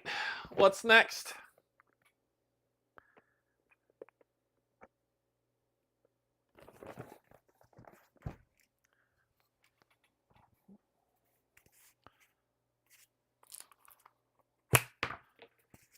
Ha! Game mat. Get the mental image. Because this is the collector's edition, my friend. Let me get down to the table. Y'all are looking at me too much. Stop looking at me. Stop looking at me. Don't look at me. Oh my God. It is the collector's edition that holds everything. That is why we need to hide that counter. And then, what's the difference between the two? Nothing. It's just preference. Well, I didn't unroll it enough for it to be flat, so we're going to be playing on this side. And we're going to zoom in. Okay. You should get your copy ready. You should get your copy ready. For people who do not have this game, at all, and they want to play, because this is a group endeavor, you can go to Thunderworks Games and actually print out. Thank you, Dragon. Thank you. No, enjoy yard work. But you can go and print out a sheet for yourself. Or if you have the app, you can go on your Apple or Android device and download the Cartographers app. And that's all you need. We're gonna play that. And I bought the expansions. So I got mini expansions to add to this that aren't sleeved. My soul hurts. Okay. Never seen this game before. Oh, C. Mitch, you are in for a treat if you're not kidding. You are in for a treat. If you're not joking, you are in for a treat. Download the app, or you can download the app, or you can print it out from the website. I need to get my pencils. 1, 2. That's country talk. Pencils. 3 and a green. I think those are the only colors I need, right? Did I get a yellow? I didn't get a yellow. I need a yellow. And a yellow.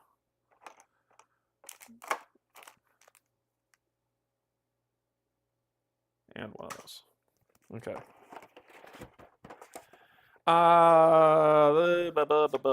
Just pick any random map. It's not Niblis. Niblis can kiss my butt. This is the base one. This is the base map. The one that comes with the game. With the core game. I have all of the maps. That's what's all on this side. It's just nothing but maps. So, put that over here. So I'll be doing setup while you all do what you do. I don't have the same base. Oh, then that's okay. That's okay. Go to the website. Go to Thunderworks Games. Download it, and it will give you the base one. Yes, it is C. It is C. Right there. It's map C. All right. Biscuits. Let me. So I gotta go through these. Good Lord, did I do this? I'm a monster.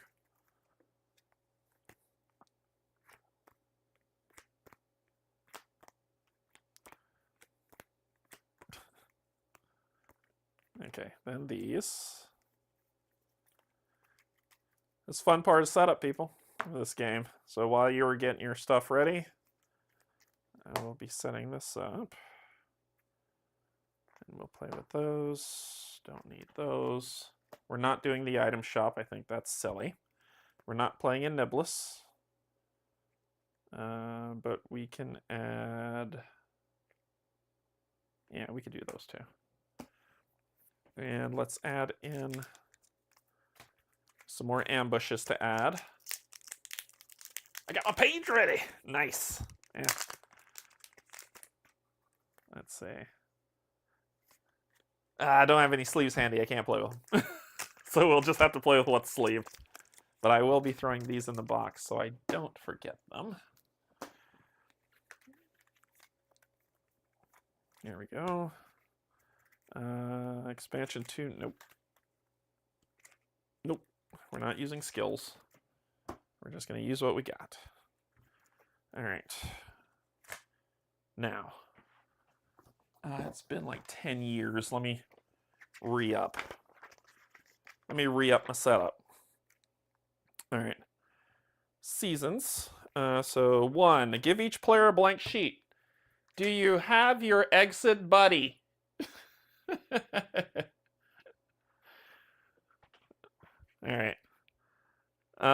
So we'll be using side C. If you don't have it, remember I've already given you instructions on how to get it. Grab a pencil, pen, and some colors, because if you want to color stuff in, there you go. I can't draw, so I'll be coloring stuff in. Have each player write a name for their cartographer at the top of their map sheet in the indicated space. Write your name here. Do not pick a title. This will come at the end of the game, so write your name there.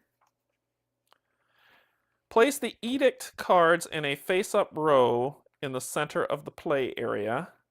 So this, I think we shuffle these, right? Oh, we'll get to seasons. Edict cards, which is A, B, C, D. I need to find those. You do not play in this game. Oh, it's here. A, B, C, D. There you go. Edicts. All right. There they are. I don't need to find them because the playmat has them. All right. Sort the scoring cards into 4 decks by their deck backs. Shuffle each deck separately, then draw 1 card from each stack, placing 1 scoring card face up until each edict card is assigned. So we're gonna do yada yada yada yada yada yada yada. Shuffle this up. We're gonna. I will zoom these in, so don't worry about saying I can't see that. I will zoom them in. You will be able to read each one in turn.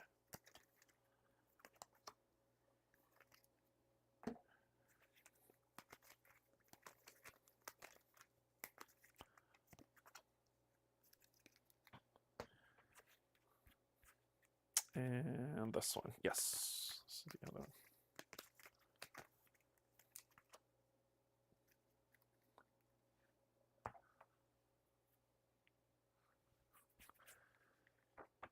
All right, then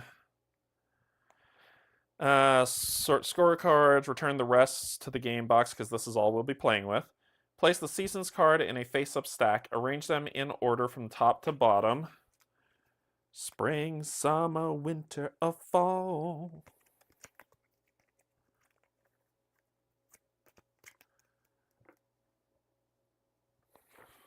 All right. Then shuffle the rest of these monsters. Why are you still in here? You shouldn't be in here. You shouldn't be in here. And there's the edict cards. And we'll do this over here. And I think these are the rest. Yes, these are the rest. Okay. So shuffle the ambush cards to form a face-down deck. Place this ambush deck off to one side of the play area. So get all the ambush cards.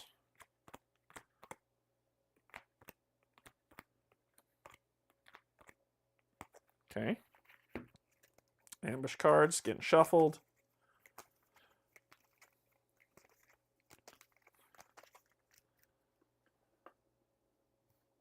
Put you center.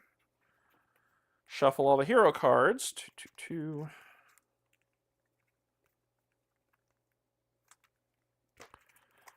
Shuffle the hero cards to form a face-down deck. Place the hero cards off to one side.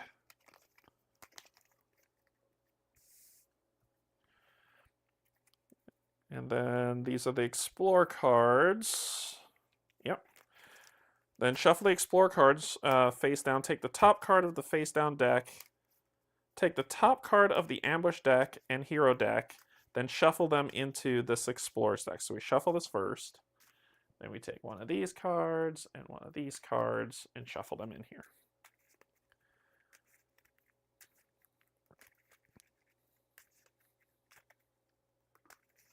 Where'd y'all go? I pulled y'all out for a reason. I don't know. You're out of the game. We got other monsters to deal with. Okay. All right. Explore deck. The game is ready to begin. Okay. Let's take... I just have to re-up on how to set it up. I need a sheet to draw on. Okay. So basically, for people who've never played this game, How this game's going to be played is I'm going to draw until I have this many points for this season. We are going to score based on these edicts. So in spring, we're only scoring on these two. However, you might want to prepare these for what's coming up, depending on what's being drawn. But these two are the things that we're looking at. When we go from, once I hit 8, we'll go to summer, and then we'll do these two. Winter, these two. I mean, fall, these two. Winter, these two. And then high score wins. All right? It's that simple. So let's take a look at these because I know there's tons of questions on this.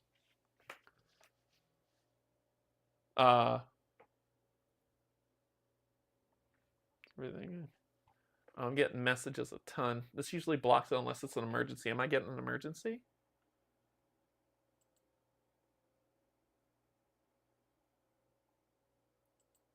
Can y'all still hear me okay?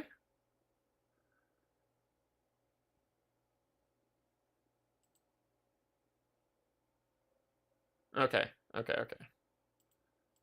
Yeah, I saw the message. Okay, I saw the message. Okay, so here we go. Greensbow. So earn 1 reputation star for each row and column with at least 1 forest space. The same forest space may be scored in a row and a column.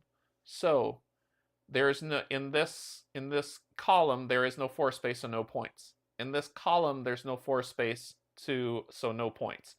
It just needs 1 forest space in a row or a column, and you can count them towards each other. All right. Oh wait, this says 1 player. I think this might be a. No, this one's good. This one should be good, right? Yeah, this one should be good. It can only be played. This is good. It's good. This is how long it's been since I played this. Next, Trello Monastery. So earn 7 reputation stars for each cluster of village spaces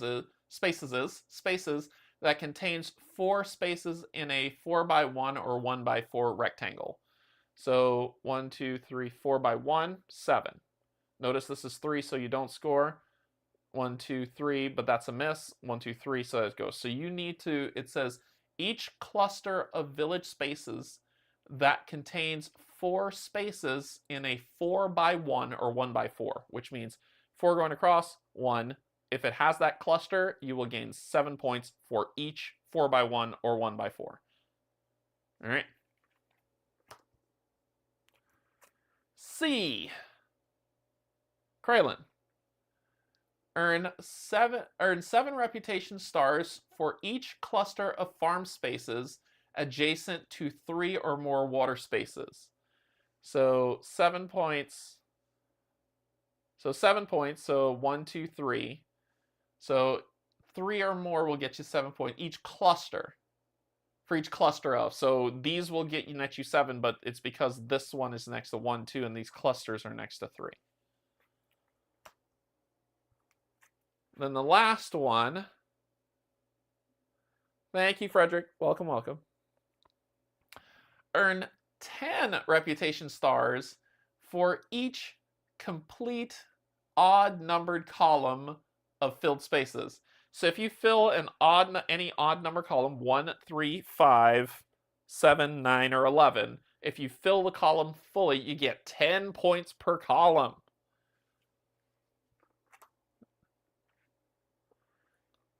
All right.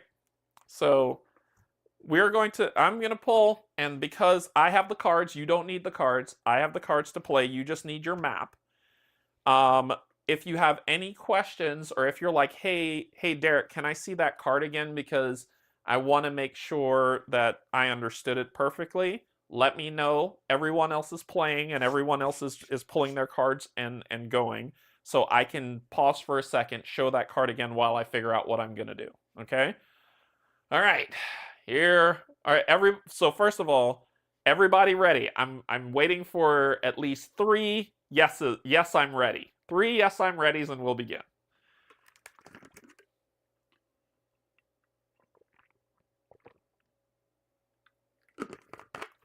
I got 1 from Jan. 1. Cynthia's ready. 1 more. 1 more, and we get started. 1 more. Everybody ready? Do you have your exit buddy? All right, there we go. Alexis is ready. Let's do it. Here we go. First card. So, this, for people who don't know, while the people who do know are taking their turn, this card is 2 points towards the 8 points that I have for the season. You either can draw a forest or a river, but you have to draw it with this shape. All right? So this shape that you draw will either be a forest or a river, not both. And it has to be in this shape, anywhere on your map, anywhere you want. All right, so that'll be the first one that's here. So this one says earn 1 reputation point for each row and column with at least 1 forest. So off the bat, I think we're pretty solid with this one. So I'll put that here, here, boom, boom, boom, and then I will shade those in green.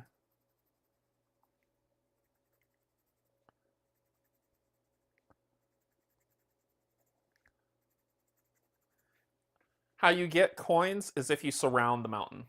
If you surround the mountain. Rotation is okay. You can rotate it however you want. You can rotate the shape, Tetris that thing, like you just can't break it up. That's the only thing.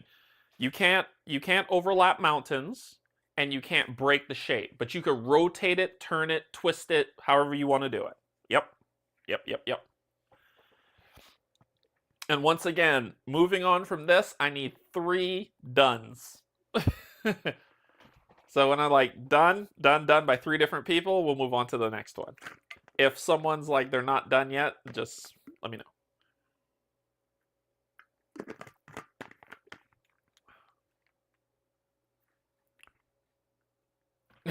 Done, I think. Have you got a webcam watching Cynthia? On your map, the icons are mountains and what? On my map, it's just mountains, and these symbols are ruins. So if you have to place a ruin, which when we drew the card, I'd bring that up. You can draw over it, but if you have to place a ruin, the shape that you have to draw is going to be on a ruin space. You have to do it on a ruin space. So if you want these mountain points, you have to surround the mountain for the points, right? That's how you do it. So once it's completely surrounded, you get that coin. 1 coin, which counts towards scoring it the extra, and ruins we'll talk about when we get to it. But draw your shape wherever, twist it, turn it, put it in a bow, however you want to do it. All right, so we got 2 dones. Keep some ruins available, otherwise when a ruin comes up, you can't draw. Exactly, Jan. So this gives me Tetris My City vibes. See, Mitch, it is Tetris My City vibes, but amazing.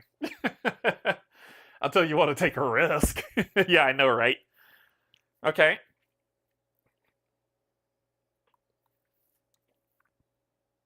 So, yeah, I got 2 dones. So if anybody else is thinking.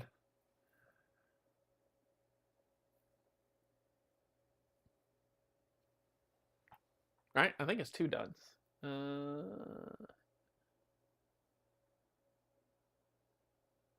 Yeah, I got 2. So 1 more done, and then we're good.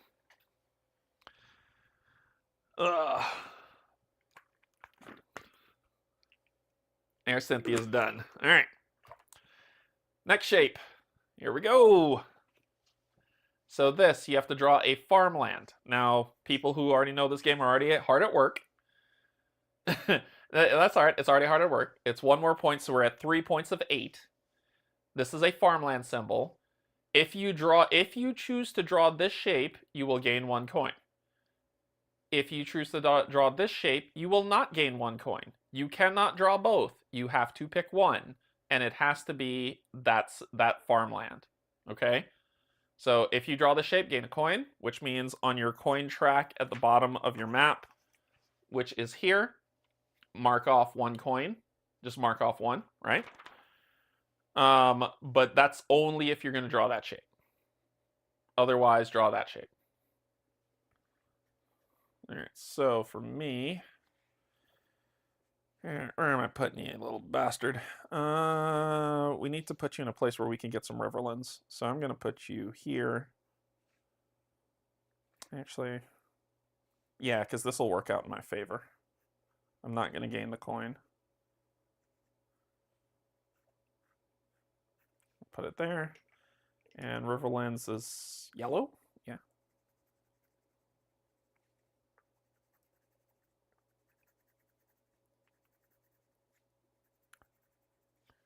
Yellow.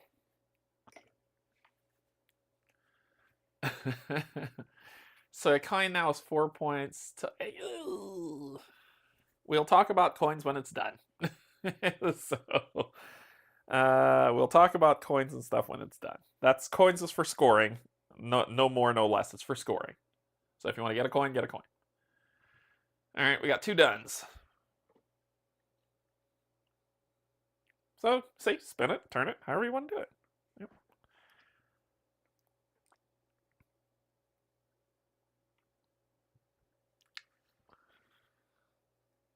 Done. All right. Next number. Ooh, this one costs nothing. So this is kind of a free one, and it's just this. And it could be any one of these you want. Any one. It doesn't have to be... you can only pick one, but it could be anyone. Anyone you want. This last one is a monster. You don't want that. So, unless you can get points from it from a hero. So I'd say, since no heroes have come out yet, I probably wouldn't draw that right now. So you get to choose that symbol. But it is 0 points. I'm going to put it...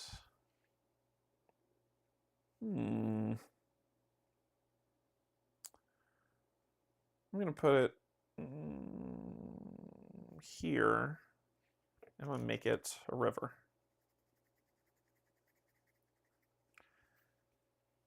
We need to get some houses out, man. Anyway, that's 3 of my 8. Done, done, done. All right, next one. Ooh, look at that. Yeah. Man, I wish I would have picked it. This would have been perfect for that score. This or this in that shape, position however you want.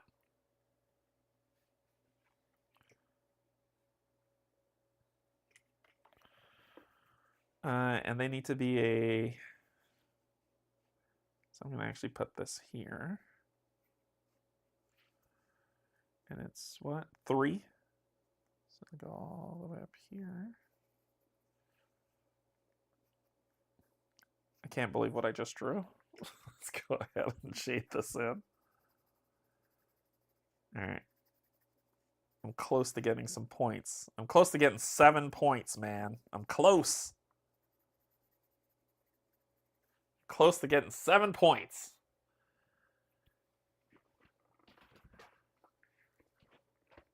Good for me. Yeah, I'm close to getting 7 points. Anyway, we're at 2, 4, 5 of 8. Season's almost at an end. All right, that's one done. A lot of people thinking. 2 done. Alexis, you over there thinking? This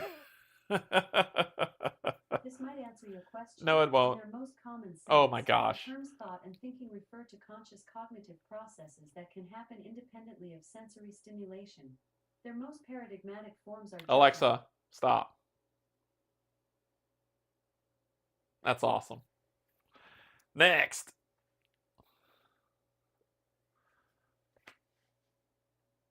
Perfect. Perfect. Oh, that's perfect. Oh, that might be clutch right there. Oh yeah.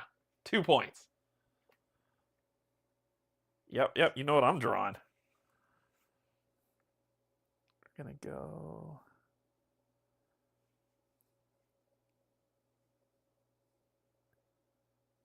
Three. We're doing it this way. Like that. Like so. All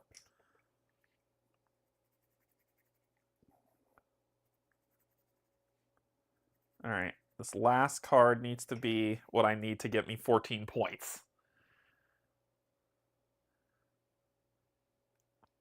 For your answer, as long as it's a 4x1, even if it's connected, as long as it's a 4x 4x1 or a 1x4, that's it. So even if it's part of a cluster, if you can make 4 or 4, you're good. So I've got my 4. I forgot the color in this thing. All I need is the last one. So we're at 2, 4, 6, 7. So the season's ending after the next card pull. And if it is a red, we're getting 14 points. Huzzah! So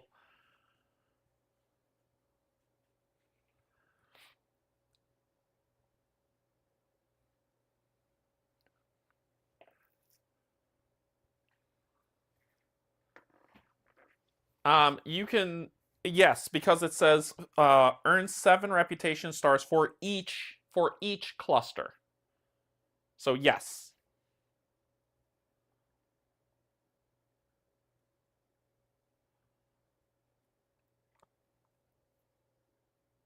Gimme red. Oh, I'm sorry if I missed the question. Sorry, Jan. So, yep, so the next card will be the end of the season in the first scoring phase.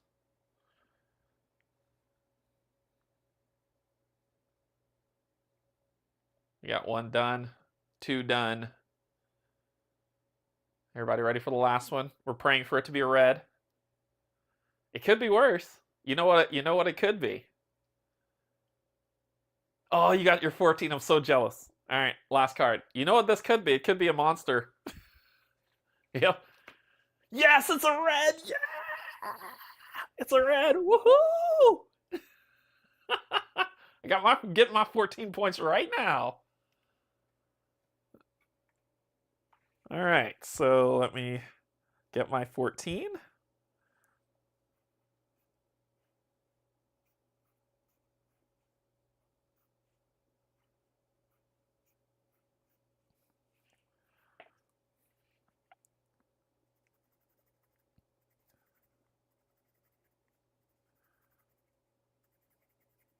I got more than 14 actually with that move. I got more than 14. I got 1, 2, 3. I got 21 points. What? 21 points, people. Incredible. Okay. We're going to go into scoring. I got 21 points. 4? No, Tim. Are you serious? You see 4? Where's the 4th one? Oh, right here. You're right. 1, 2, 3, 4. 1, 2, 3, 4. 1, 2, 3, 4. 1, 2, 3, 4.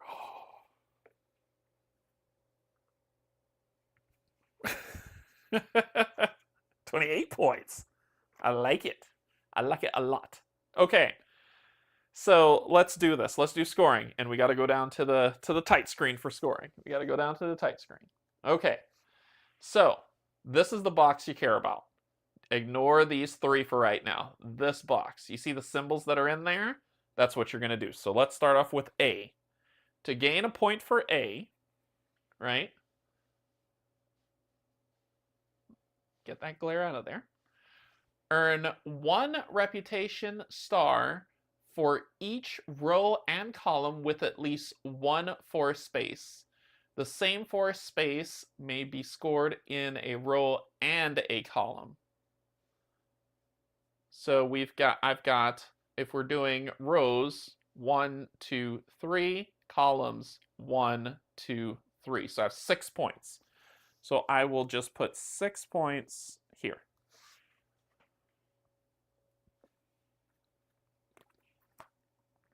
Then we go to B.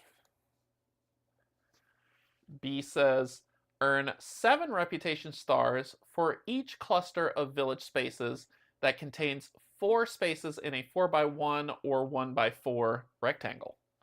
Well, as the chat pointed out,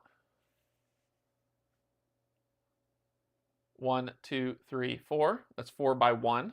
1, 2, 3, 4. 4x1. 1, 2, 3, 4. 1, 2, 3, 4. So 4 times 7, 28. So I'm going to put 28 points here in that space. Then the next thing is, do you have any of these crossed off? if you have any of these crossed off, count up how many you have crossed off and put that number here. I don't have any, so I'm going to be at 0.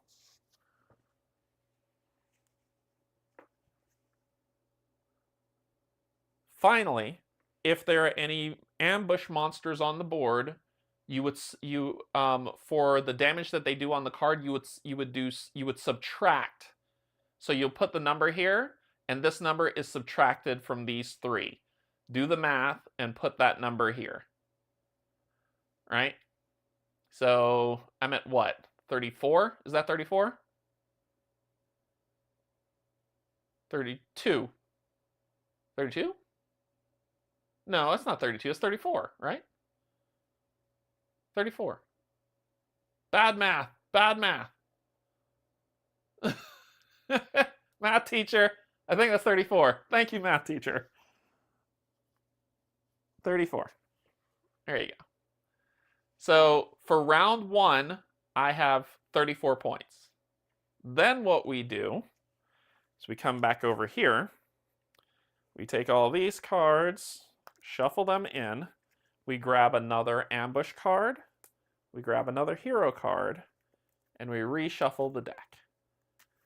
Engineers know how to code. We don't know how to count. Get it right.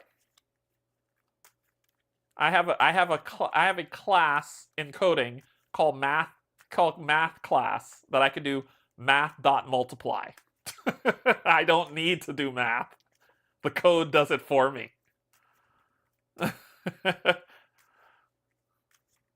Import system.math. I don't have to know trig. The computer does it for me. I just need to know how to ask the question. I say that in a complete cringing tone because I worked with two people who graduated with masters in math, and they would beat me to death. Shuffle these up. Put the Explore deck back. Spring is discarded. We are on Summer. So Summer is going to take 7 points, and these are the only 2 that are being scored. So once again, I got another chance to gain a ton of scores, and then this one. So B and C that we're going with. Got it? So that's a master's in math. Yeah, he's probably going to cringe. So you have a chance to get more big points here. More big points. That's a word. And then here, we're working on these 2 now. So for people who are trying to remember again about this one, because we just got off, this one says earn 7 reputation stars for each cluster of farm spaces adjacent to 3 or more water spaces. So whatever your cluster of farm spaces are, just make them adjacent to 3 water spaces and you're good, which means you want to spread farm spaces out and then cluster water around them to get bigger points. I got 1 ready. All right, so we're ready to go. Here we go. First pull. Riftlands. I could get myself potentially another. I can. Oh, I'm getting myself another 7 points right here. Making that a red. Yeah. There we go. And that's 0 points. And remember, we're going to 7. Clusters are whatever. If they ever connect, they're considered a cluster. If they ever connect or touch. So if you have a farmland that spans like from here all the way to here and they touch just 3 spaces, that's 1 cluster. So you have to break them up. You have to break them up. All right, we got some duns. So number 2. Hey, Kim. Long day, Derek, you powerhouse. I'm doing okay. We're having fun with this. Oh my gosh, am I going to raise the score to insane levels? Ooh. Oh, you tempt me. I shuffled this deck. Insane levels engaged.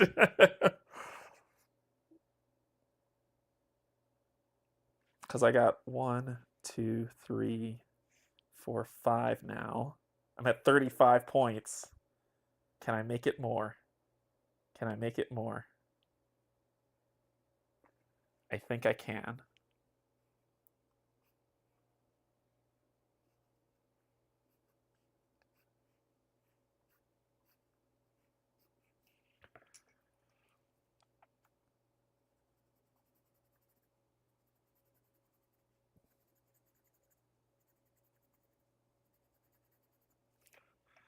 And because I surrounded... Ooh, can't see. And because I surrounded this mountain, I get one coin.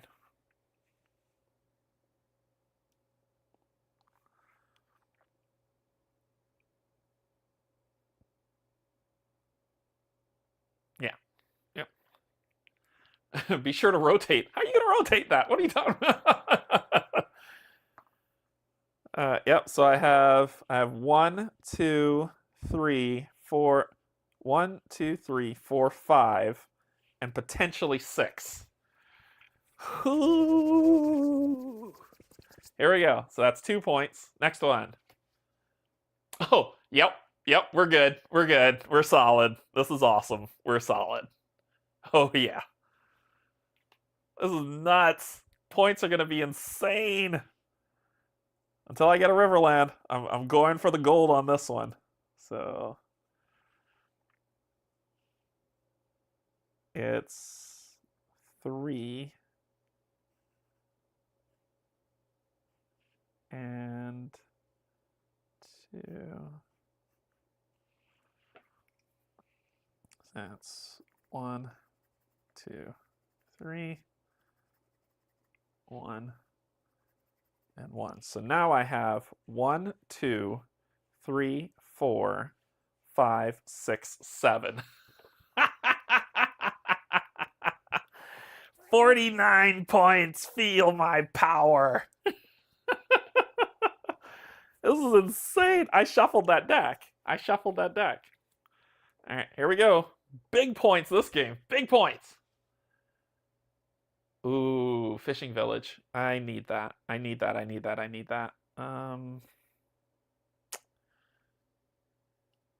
I could go for more I could still do big points because that's 4. That's just a straight up 4. That's straight up 7 points. And the next one is the end of the season, so I think I'm going for big points here.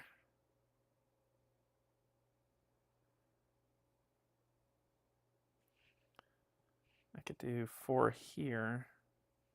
If I do the 4 here, it'll negate this one.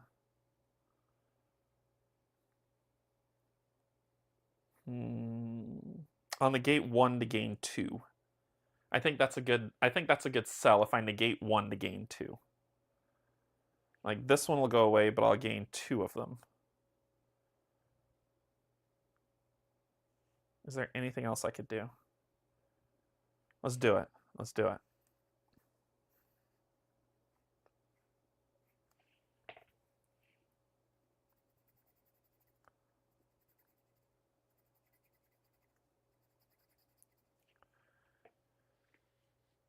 All right, next card. So we're at 2, 4, 6. Next card's the last card.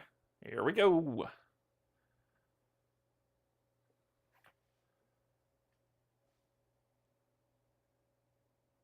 That's actually perfect. That's perfect for some good points at the end. I'm okay with that. That's pretty good scoring. So we could do it here.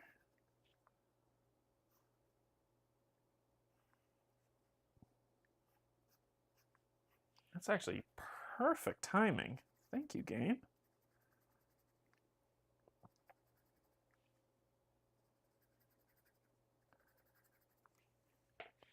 Thank you, game. I appreciate you. Perfect shape. Yes, perfect. All right, let's go to scoring. This is going to be an interesting score turn. So we're scoring B and C on this one. So B, remember, is, let's grab the card. B says, earn 7 reputation stars for each cluster of village spaces that contains 4 spaces in a 4x1 or a 1x4 rectangle. So I've negated this one out, but I've got, let's go 1, 2, 3, 4, 5, 6, 7, 8. 56. All right, 1, 2, 3, 4, 5, 6, 7, 8. 56. That's a huge jump from 28. Damn. And then the next one says, earn 7 reputation stars for each cluster of farm spaces adjacent to 3 or more water spaces. That looks like this one. So that's just one cluster, so I get 7 points. I then have 1 coin checked. Yes, this is cumulative, so even if you put 1 here last time, you do it again. So I have 1 coin and 0 monsters. So this is 64. Dang. Right? 64? Yep, 13. 64. I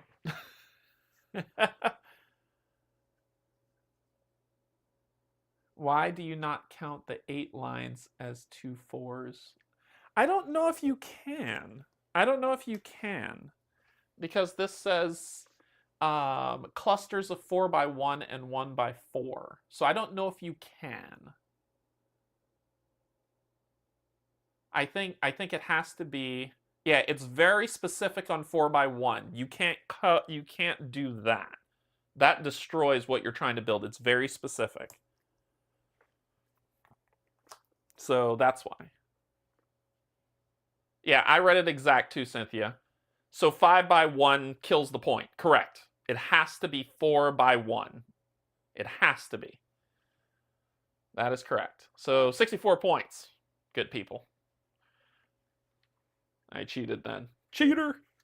Alright, so take these back. Shuffle these in. Grab another monster. Grab another hero. And shuffle the deck.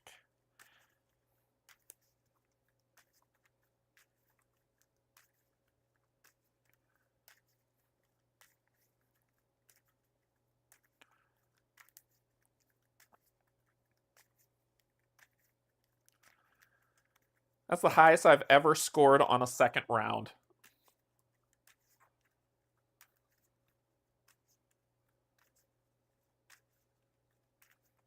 I misunderstood the card. Well, let's look in the book on it, right? It's, what's it, Trello? Earn 7 reputation stars for each cluster of village spaces that contains 4 spaces in a 4x1 or a 1x4 rectangle. Oh, not you. Gotcha. Okay. All right, so then summer is over. We are at fall, so we're doing C and D. So C you already know about. Let's talk about D. Earn 10 reputation stars for each column, each completed odd number column you filled. So that means you have to fill the entire column from top to bottom to get the 10 points. This is a hard one to get. So that's D. All right. You ready? High score wins. You ready?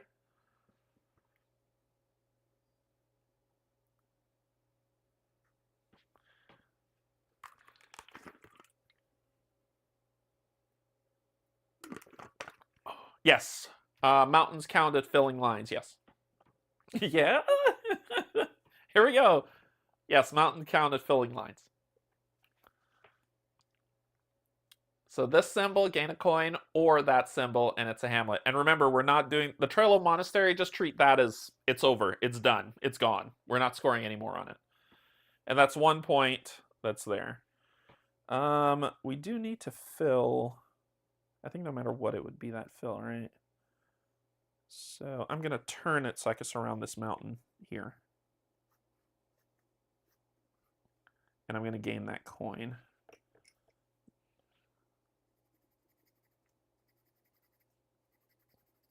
And I'll gain that coin.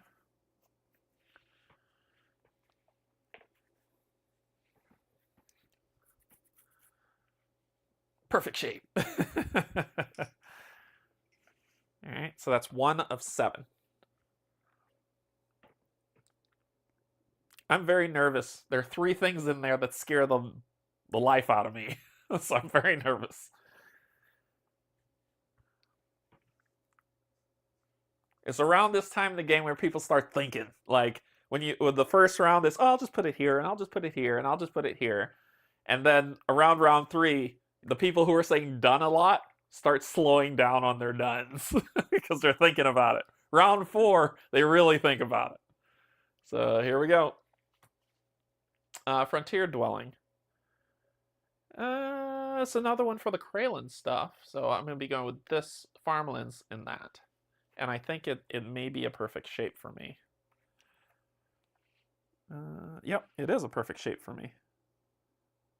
So it would be 3 by 2. Perfect. Of farmland. Which will net me 14 points straight up. All right, let's see if I can complete those 2 columns next round. Shoot, I should have put it right here. Dadgummit. All right, we'll see what happens. Because I haven't pulled a monster yet. Yeah, I haven't pulled a monster yet. Once I pull a monster, I will explain how monsters work.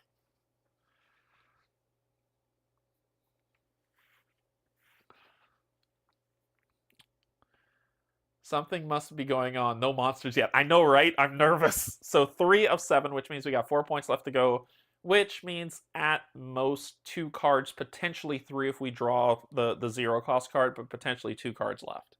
So think about your strategies. I'm going to try to see if I can get 20 points out of this. I already got 14. I need to see if I can make 20 out of this. Here we go. Okay, so it's going to be 3 more cards. And I think I know what I want to do with you. I think. Oh no, I have to put it there. I have to put it there if I want the point. So I know what I'm doing with this one. Because this is just 1, 2. I need to put it here for it to be the 3 so I can get the 14 points. Separate cluster. There we go. All right. 2 more cards left. All right, 2 cards left. Okay. I don't know what the hell to do with that. What the hell do I do with that? Ugh. What is that? What vomited that up? I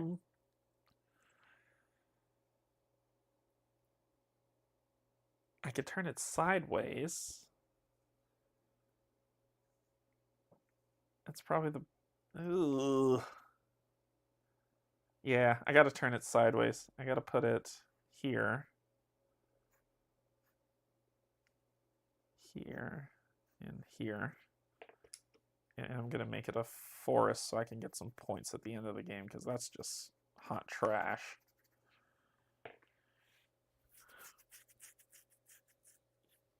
All right, last card. Because we're at 2, 4, 5. And then we just got 2 more points to go. So last card. There it is. I think... Will that get me what I need? I don't know if that helps me at all.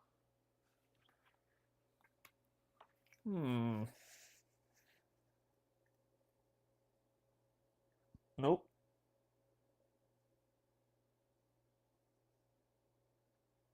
Maybe I need to look elsewhere.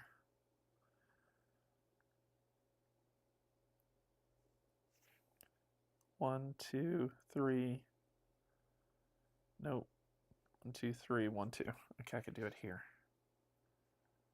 1, 2, 3, 1, 2 there. Let's make it a forest.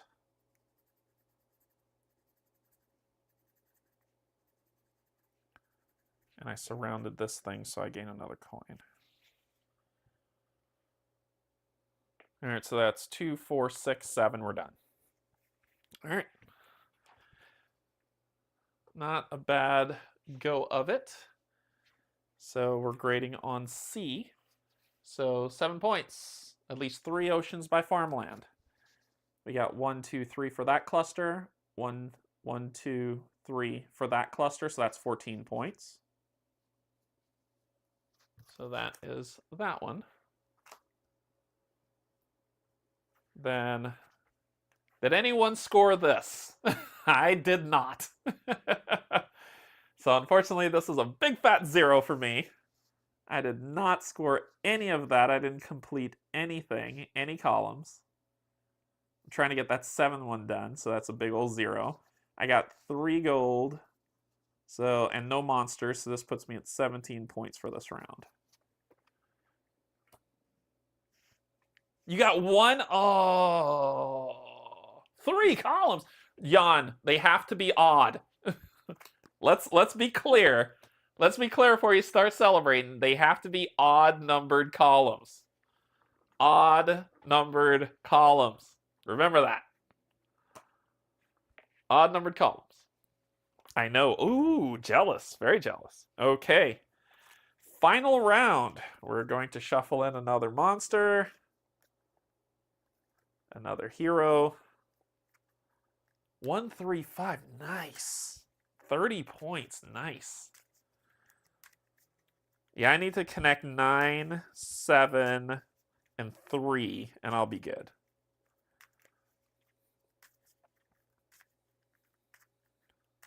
This is the last round, and then we're going back to the giveaway.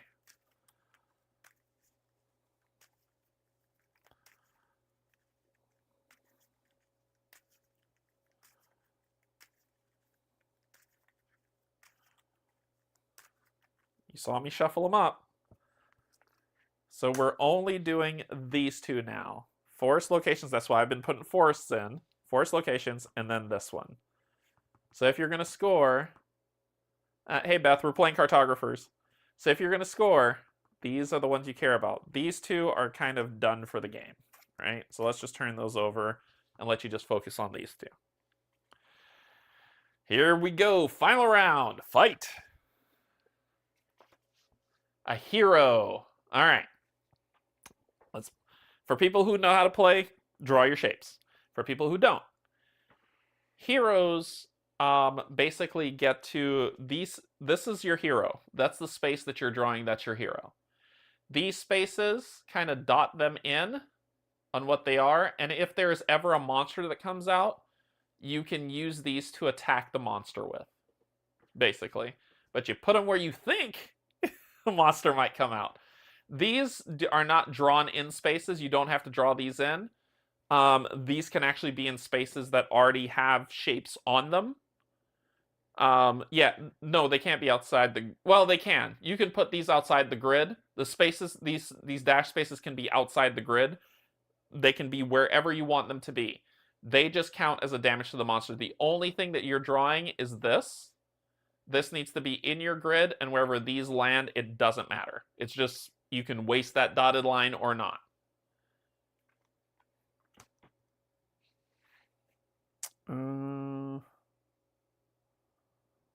You're going to help me achieve my goal somehow. I'm going to put you here. You are the hero. And just draw an H. I draw an H for hero. The dotted lines can go outside the grid if you want. So that means these 2 spaces and these 2 spaces, but because those are greens, they're negated. It's just those. Yeah, I'm still going. Oh boy. Ooh. I'm gonna need another. I'm running out of water. All right. Here we go. And we're going to 6 points on this one. So that actually might be a little beneficial.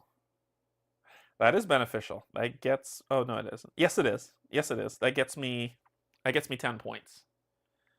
That gets me 10 points. That at least gets me 10 points, and I'll put it up here. And it doesn't matter what it is at this point.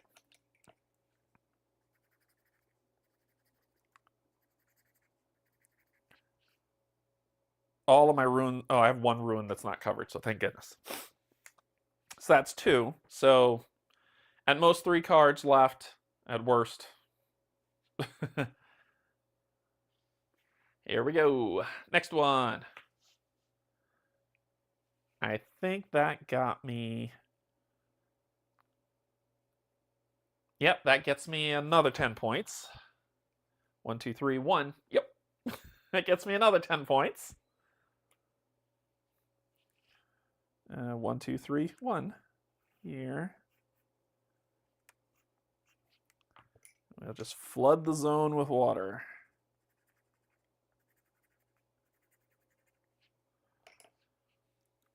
So I got 7. Ooh, I counted that wrong. I counted the square wrong. Because that's 6. Biscuits. I just need one more over here. Nope, that's 8. I've only got 10 points. That's 7. I need to build this. I need to build up 3. 5's no go. I could build up 9 potentially. Maybe not. This might be the last card. Let's see. Yes. Could I draw a single square instead of the shape? Yes, you can. If you cannot draw a shape, you can draw a single square instead of the shape. Yes. And final. Nope, this is 2, 4. This is 5, so there's one more card behind this. And I could gain a coin, but there's that steppy thing. So the steppy thing is there. That steppy thing would actually be right here, which would get me close to getting another one for 9. I'm going for the steppy thing.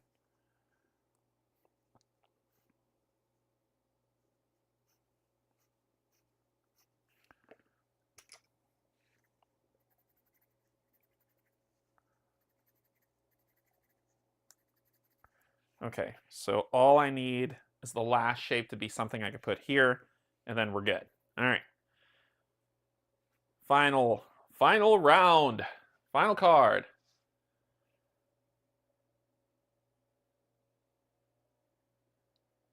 This is gonna be hard to place. Can I get it? 1, 2, 3, 1. 1, 2. I could fit it here, but that won't mean anything.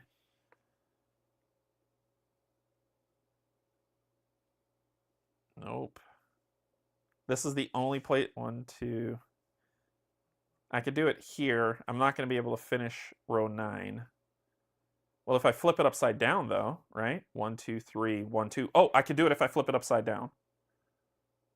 Flip this upside down. 1, 2, 3, 1, 2, and make it a forest. There we go. Now I got my points. I flipped it upside down. Awesome.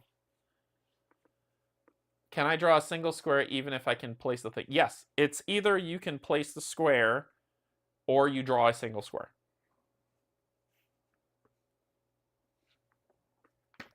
Let me make sure, though. Let me check the rules.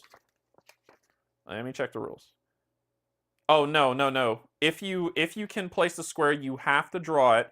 If you cannot legally draw it, you could draw 1 by 1.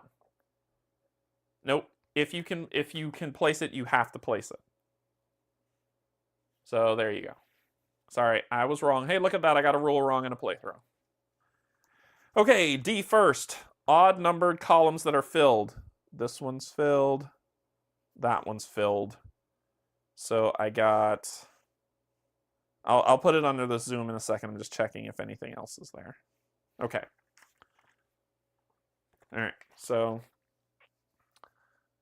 earn 10 reputation stars for each complete odd numbered column of a filled space. 7 has been filled full, 9 has been filled full, So this is 20 points. So 20 points. Next one. Next thing is the Greensboro, our starter one. Earn 1 reputation star for each row and column with at least 1 force space. The same force space may be scored in row and column. So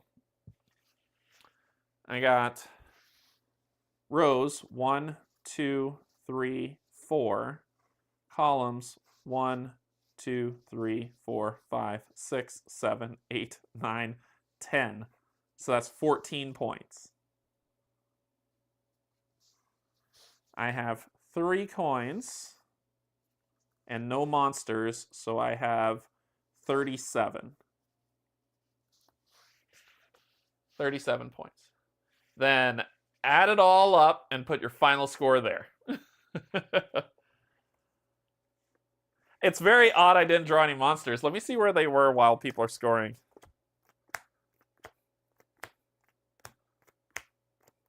Wow, look at that. There's the first monster.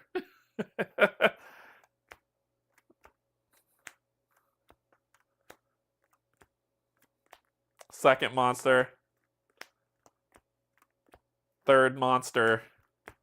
Fourth monster. All of them were at the bottom of the deck. All right. I got to do some math. I got to do some maths.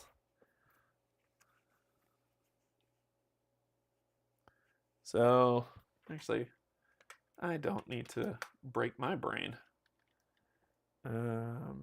34 plus 64 plus 17 plus 37 equals 152. 152, good people. That's my final score.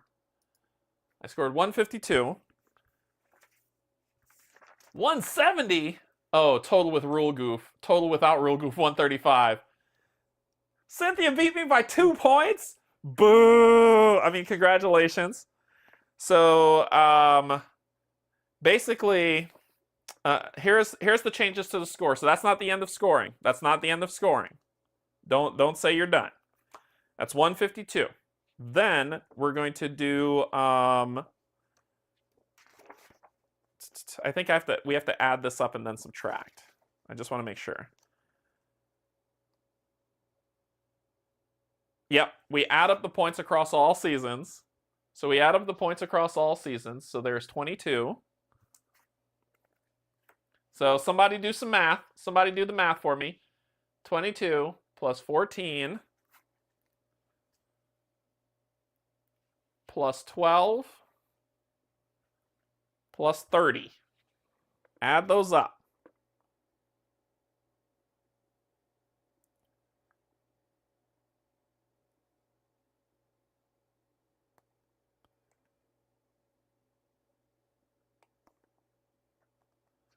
$78. Then subtract this, subtract 78. Subtract 78 from your final score.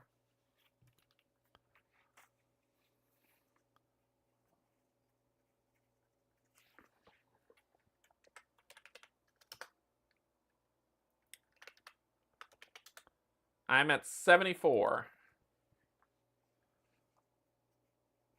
So my final score is 70. I don't want to subtract. Do it.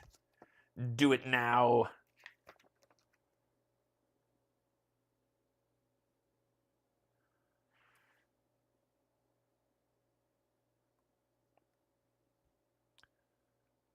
I don't want to. Do it. Do it.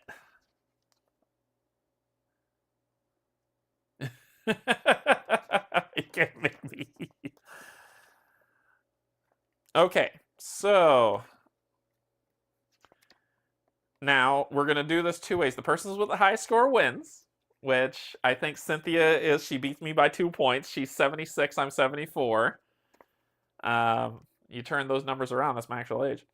Now, if your score is 30 or higher, you are considered a legendary cartographer, and you will put that as your title.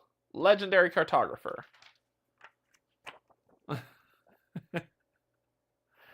I know, right? I know. I look younger than 74. I look younger than that age. So, yep, that's it. That's the game. That's Cartographers. Cynthia won. Beat me by 2 points. 2 points. I'm not bitter. I'm not bitter at all. I'm not bitter at all. But everybody is. I would love to see. I would love to see what everybody's sheet looks like. Does yours look like mine? Does it look completely different than mine? I'm so curious as to what yours looks like. I'm not grinning. Cynthia! Yeah, so that is Cartographers. We got to get back to this giveaway, right? So let's go back to the giveaway. Scene intro. Okay. Scene table. Zoom down, pull this back up, and let's see what's next. What's next? Ooh, okay. Yeah, that one will be good.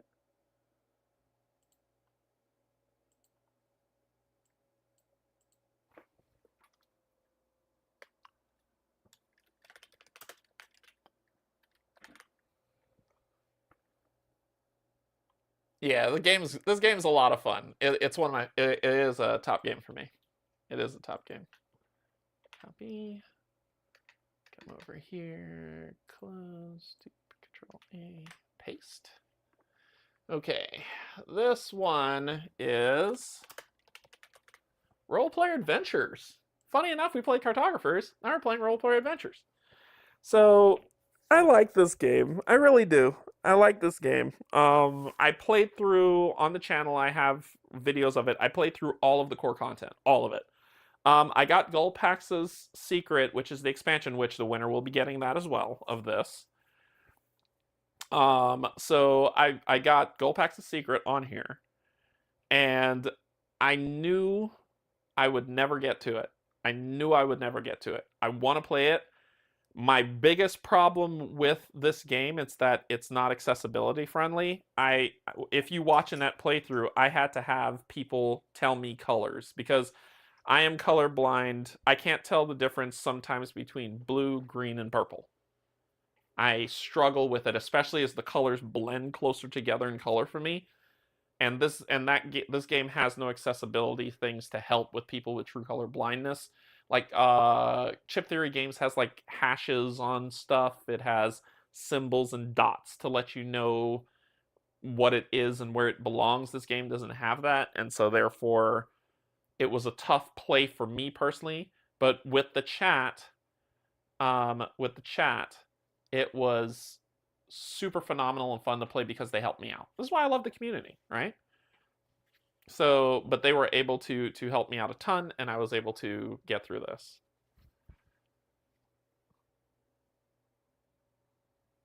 Oh, I didn't know it. I have to look that up. I didn't know that. Sorry, Simich. Yeah, so I'm culling this because yeah, they've got to be other mediums other than colors to denote difference, or else I'm just gonna fail horribly. Okay, good luck.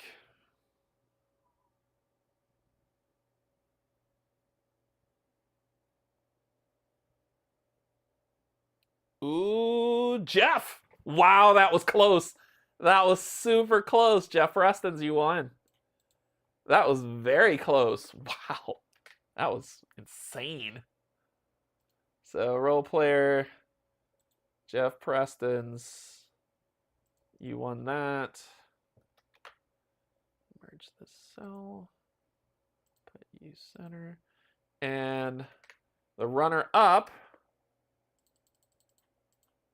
will be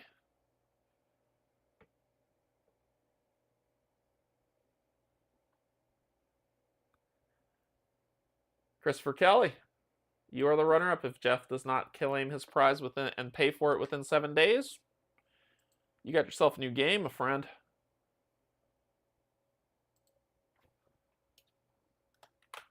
Merge that. Center it. All right, so that's Role Player Adventures. All right, the next thing that's coming up, and let me do that. Pull that up.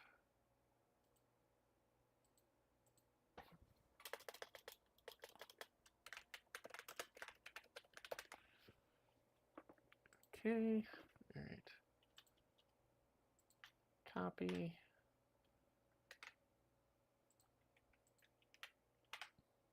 Here we go. Okay, the next thing that's coming up is I already wrapped them in bubble wrap, so I don't want to undo the bubble wrap, but basically, oh, you can actually see them on Etsy. I can go to Etsy and show you.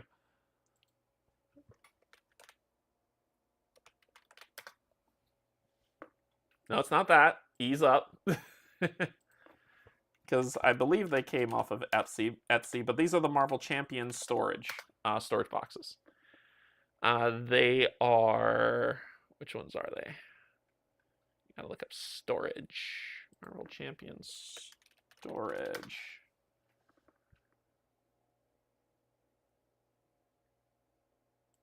Is it these? I gotta see. I gotta see what's on the top. No, it's not that one. They actually have the colors and everything.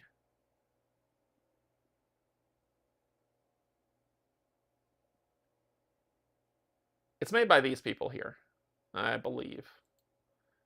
But this one will show Magic or Lord of the Rings. This will show Arkham, that type of thing. But it looks like this, right? So they... Yes, I'm keeping Marvel Champions. Are you mad? I get rid of that. This is just the boxes because I have so much Marvel Champions, I've outgrown the boxes.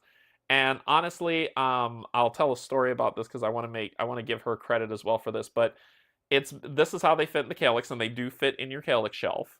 But it's for Marvel Champions. You can use them for anything else. See the Marvel Champions stuff that's on there. You can use them for anything else, but it's for Marvel Champions, the game. It's 2 boxes that contain storage. The reason why, so first of all, they were a gift from Janet. Janet had Marvel Champions, and she switched her storage solution. So she was like, hey, I got these 2 boxes. Hey, Derek, would you like them? Because I know you're collecting it. I said, sure. I took them graciously, and I really appreciate it, Janet. You're amazing. Love you. And they served their purpose because I was storing Marvel Champions in there. But as more Marvel Champions kept delivering and I kept sleeving cards, I ran out of space. So I switched to a different solution, which had these 2 boxes be available for giveaway. So whoever wins this is going to get both of the boxes. Okay, 1 for heroes, 1 for villains. And thank Janet because she is amazing. So there you go. So good luck.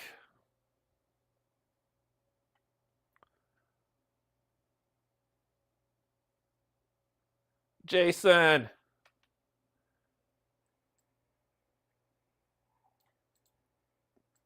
All right, mark Jason down as the winner. So congratulations. We're going to merge and center. And then Jason's runner-up will be... Yeah, I'm not getting rid of Marvel Champions. That's a keeper. Dash Anderson is the backup. So that means that if Jason does not claim his prize, Dashy will be contacted and said, you are the runner-up, which means you have a chance. So you're saying there's a chance. So that's 2. All right. Next one.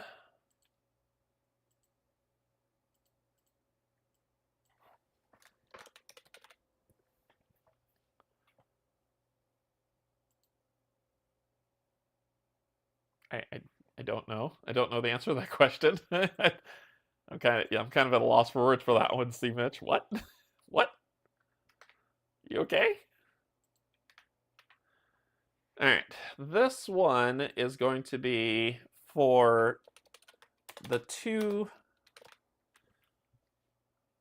unlock adventures that I had, which I think one of them is this one. Nope, not that one. This isn't one of the ones I have, but it's the mini boxes of the unlock adventures. I played them both on the channel, and now because I played them and you know how to solve them, I'm giving them away. So this is for the Unlock Adventures stuff. So shuffle, shuffle, shuffle, and spin array. There's not time to participate in the giveaways. Jan already answered earlier, but just want to make sure, is there still time to... No, I closed it off already. There's not time to participate.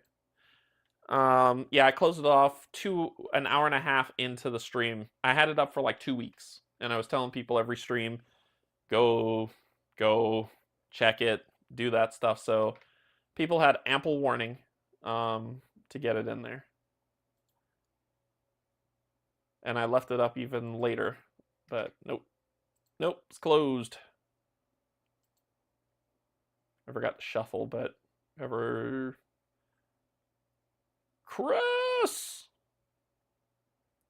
you are runner-up.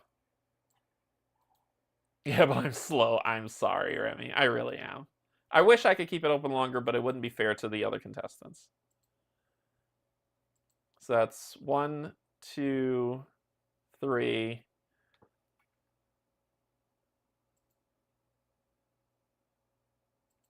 Okay, I did do that right. Okay, the next one I think I can show. Yes, I think I should be able to. I packed it away, but I have my dice, so I can show this. Let me pull these names up first, and then I will do this.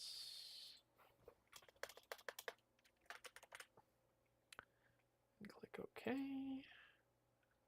Grab the names, copy, close, boom, boom. Okay. And we'll hide this for a second. Actually, yeah, let's hide this. And then we'll go to the table so that I can showcase it. Dadgummit. Go to the table. It's already packed away, but I have a spare set myself, so I can show you all this one. This one is these dice. Let's see, where are they? Ah! There we go. Don't look in that chest. But it's these. It's a set of Cthulhu dice. What they look like, table, zoom cam, are these. Each one has the little symbol on them, as you can see. And I believe it's, yeah, there you go. There, and there. So it's Cthulhu dice. So that's what it'll be given away. And I could put the scene intro. I can put those back in there, and it's my box of dice. And that's what this one will be, the Cthulhu dice.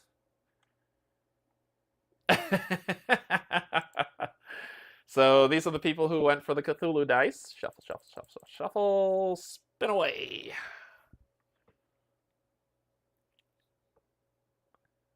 Oh, Beth or Bonnie? Beth or Bonnie? Beth won. Congratulations, Beth. You won the dice. May you have better luck with them than me.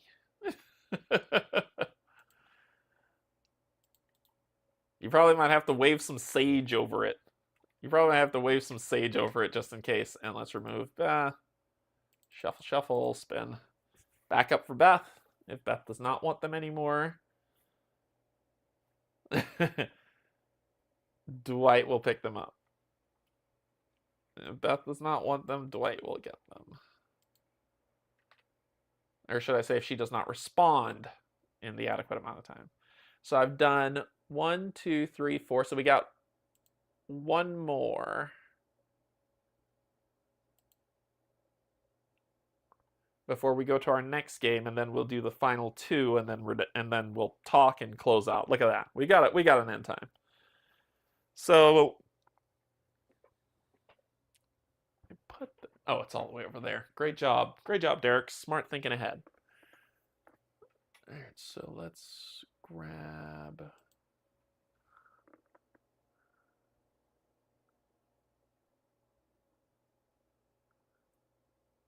Wait, did anybody want that? Yeah, 8 people wanted it. Okay.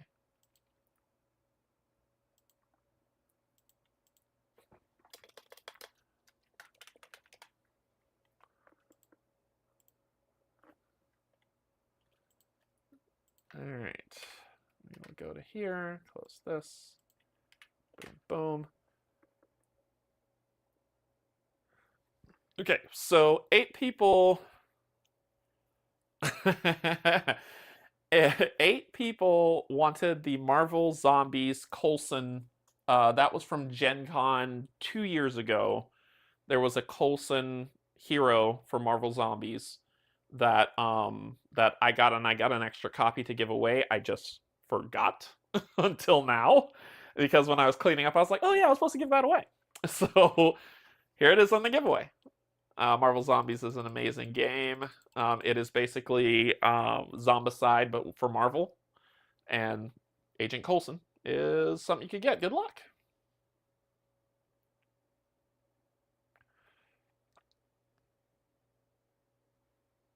Dwight won that.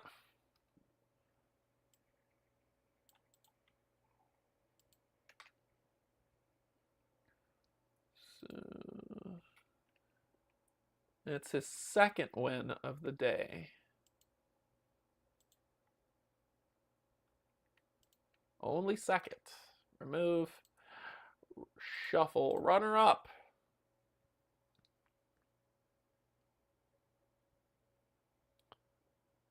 Ooh. Jeff, congratulations. Jeff Preston.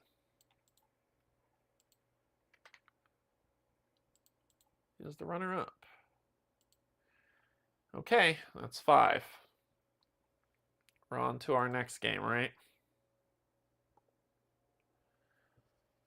All right, so that's 5. We're on to our next game, which is going to be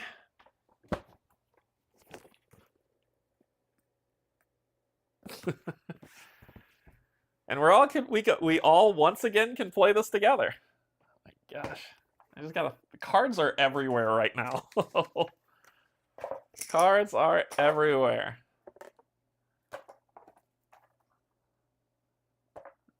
Gosh. Look at this. I have this beautiful mat that you love so much. I'm just gonna have to come back to it. I'm just gonna have to come back to it. Oh, cleanup's gonna be a bear. I'm getting mine out right now. Yep. We're doing some Hadrian's Wall. Come, children, join me as we play Hadrian's Wall. Let's get down to the table. And the sun is starting to come in. Okay. Once again, if you have Hadrian's Wall, you just need to break out the sheet. I will take care of everything else. If you've never played Hadrian's Wall, oh, you are in for a treat. The first thing I'm going to do is I'm going to pull out a sheet of paper that's going to scare the life out of you. And I want you to know you're correct in being afraid, but not for long. Your initial reaction is recognized,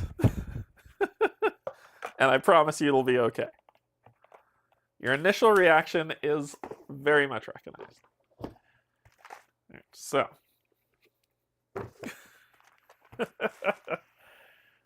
Yep, there you go. I'm going to zoom in some more with the zoom in camera on this one so you can see. Initial fears, I understand. I understand for people who've never seen this before. Do not be afraid.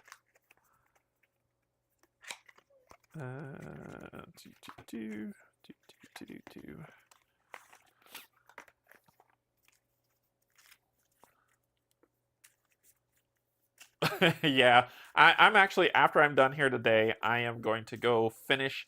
So while I'm setting up the game, I want to tell you all about a TV series I'm watching. I'm watching a TV series on Netflix called Dark. It is, I don't even know how to tell you about this without spoiling anything. That's the hard part of this. So basically, a child turns up dead in a town, and and another child vanishes. And as the town tries to figure out what's going on, the story unfolds. You will watch the first few episodes of Dark and be like, "What the hell is this? I don't know. This thing's stupid." Keep watching. Like it. I'm on season 3, Pickle. I'm on season 3, episode 3, so I know what's going on to a point. But man, it is twisty. It is a. You have to pay attention to everything in that show, because everything is purposefully done. Everything. It is insane.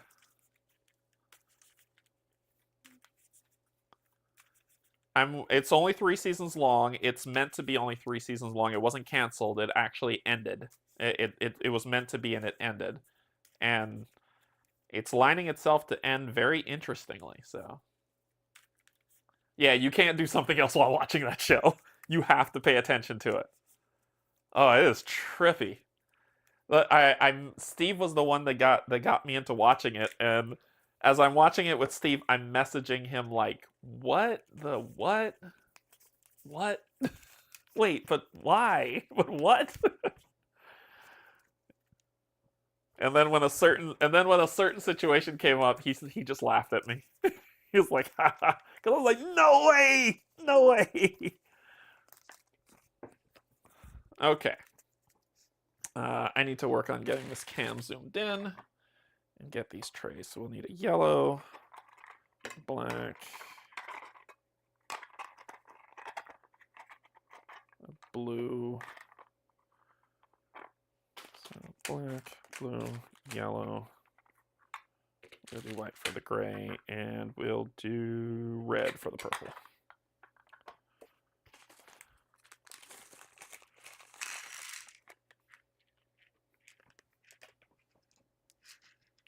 And I'll put you over here. 2.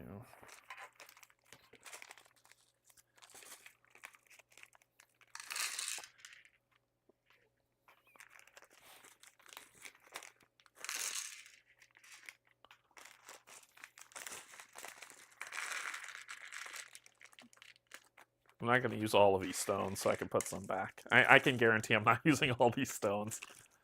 So I can put some of them back. Okay. Okay. So, I need to zoom the camera in, and then we'll be ready to begin.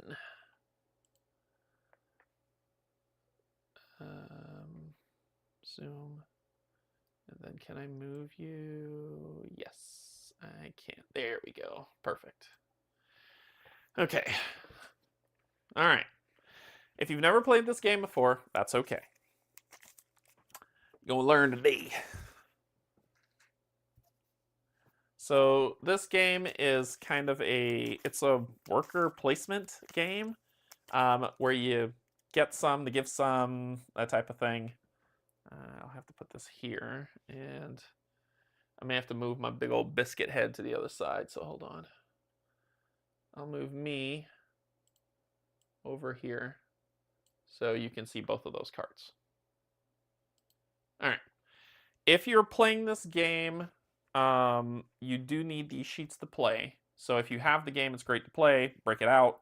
If you don't have the game, just watch along and kind of learn as you go, which is fantastic, but it's a very good game.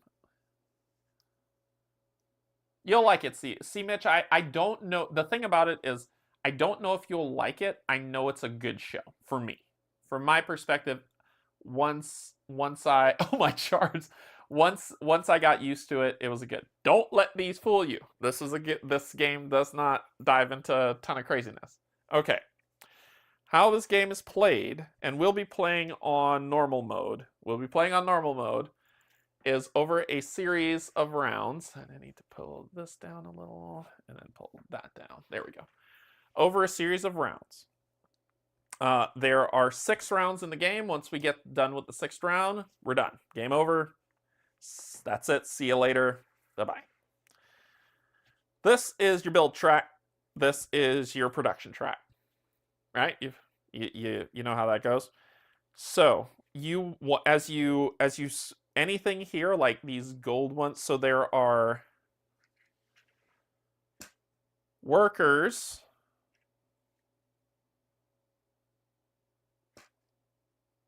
builders, citizens, military, and bricks. Right? Workers, builders, citizens, military, and bricks.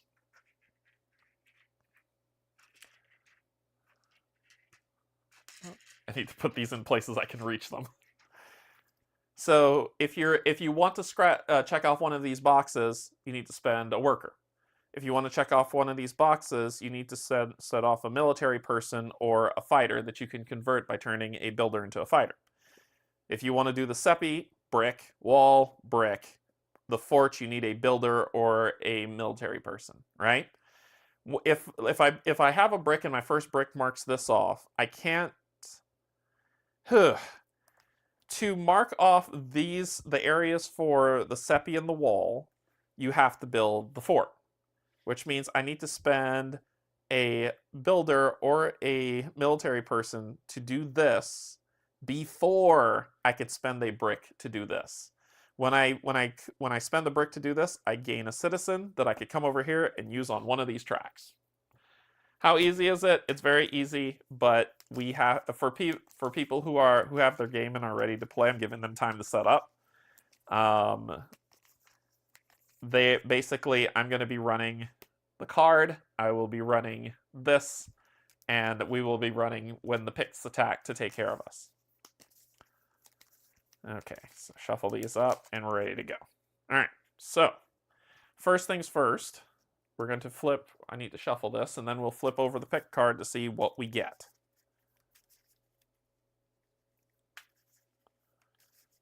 And we have to step through this very slowly for people who've never seen this game, or else they will get overwhelmed. But as soon as you see one round, you're going to be like, oh, I get it. So first, the only thing you care about in this card is these at the bottom. That's the only thing you care about. Ignore. This is all you care about. So you gather that as your starting resources. So I'm going to get, lay down, 2 military people, 2 builders, 1 worker, 1 citizen, and 2 bricks. Those are my starting materials. All right. So everybody who is playing, make sure you got your stuff.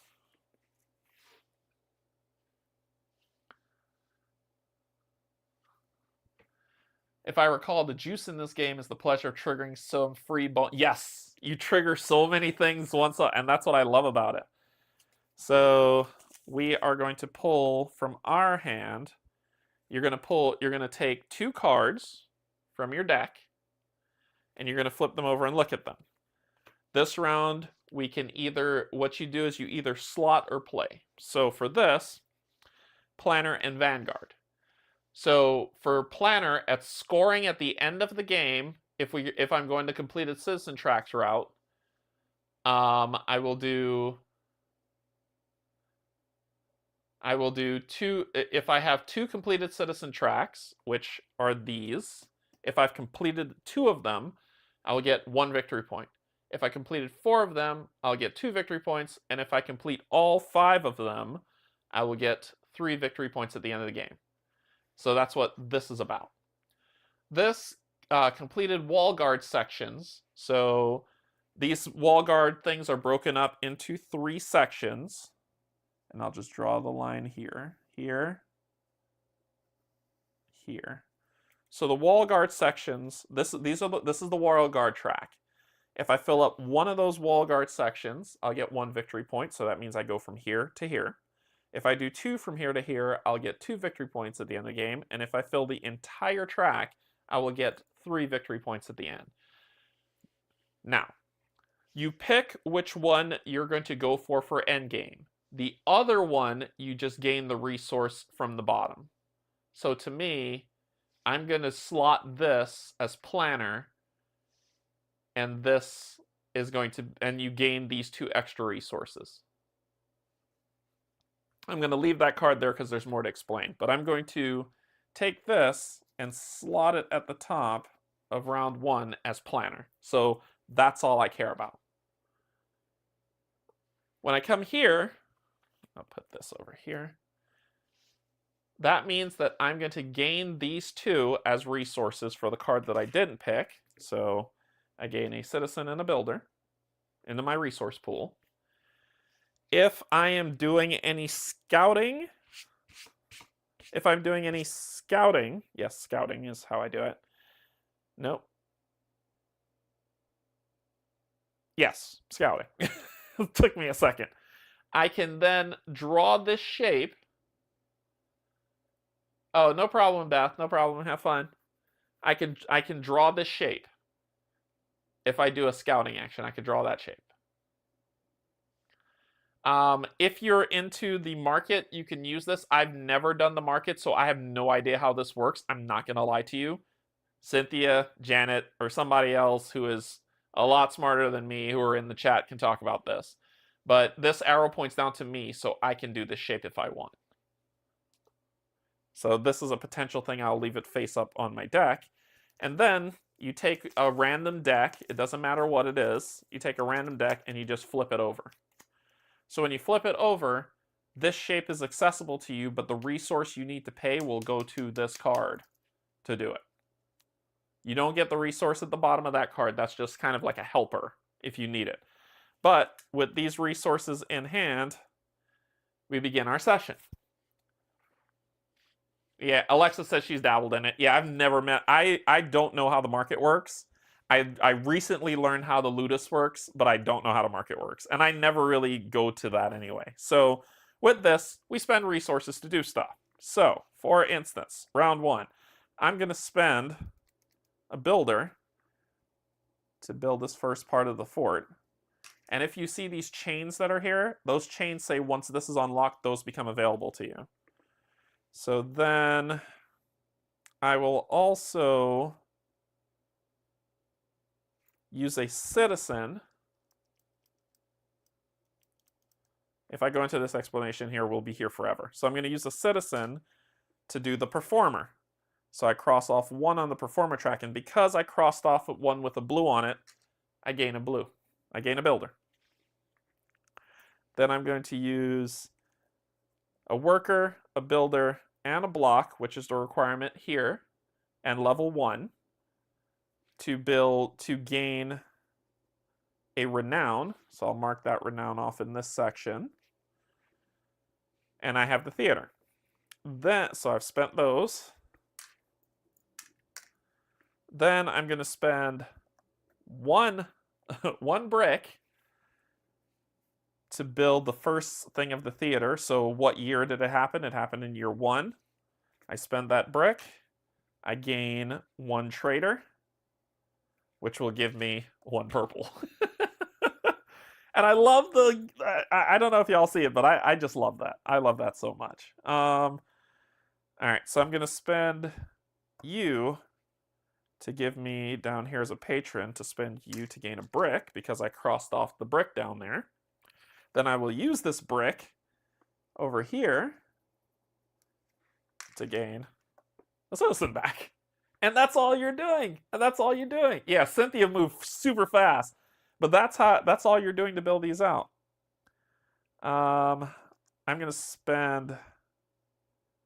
I need to unlock some really cool stuff. I'm going to spend these 2. I need a brick. I need a brick. I'm going to spend these 2 military people, of course, here. And when I cross off a shield, I get to pick up here in the cohorts where I'm going to defend the wall. And I always go center first. So I'm defending the wall there. So those 1, and then this is the second one, which will give me discipline down in the score track. And that's 2. If I had one more, if I had $1 million,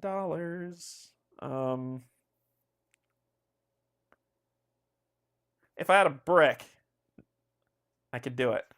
I'm gonna do this to do so. Is there a way for me to get a brick?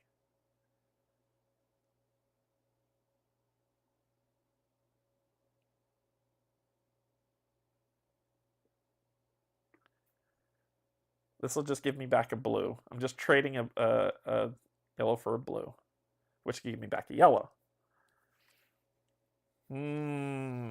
Oh. Yeah, the same cards result in a totally different game. I know Cynthia already got her freaking. I know you did this, Cynthia. I know you did it. So I'm going to do this, to do that. Then I'll do this. I need to get this going. To do this, which will give me a purple, and then I'll spend both those purples here for one, and here for the other, which gives me production and a brick. And then I'm going to use that brick here. And I'm done. Of course I did. All right. So when you're done, and you've used all the resources you can until you can't use resources anymore, and all your resources are done, you're done with that round. You then come over here, and the picks are going to attack. This number here, this number here, whether it is easy, normal, or hard mode, we're playing on normal mode, determines how many pick cards you draw. So on this one, it's just one. So we're going to draw the top card from here and take a look at it. Are y'all ready? Yes! All right. So at this time, you ignore the bottom. Ignore it. All you care about is this. This is the direction the picks are attacking from center. So you go to your cohort board. Do you have enough to block? Yes, I have one block in center, which means I've blocked them. So I've completely negated that attack, and I will gain one valor for doing that. One valor. Defended. So I mark off one valor for doing that. Then if you're doing the market or the ludus, you would do these accordingly, and I will let Alexis, Cynthia, Janet, and whoever else is better at these two than me, because I haven't done those fully. And then you discard the card, and that is the end of a round. That's it. That's it. So round two, we're going to draw what resources we're going to start with, because you never know. So you're going to start with those resources. We're going to get 2 soldiers, 3 builders, 1 worker, 1 citizen, 1 brick, and also you're going to come down here and look resource production. How many, if you have 2, how much ever blocks you have in here, you will gain 1 brick to that block for production. And if you have this done in, you will gain 1 citizen. If you have any of these, you will gain a builder. And if you have any of these, you'll gain some renowned. So that helps. So that is starting. I'll move that over to the side. Discard that. Then I will discard my Vanguard card that I had before and draw the top 2 cards from the deck. Choose which to score and which to gain the resources from. I will be doing this, not that. So I'm going to score this and I'll gain a military soldier. So I'll say I'm scoring defender, and I will gain a soldier from the bottom of that card to my supply. There you go.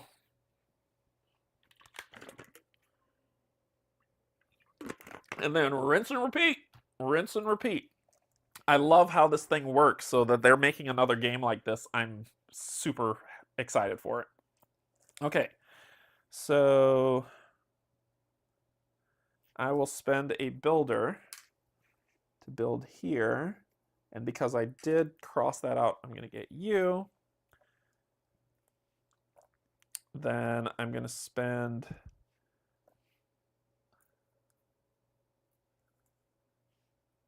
these two to go here and here, gaining a purple. I will then spend 1 brick because I've covered 3. You need to be able to be at level 3 to unlock this one. And I did this at year 2, which will give me 1 discipline and a soldier. Then I need to unlock. If I want to get past this point, I need to build this granary. I don't know if it's time to do it yet, though. Let me see. I can go all the way right up to it with the 4 soldiers, which will give me some good defense. Let me do that. Ooh, and it'll give me a builder. So I'm going to spend all 4. 1, 2, 3, 4, which will give me 1 discipline, which is a builder, and 2 defense. So I'm going to put a defense here and a defense here for all 4 of those. Then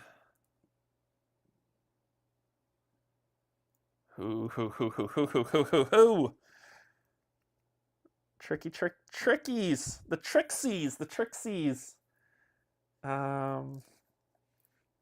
I gotta do this. I'm going to build the granary right now. That could be a bad idea. I could get this for next round and not worry about the granary.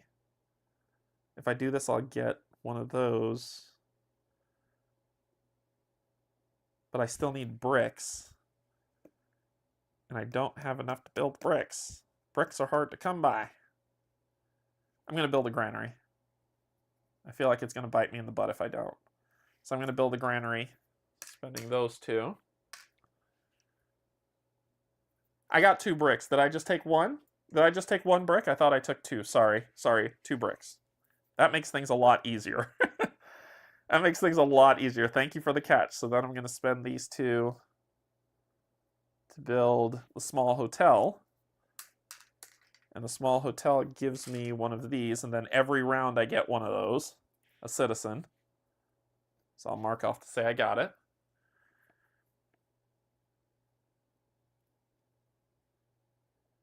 Then I need to get here now. I need to get to this. This is important.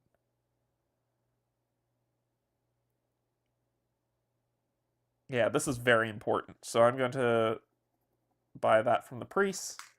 And then this one I'm going to put here. And I'm done. And I am done. Dishes are done, man.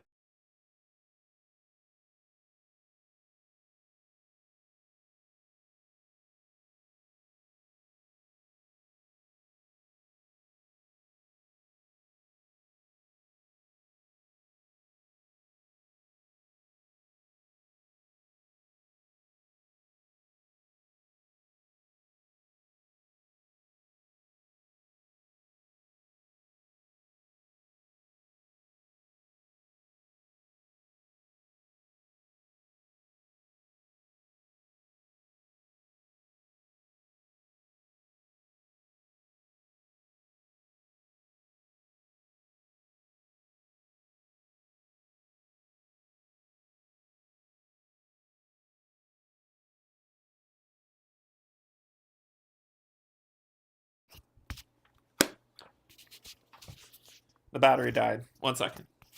1 second, because I know I'm going to be loud on this one. I got to lower down the volume. 1 sec. Let's see.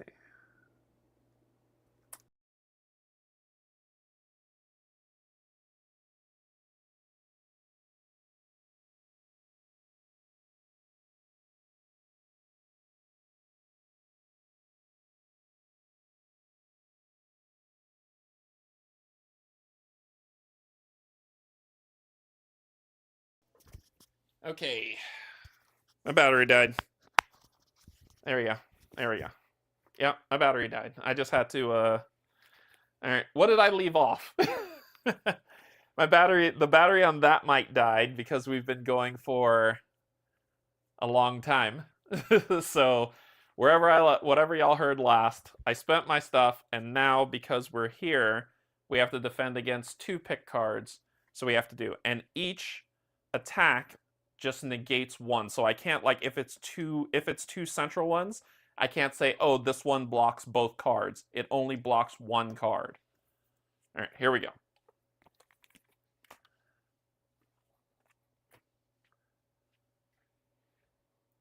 So I have one there and one here, so I've blocked both. And I will gain, and because I blocked both, I will gain 2 Valor.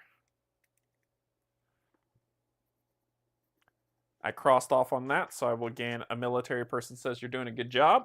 So there you go. All right. The mic held out as long as it could. Okay. So this comes in for me. Then we begin round 3. So let's go. All we care about is the resources, remember? So 1, 1, 3, 2, and a brick. So all those are our resources to start. Put those on here. Then we gain production, so I gain 2 bricks. Remember, 2 bricks, 1, 2. And because I have this crossed off, I will gain 1 of these. Then we draw our 2 cards. Oh, I put the ranger card over here when it should have been there. I didn't use it yet, though. Then we draw our 2 cards and determine what we're going to do. So it's trainer and engineer. Large buildings. Gladiator strength is garbage. I'll try to do the large building one, but so we're going to sleeve that, gain the 2 resources, which is a worker and a brick. Put those here for the shape. And I was supposed to do this last time. There we are. So we're there. Boom. Okay. I never use this that much, but I know a lot of people do, so I'm going to put that there. And we're ready to begin.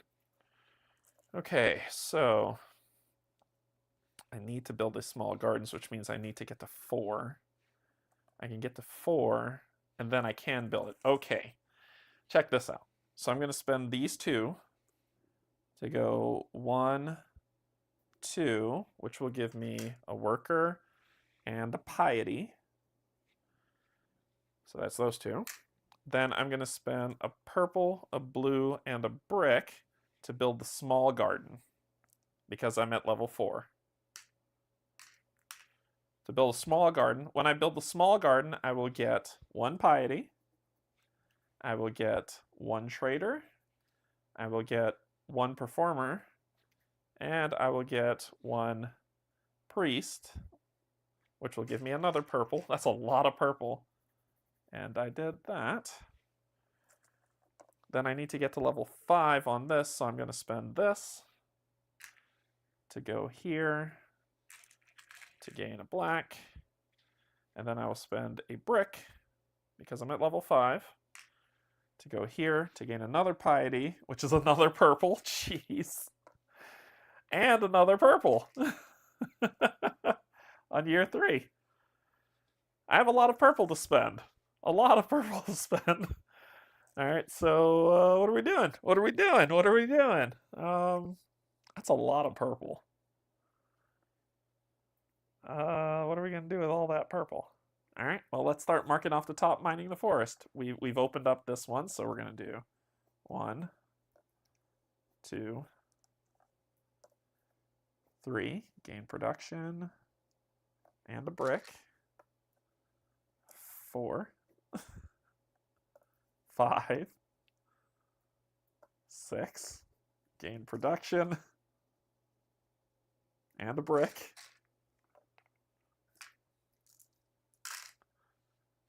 Okay. We'll put you 3 to work. I know I haven't used the patricians, and I'm going to pay for that at some point. Let's do 1, 2, 3, where I'll get 1 of these. and another shield, which I'll put in center. And I got bricks to lay. Let's do it. So 1 brick gets me this. 2 brick gets me renown. And the shield, I'll put it over here. 3 brick gets me that guy. All right, what to do about you? I need to be building to 7.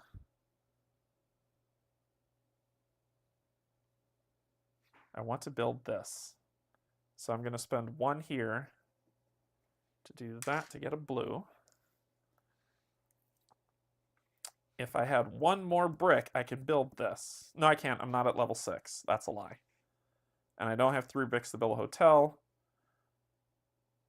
I'm not at level 4, so I can't build the small road, so I'm kind of hamstringing a little bit. So with that left, what can I build? What can I build? What can I build?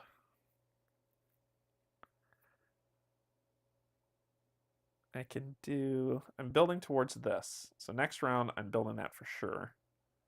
Actually, I could build that right now. I'm going to do that right now. I said I'm at level 3. Let's do it now.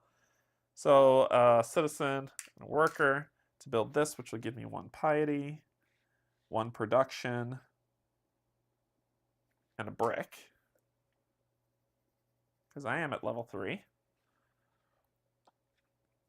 Then we're going to throw the builder in there.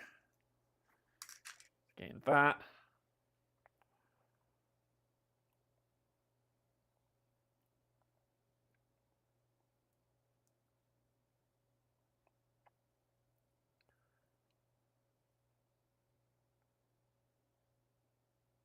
Man, options, options, options. I got 2 bricks. I'm going to throw this one here to give me 1 of these. And I'm going to use this one here to give me 1 of those. And then I'm going to use this 2 bricks here and here to get me my other shield. It all comes together. All right, here we go. So where are we? We're here. So we're drawing 4 cards this time. 1, 2, 3, 4 that we need to defend against. All right, hang on to your cheeks, people. It's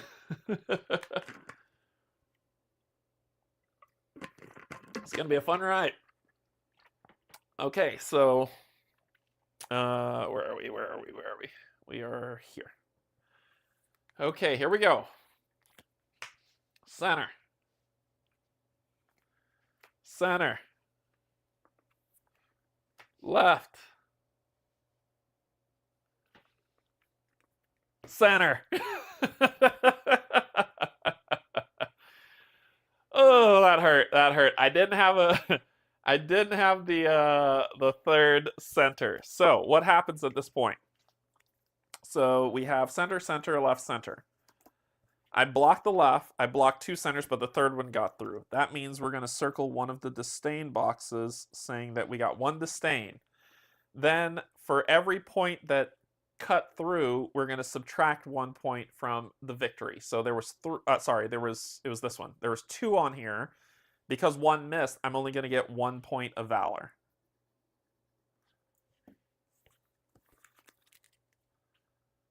So, oh, whoops, wrong deck. This goes over here. This will go over here. Okay, that was awful. 1 disdain. I need to clear that up. Disdain is negative scoring. It's negative scoring at the end of the game. So then we go to the next round. This is our resources that we're getting. So 2, 1, 1, 2, and 2. So all those resources we were going to get.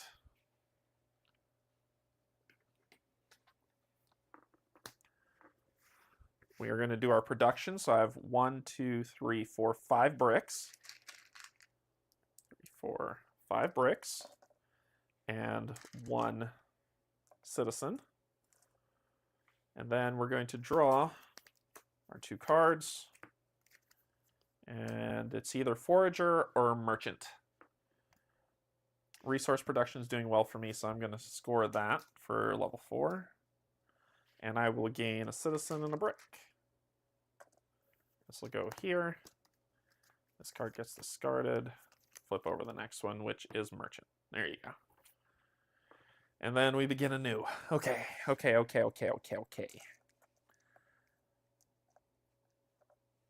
So we got a lot of bricks here. Lots of bricks.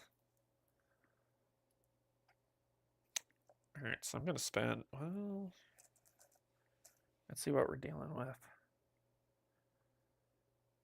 First things first, I'm going to spend you to make this a 6, to then spend you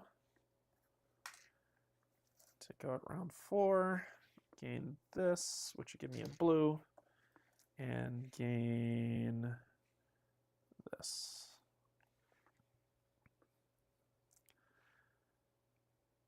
Then I have so many options available to me.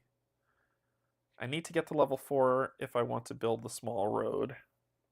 But right now, if I can get to level 7, I could build this. And I think I can. So I'm going to spend these 2 to go this, which will give me one of these, and that, which will give me a purple.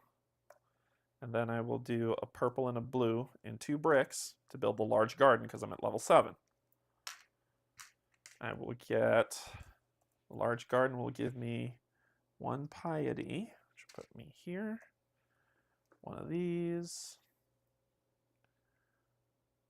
1 performer, which will put me here.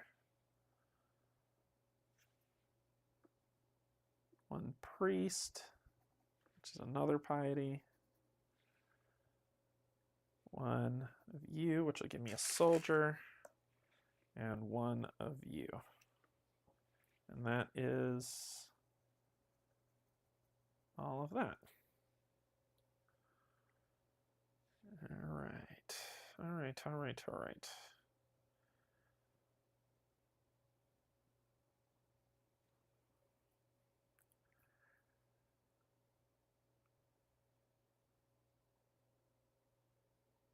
I gotta build out this wall more.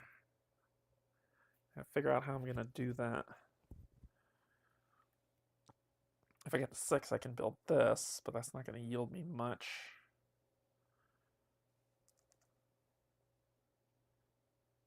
I could definitely build this to gain a builder for free. Let's do that. I'm gonna spend 3 to gain this because I'm over level 3 and gain a builder. So every round I'll get a blue. Then I'll put these 2 here, which would give me that, and here, because I've already built the small granary. Analysis paralysis. It's so much to do. Then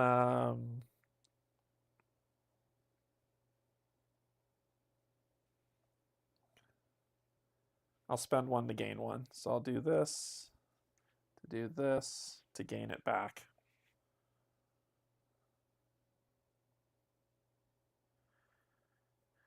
All right. I can start building shapes. What am I trying to do? Resource production. I don't have a blue. If I had a blue, I could build the large granary and really go for resource production. I'll do these 2. Nope, because I would need to build that. I would need these 2. I would need that, which means y'all got to work out for me somehow with this. If I'm able to make this work, I can build a medium precinct.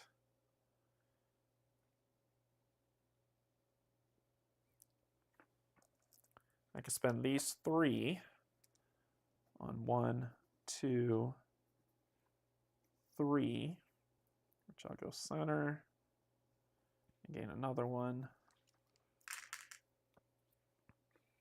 which leaves me with these. I could convert these into a citizen, but that's still not enough. I could spend this here, which will give me that, and then this here, which will give me a citizen. Now I could do it. Yeah, I'm going to convert these two, spend 2 on year 4 into a citizen.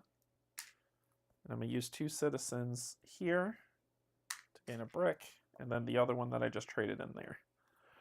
Then I'm going to spend these 2 and this one to build the medium precinct to gain this, which is a builder, production, and the brick.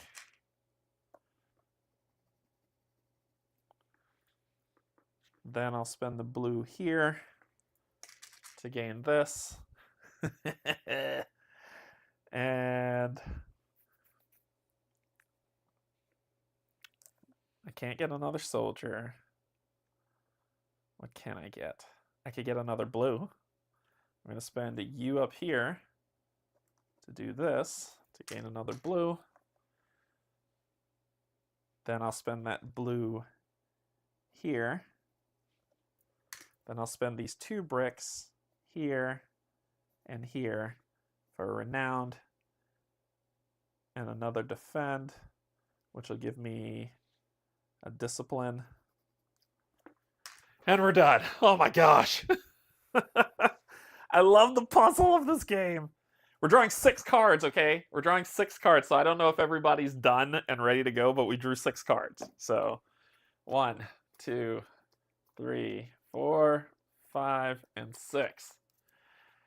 Let me know when you're ready. Let me know when you're ready, people.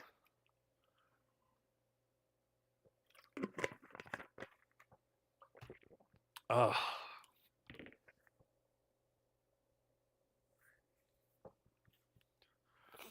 I'm nervous.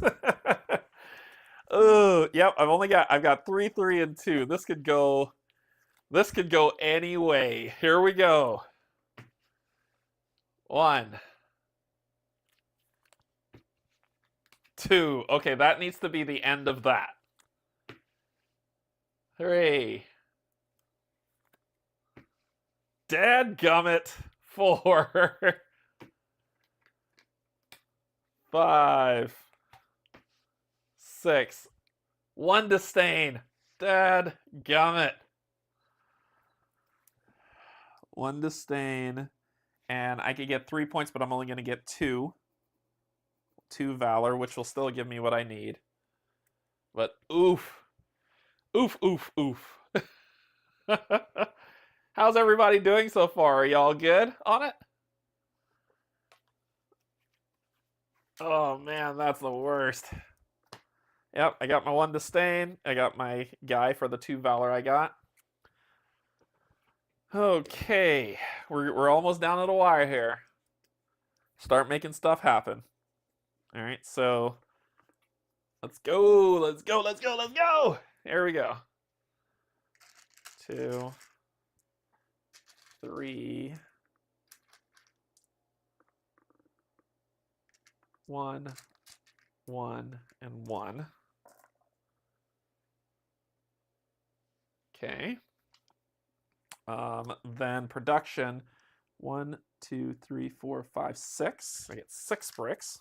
2, 3, 4, 5, 6 bricks. I get 1 citizen and 1 builder.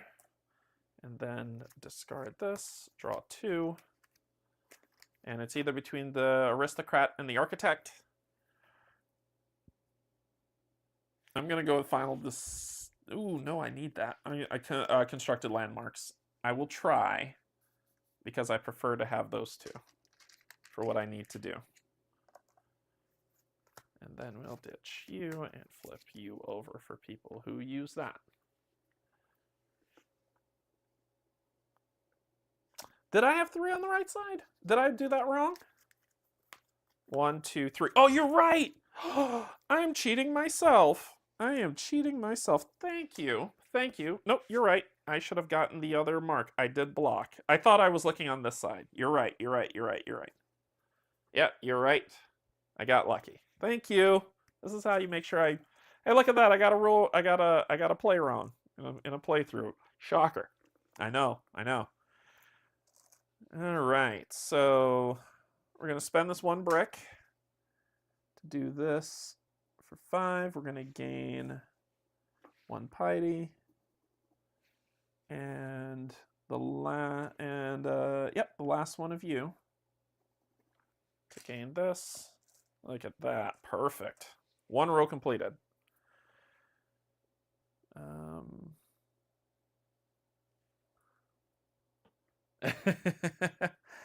Then we'll do... I need to push past, so I need to do this for the large granary. Do I need to do that yet? I got 1, 2, 3. Yes, I do. I do need to do that. So I'm going to spend this to do this. And I gain a renown, which will give me one of those guys. Then we're going to build like nobody's business here. I could easily do this, but I don't think that's worth it. I think this is more worth what I need. So I'm going to do 1 gold, 2, 3, which will give me a shield, and that, and a shield, which I'll put over here, which will give me another, which will give me back the blue. That was actually a pretty good play. And then we'll do bricks upon bricks upon bricks. 1, 2. 1, 2. Gain this. 3. Gain that shield.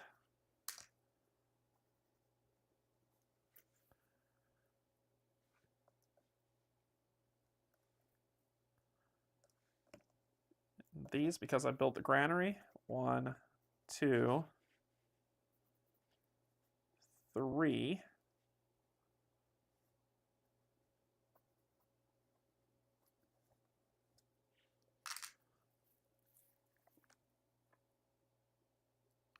Lots of gold. So lots and lots and lots of gold.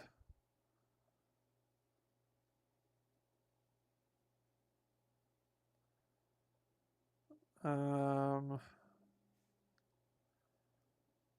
could do this one, which will do the large precinct with no, I need large buildings.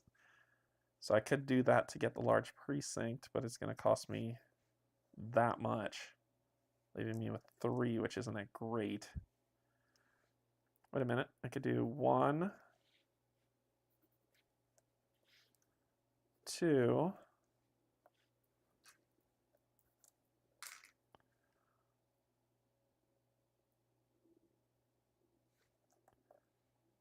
3.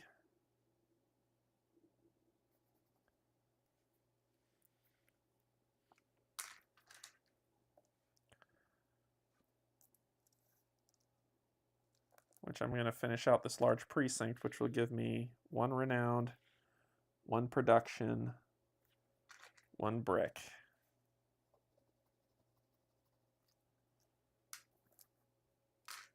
Hey, Emil. 6 hours. Don't remind me. I'm gonna be brain dead tomorrow, and I'm supposed to be playing games tomorrow too. Let's do the 3. 1, 2. Gain 1, 3. And this will go here, which will give me a soldier.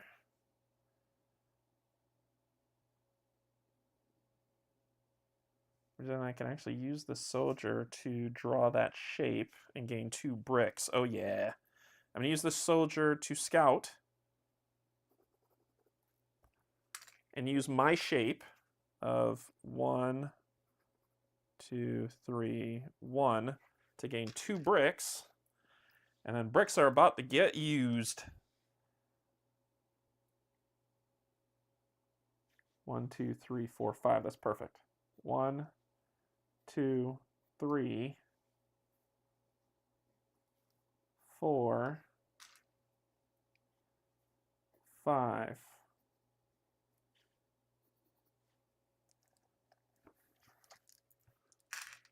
And I have this left, which I'll be able to build a landmark next round if I do this, which I will. Do that, which will give me this, which will give me that, which I'll spend it here to gain that.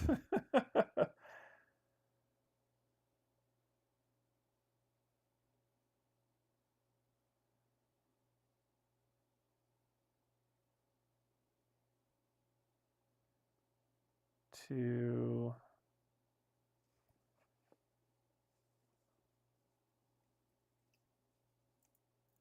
I could do it again and gain another brick.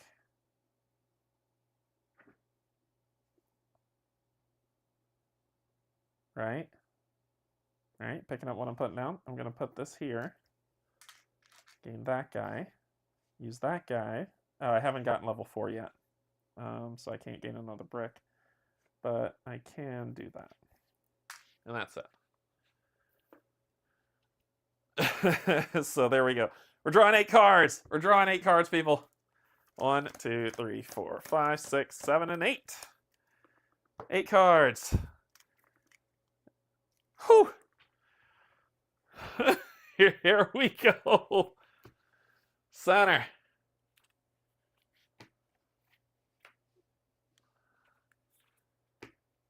Wee. To the right twice. To the left once.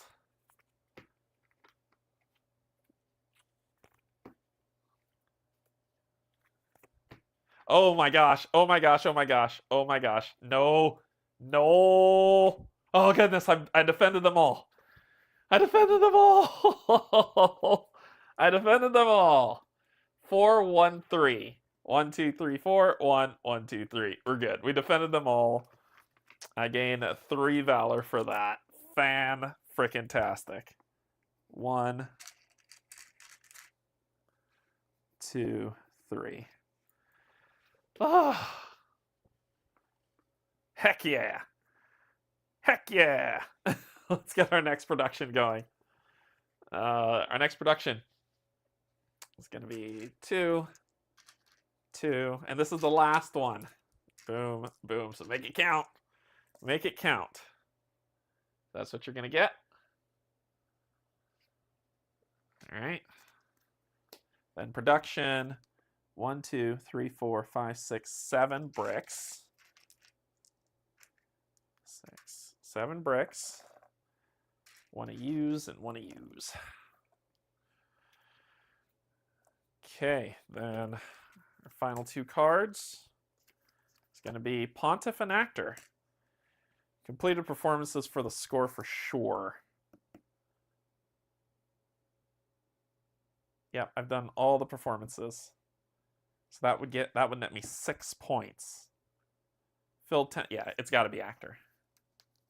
So that means I'm going to get 2 of these. Then ditch this. Pull that. Okay. Final round. And we're going to be drawing 10 cards. So this is going to be a rough ride.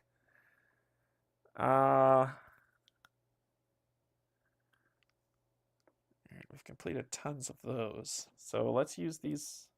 First, let me use my brick to do this, which would give me one of those, which would give me another one of those, which would give me one of you, and that will be 6.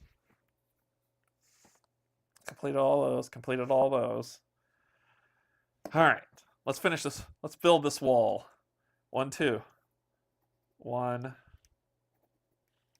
2.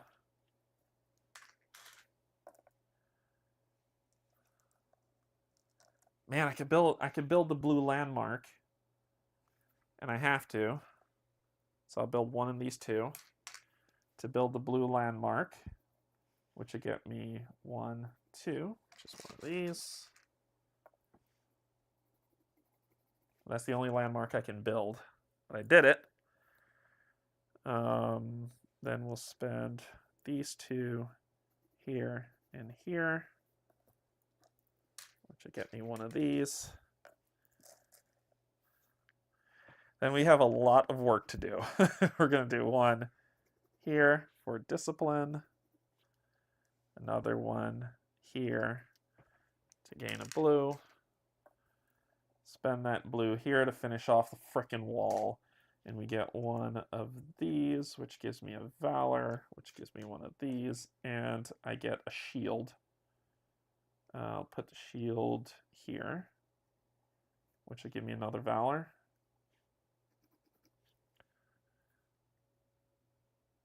All right, Jen, take care. Then we'll spend. I got so much to do. These two here to gain this, and then here to gain that shield here, which will give me that.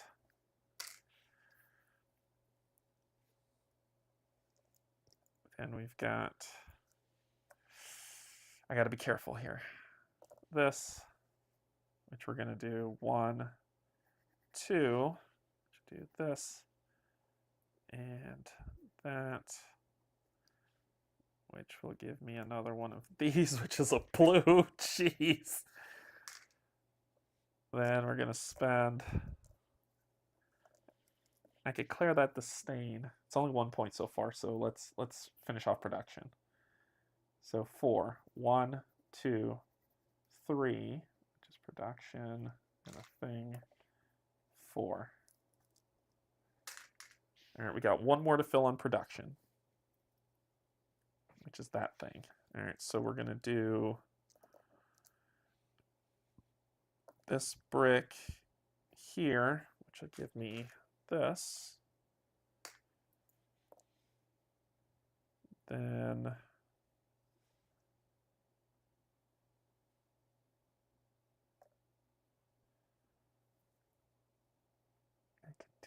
I just need 2 more bricks. So let's see how we can make that happen. So we got this going here, this going here, giving a brick, this brick going here, this going here for a brick, and then that brick going here for shield, which would give me that.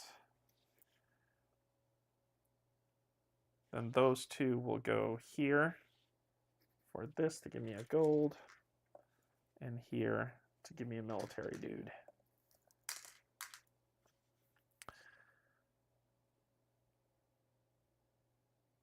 Then we got 3 military people with nothing to do. I can make 2 of them a citizen if I want, and I could turn you into a fighter, but I don't need to. So what can I do with these? You, for sure, I can put here. Gain that. And I can build that landmark, which is... Which one's the renowned archway? This one. So I need a blue and 2 bricks. So let's go on a magic carpet ride for 4 to build that. So we'll do this, this, this, and that, which would give me a purple and a brick. So that's 1 I spent. Then I said I needed 2 bricks, right? So that's 1 brick and that. So I just need 1 more brick. So I'm going to spend you here to draw here, here, here, and here to gain that other brick. Then I will build that other landmark, this one, for you and you 2. So I'll build this to get 2 valor. which will give me that. Then I will use you here. And then I will convert you two into the last one here to gain the final production and 1 brick, to which I will use that last brick here to gain this, which will give me this, which will give me this. Oh my gosh, this is insane. I was 1 away from completing this FP2. I just needed 1 more brick. And there's that 1 brick I needed to make the Seppi. And I would have been able to convert that and block up everything. All right. Can I spend you anywhere? No, I can't. I can't convert any. I've already used the convert. Filled, filled, filled. I would be able to put them here if I built the courthouse, but I didn't. So that's a wasted turn.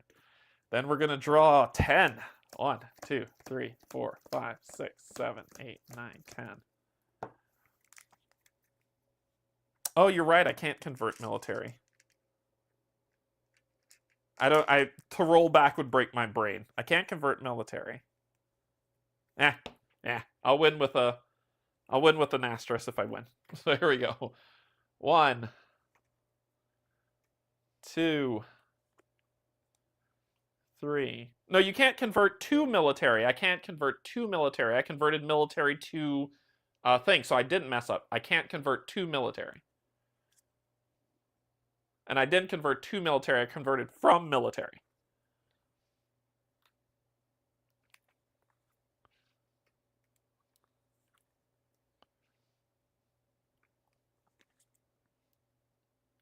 Everybody's biting their teeth right now. I blocked everything. I blocked it all. I blocked it all. So I gained 4 valor. 1, 2, 3, 4. And where I would gain 1 of these, you don't. The game's over. You don't gain it. I could have built that stinking landmark this round. But anyway, I blocked them all. Then what you do at this point, because the game's over, is first things first. You come over to this block here. Renown, I got 17 points. Piety, I got 10. That's the highest I've ever gotten in piety. Valor, I got 20 points. Discipline, I got 21 points. And then we do our path cards, and you add up that. So, completed citizen tracks. 1, 2, 3, 4. Sadly, I was 1 short of 5, so I only get 2 victory points for that one. Completed wall sections. I completed the entire wall, so I get 3 victory points. So that's 5. Large buildings. I didn't build any over here, but I have 1, 2, and that's it. I just have 2 large buildings, so I'm going to get 1 victory point, so that puts me at 6. Landmarks are not considered large buildings, I don't believe. Resource production. Filled it up. 3 victory points, putting me at 9. Constructed landmarks. I did 2 of them, so I get 2 victory points. 11. Completed performances. I completed all performances, so I get 3 victory points, so that's 14. Yeah, so that's 14. And then disdain. I only have 1 disdain, so that's subtract 1 from the final score. Add it up, and that's your final score for the game. So I'm going to go to my handy dandy calculator and do 17 plus 10 plus 20 plus 21 plus 14 minus 1. 81, people! 81. What's your final score? 81. What do y'all got? 81. I finally tied Cynthia. 81 for you as well. Yeah, 81 points for me. And that is Hadrian's Wall. This is the game. I love this game. I think this game is fun. I'm always excited to play it, and I thank Cynthia for introducing it to me. That's the year this old lady was born. 81, you youngin'? You youngin'? Y'all young whippersnappers. See, Mitch, does that make you a millennial? All right, we're back to the giveaway, the final parts of the giveaway. So let's go back here. I am a Gen Xer. 67. Nice job, Alexis. Nice job. Let's go back to intro. Intro. There we are. Okay, then go to table. Shrink me down and pull up that. Okay. Last two items up for bid. Let's see. There's just, is it 2 or 3? Yeah, 2 items left for the giveaway, and then that's it. Why did you go all the way over here? That was weird.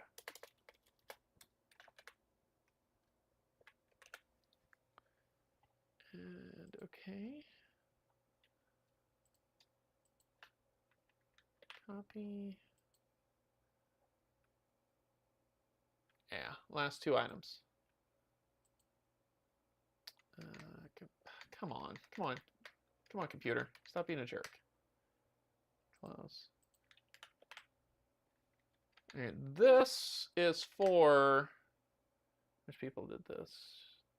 6. So it should be 6. 3 and 3. Yeah. This is for the Turksy Kickstarter minus the Voidfall when I gave that to Steve, but the other cards that come in there is for Imperium and Vengeance, Roll and Fight. Games is just like Turksy did a Kickstarter where he did some exclusives, so this is just for the cards for those. So that's what this is for. So good luck.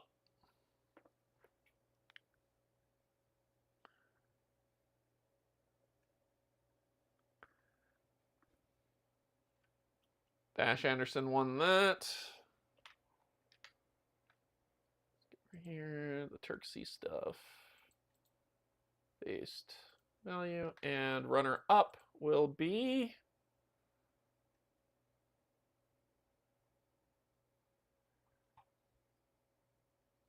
trying to label me. All right, so that's Alfred Wallace. Okay. This was at the bottom of the list. It wasn't me trying to be slick and funny and cute with it. ISS Vanguard.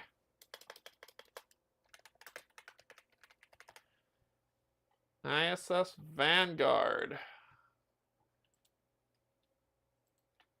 Copy.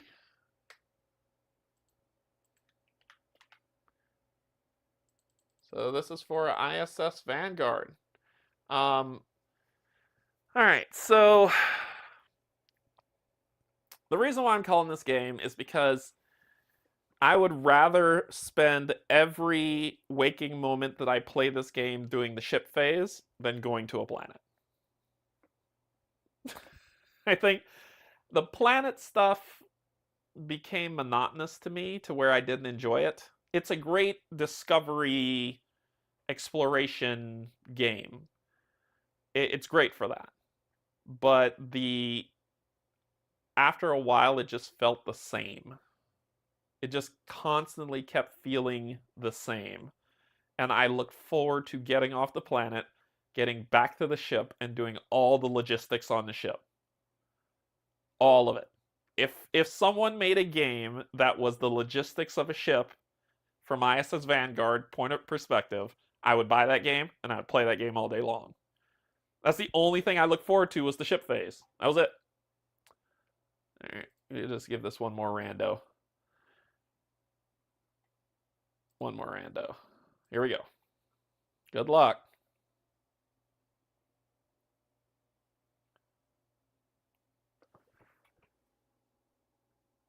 Oh my gosh! Oh my gosh! Wow. Wow. Chen Gong, who's only won once today, has just won twice. That's the first time. That's the second time. Yeah. Yep. This is his second win, or their second win. I want to pretend it's that is their second win. And backup will be if Chengyang doesn't.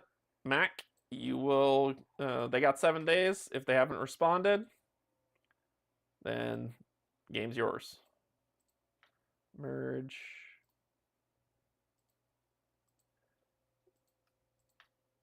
Merge. And this game comes with an organizer, a really amazing wooden organizer. So it's going to be a heavy game. Just keep that in mind. It's going to be a heavy game.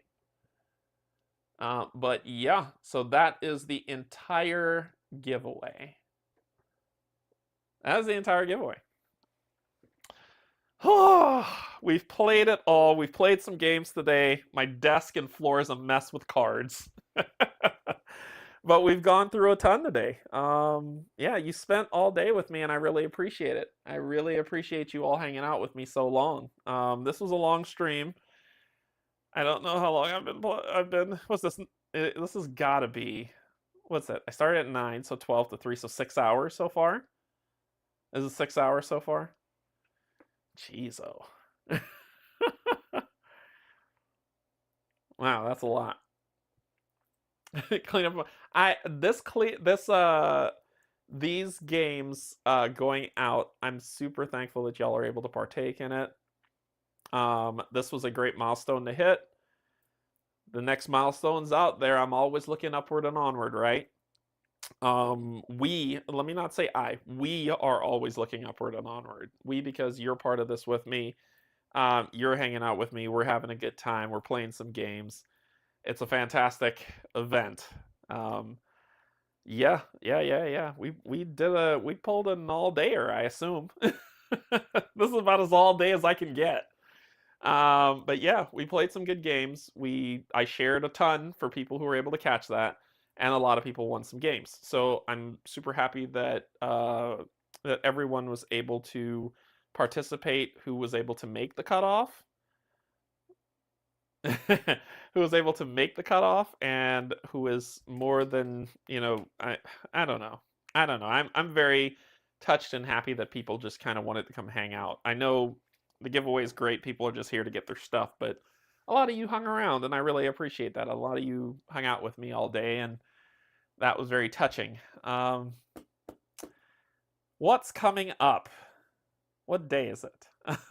Tomorrow it's Arkham Horror with Cynthia and Kate. I'll be playing that. Then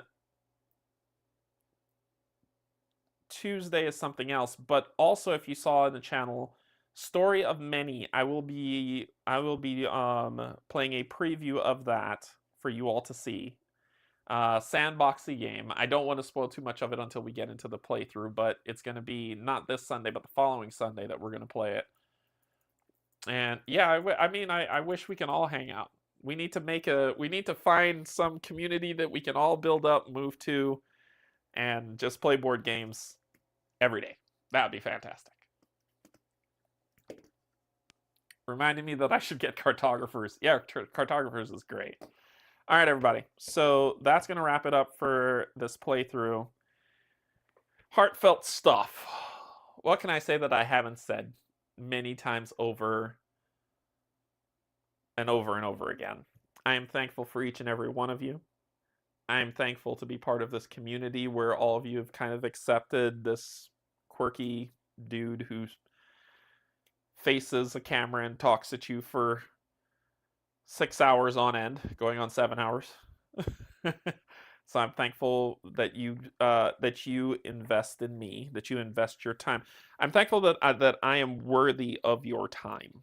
Your time is important. You've got things going on in your life that you need to take care of, and that you have been kind enough to extend yourself to me to be able to just hang out for a while and hang out at the table with me. I very much appreciate that more than words can say.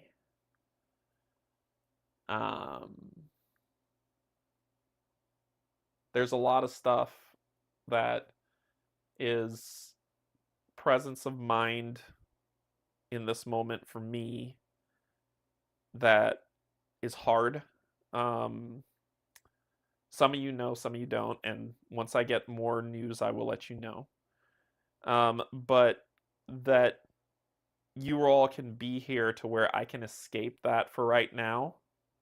For in the moment, be in the moment, not think about that. And just be able to hang out with you all. I really appreciate it. I want to give massive shout outs to so many people. I mean, everyone in chat, everyone who shows up to a stream, every Patreon, every patron, huge shout outs to all of you. Steve from Co-op Guild. You have no idea how I talk to that dude every day, multiple times a day. He and I are very good friends. Barrett from Meet Me at the Table. Colin, Jen from Gen Cam Plays Board Games. Danny from Danny Cha. Those are people who are kind of like Paul Grogan from Gaming Rules. These are people that are my support group for content creators. These are people that are these are my content creator family, right? These are the people who I will defend with sword and shield all the way down to I will die on that hill. These are good people. Amazing good people. Upcoming content creators, Brian from the Cave of Creation. Good, hardworking, amazing people who want to give you the best that they got. They leave it all out there for you to experience with them. All these people, I gotta tell you, it's the content creator space it can be a dangerous place because there are people who will use you because of what you look like, what you have to offer, what you're built like. They'll use you. And these people don't. They are real, true. What you see is what you get. They will a lot of them will call out BS when they see it. A lot of them will fight tooth and nail for you. I give a shout out to Rob's Gaming Table as well, because without that push, without those words, without that amazing duo, I would have never started this. Do he and I agree on things a bunch? Nah. But do I respect the hell out of that dude? Heck yeah. Heck yeah. I think that he's a really great guy, and I think a lot of the vitriol that he gets is not due. He can be brash, but that's Rob. And it's kind of like you accept it or you don't. But that's him. But what you're getting is authenticity with Rob, right? You're not getting fakeness. You're not getting someone who's going to kiss your butt. You're getting authentic Rob, authentic Mel. Some people, that's their cup of tea. Some people, it isn't. But what you're getting is the real deal. And when he tells you he cares, he does care. With everything that he's got. So I respect him. Huge shout out to Rob. To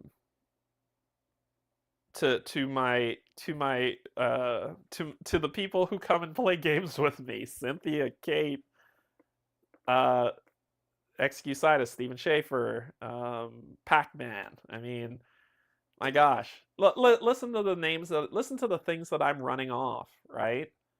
There is no channel that's just me. It's not just me. It's the community. It's these content creators who we look out for each other in this wild, wild west of people just trying to go out and get theirs. It's the people who are willing to give me a shot and play games with me. It's, that's it. I mean, I guess think about all of that. I'm running through, just pulling names off the top of my head, and I'm running through, and there are all these people who make me better, who make each other better, who make the world a better place for having them in it.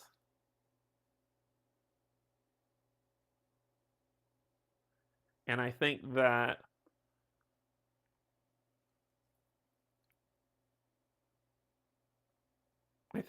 it's very touching, and it means a lot to me that that these people exist. They exist to make the world. They exist, and they make the world a better place for being in it. They make everyone around them better for existing because they are just amazing, wonderful people.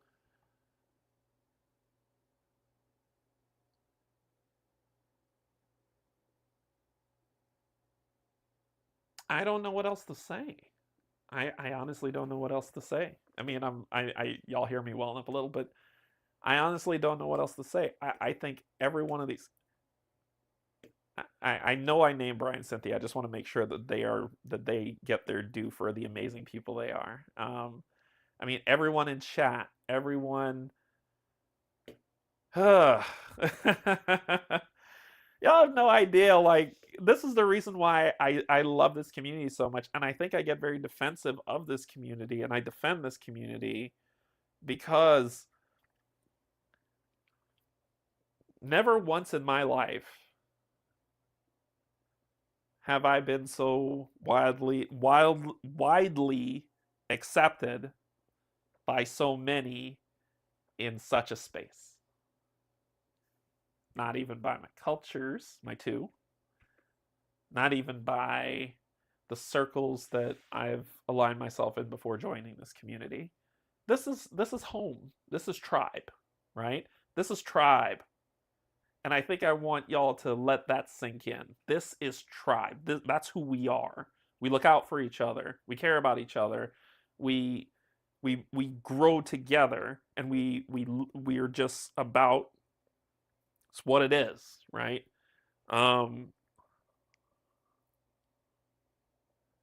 Y'all are my tribe, and yeah, but y'all, I mean, that's what it is. If you are part of tribe, you are never alone. You could be going through some crazy stuff. Trust me. Like I said, TBD to be shared. You could be going through some crazy stuff in your life. Everybody's life is hard. Everybody is doing the best that they can. Everybody's putting everything they got into this. And this tribe right here is there for you. It's there. They're there for you. They can't be physically there. They can't say, "Hey, here's the shirt off my back." But what they can say is, "I hear you. I believe you. I'm walking this with you. I got your back." And I think that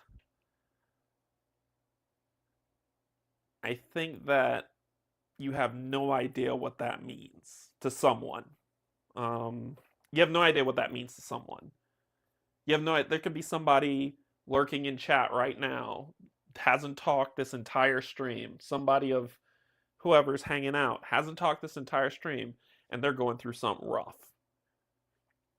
Money ain't right. Can't feed so and so. Losing house, lost a job, sickness, ailment, abuse, all this other stuff. They're going through that right now. And this community said, "I believe you're going through that. Come hang with us for a little bit. Be part of this." Right? And you are loved. You matter.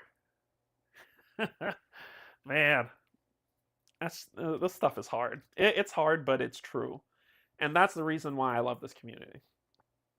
Y'all are my tribe, bar none. So with that, I will say thank you. I'm not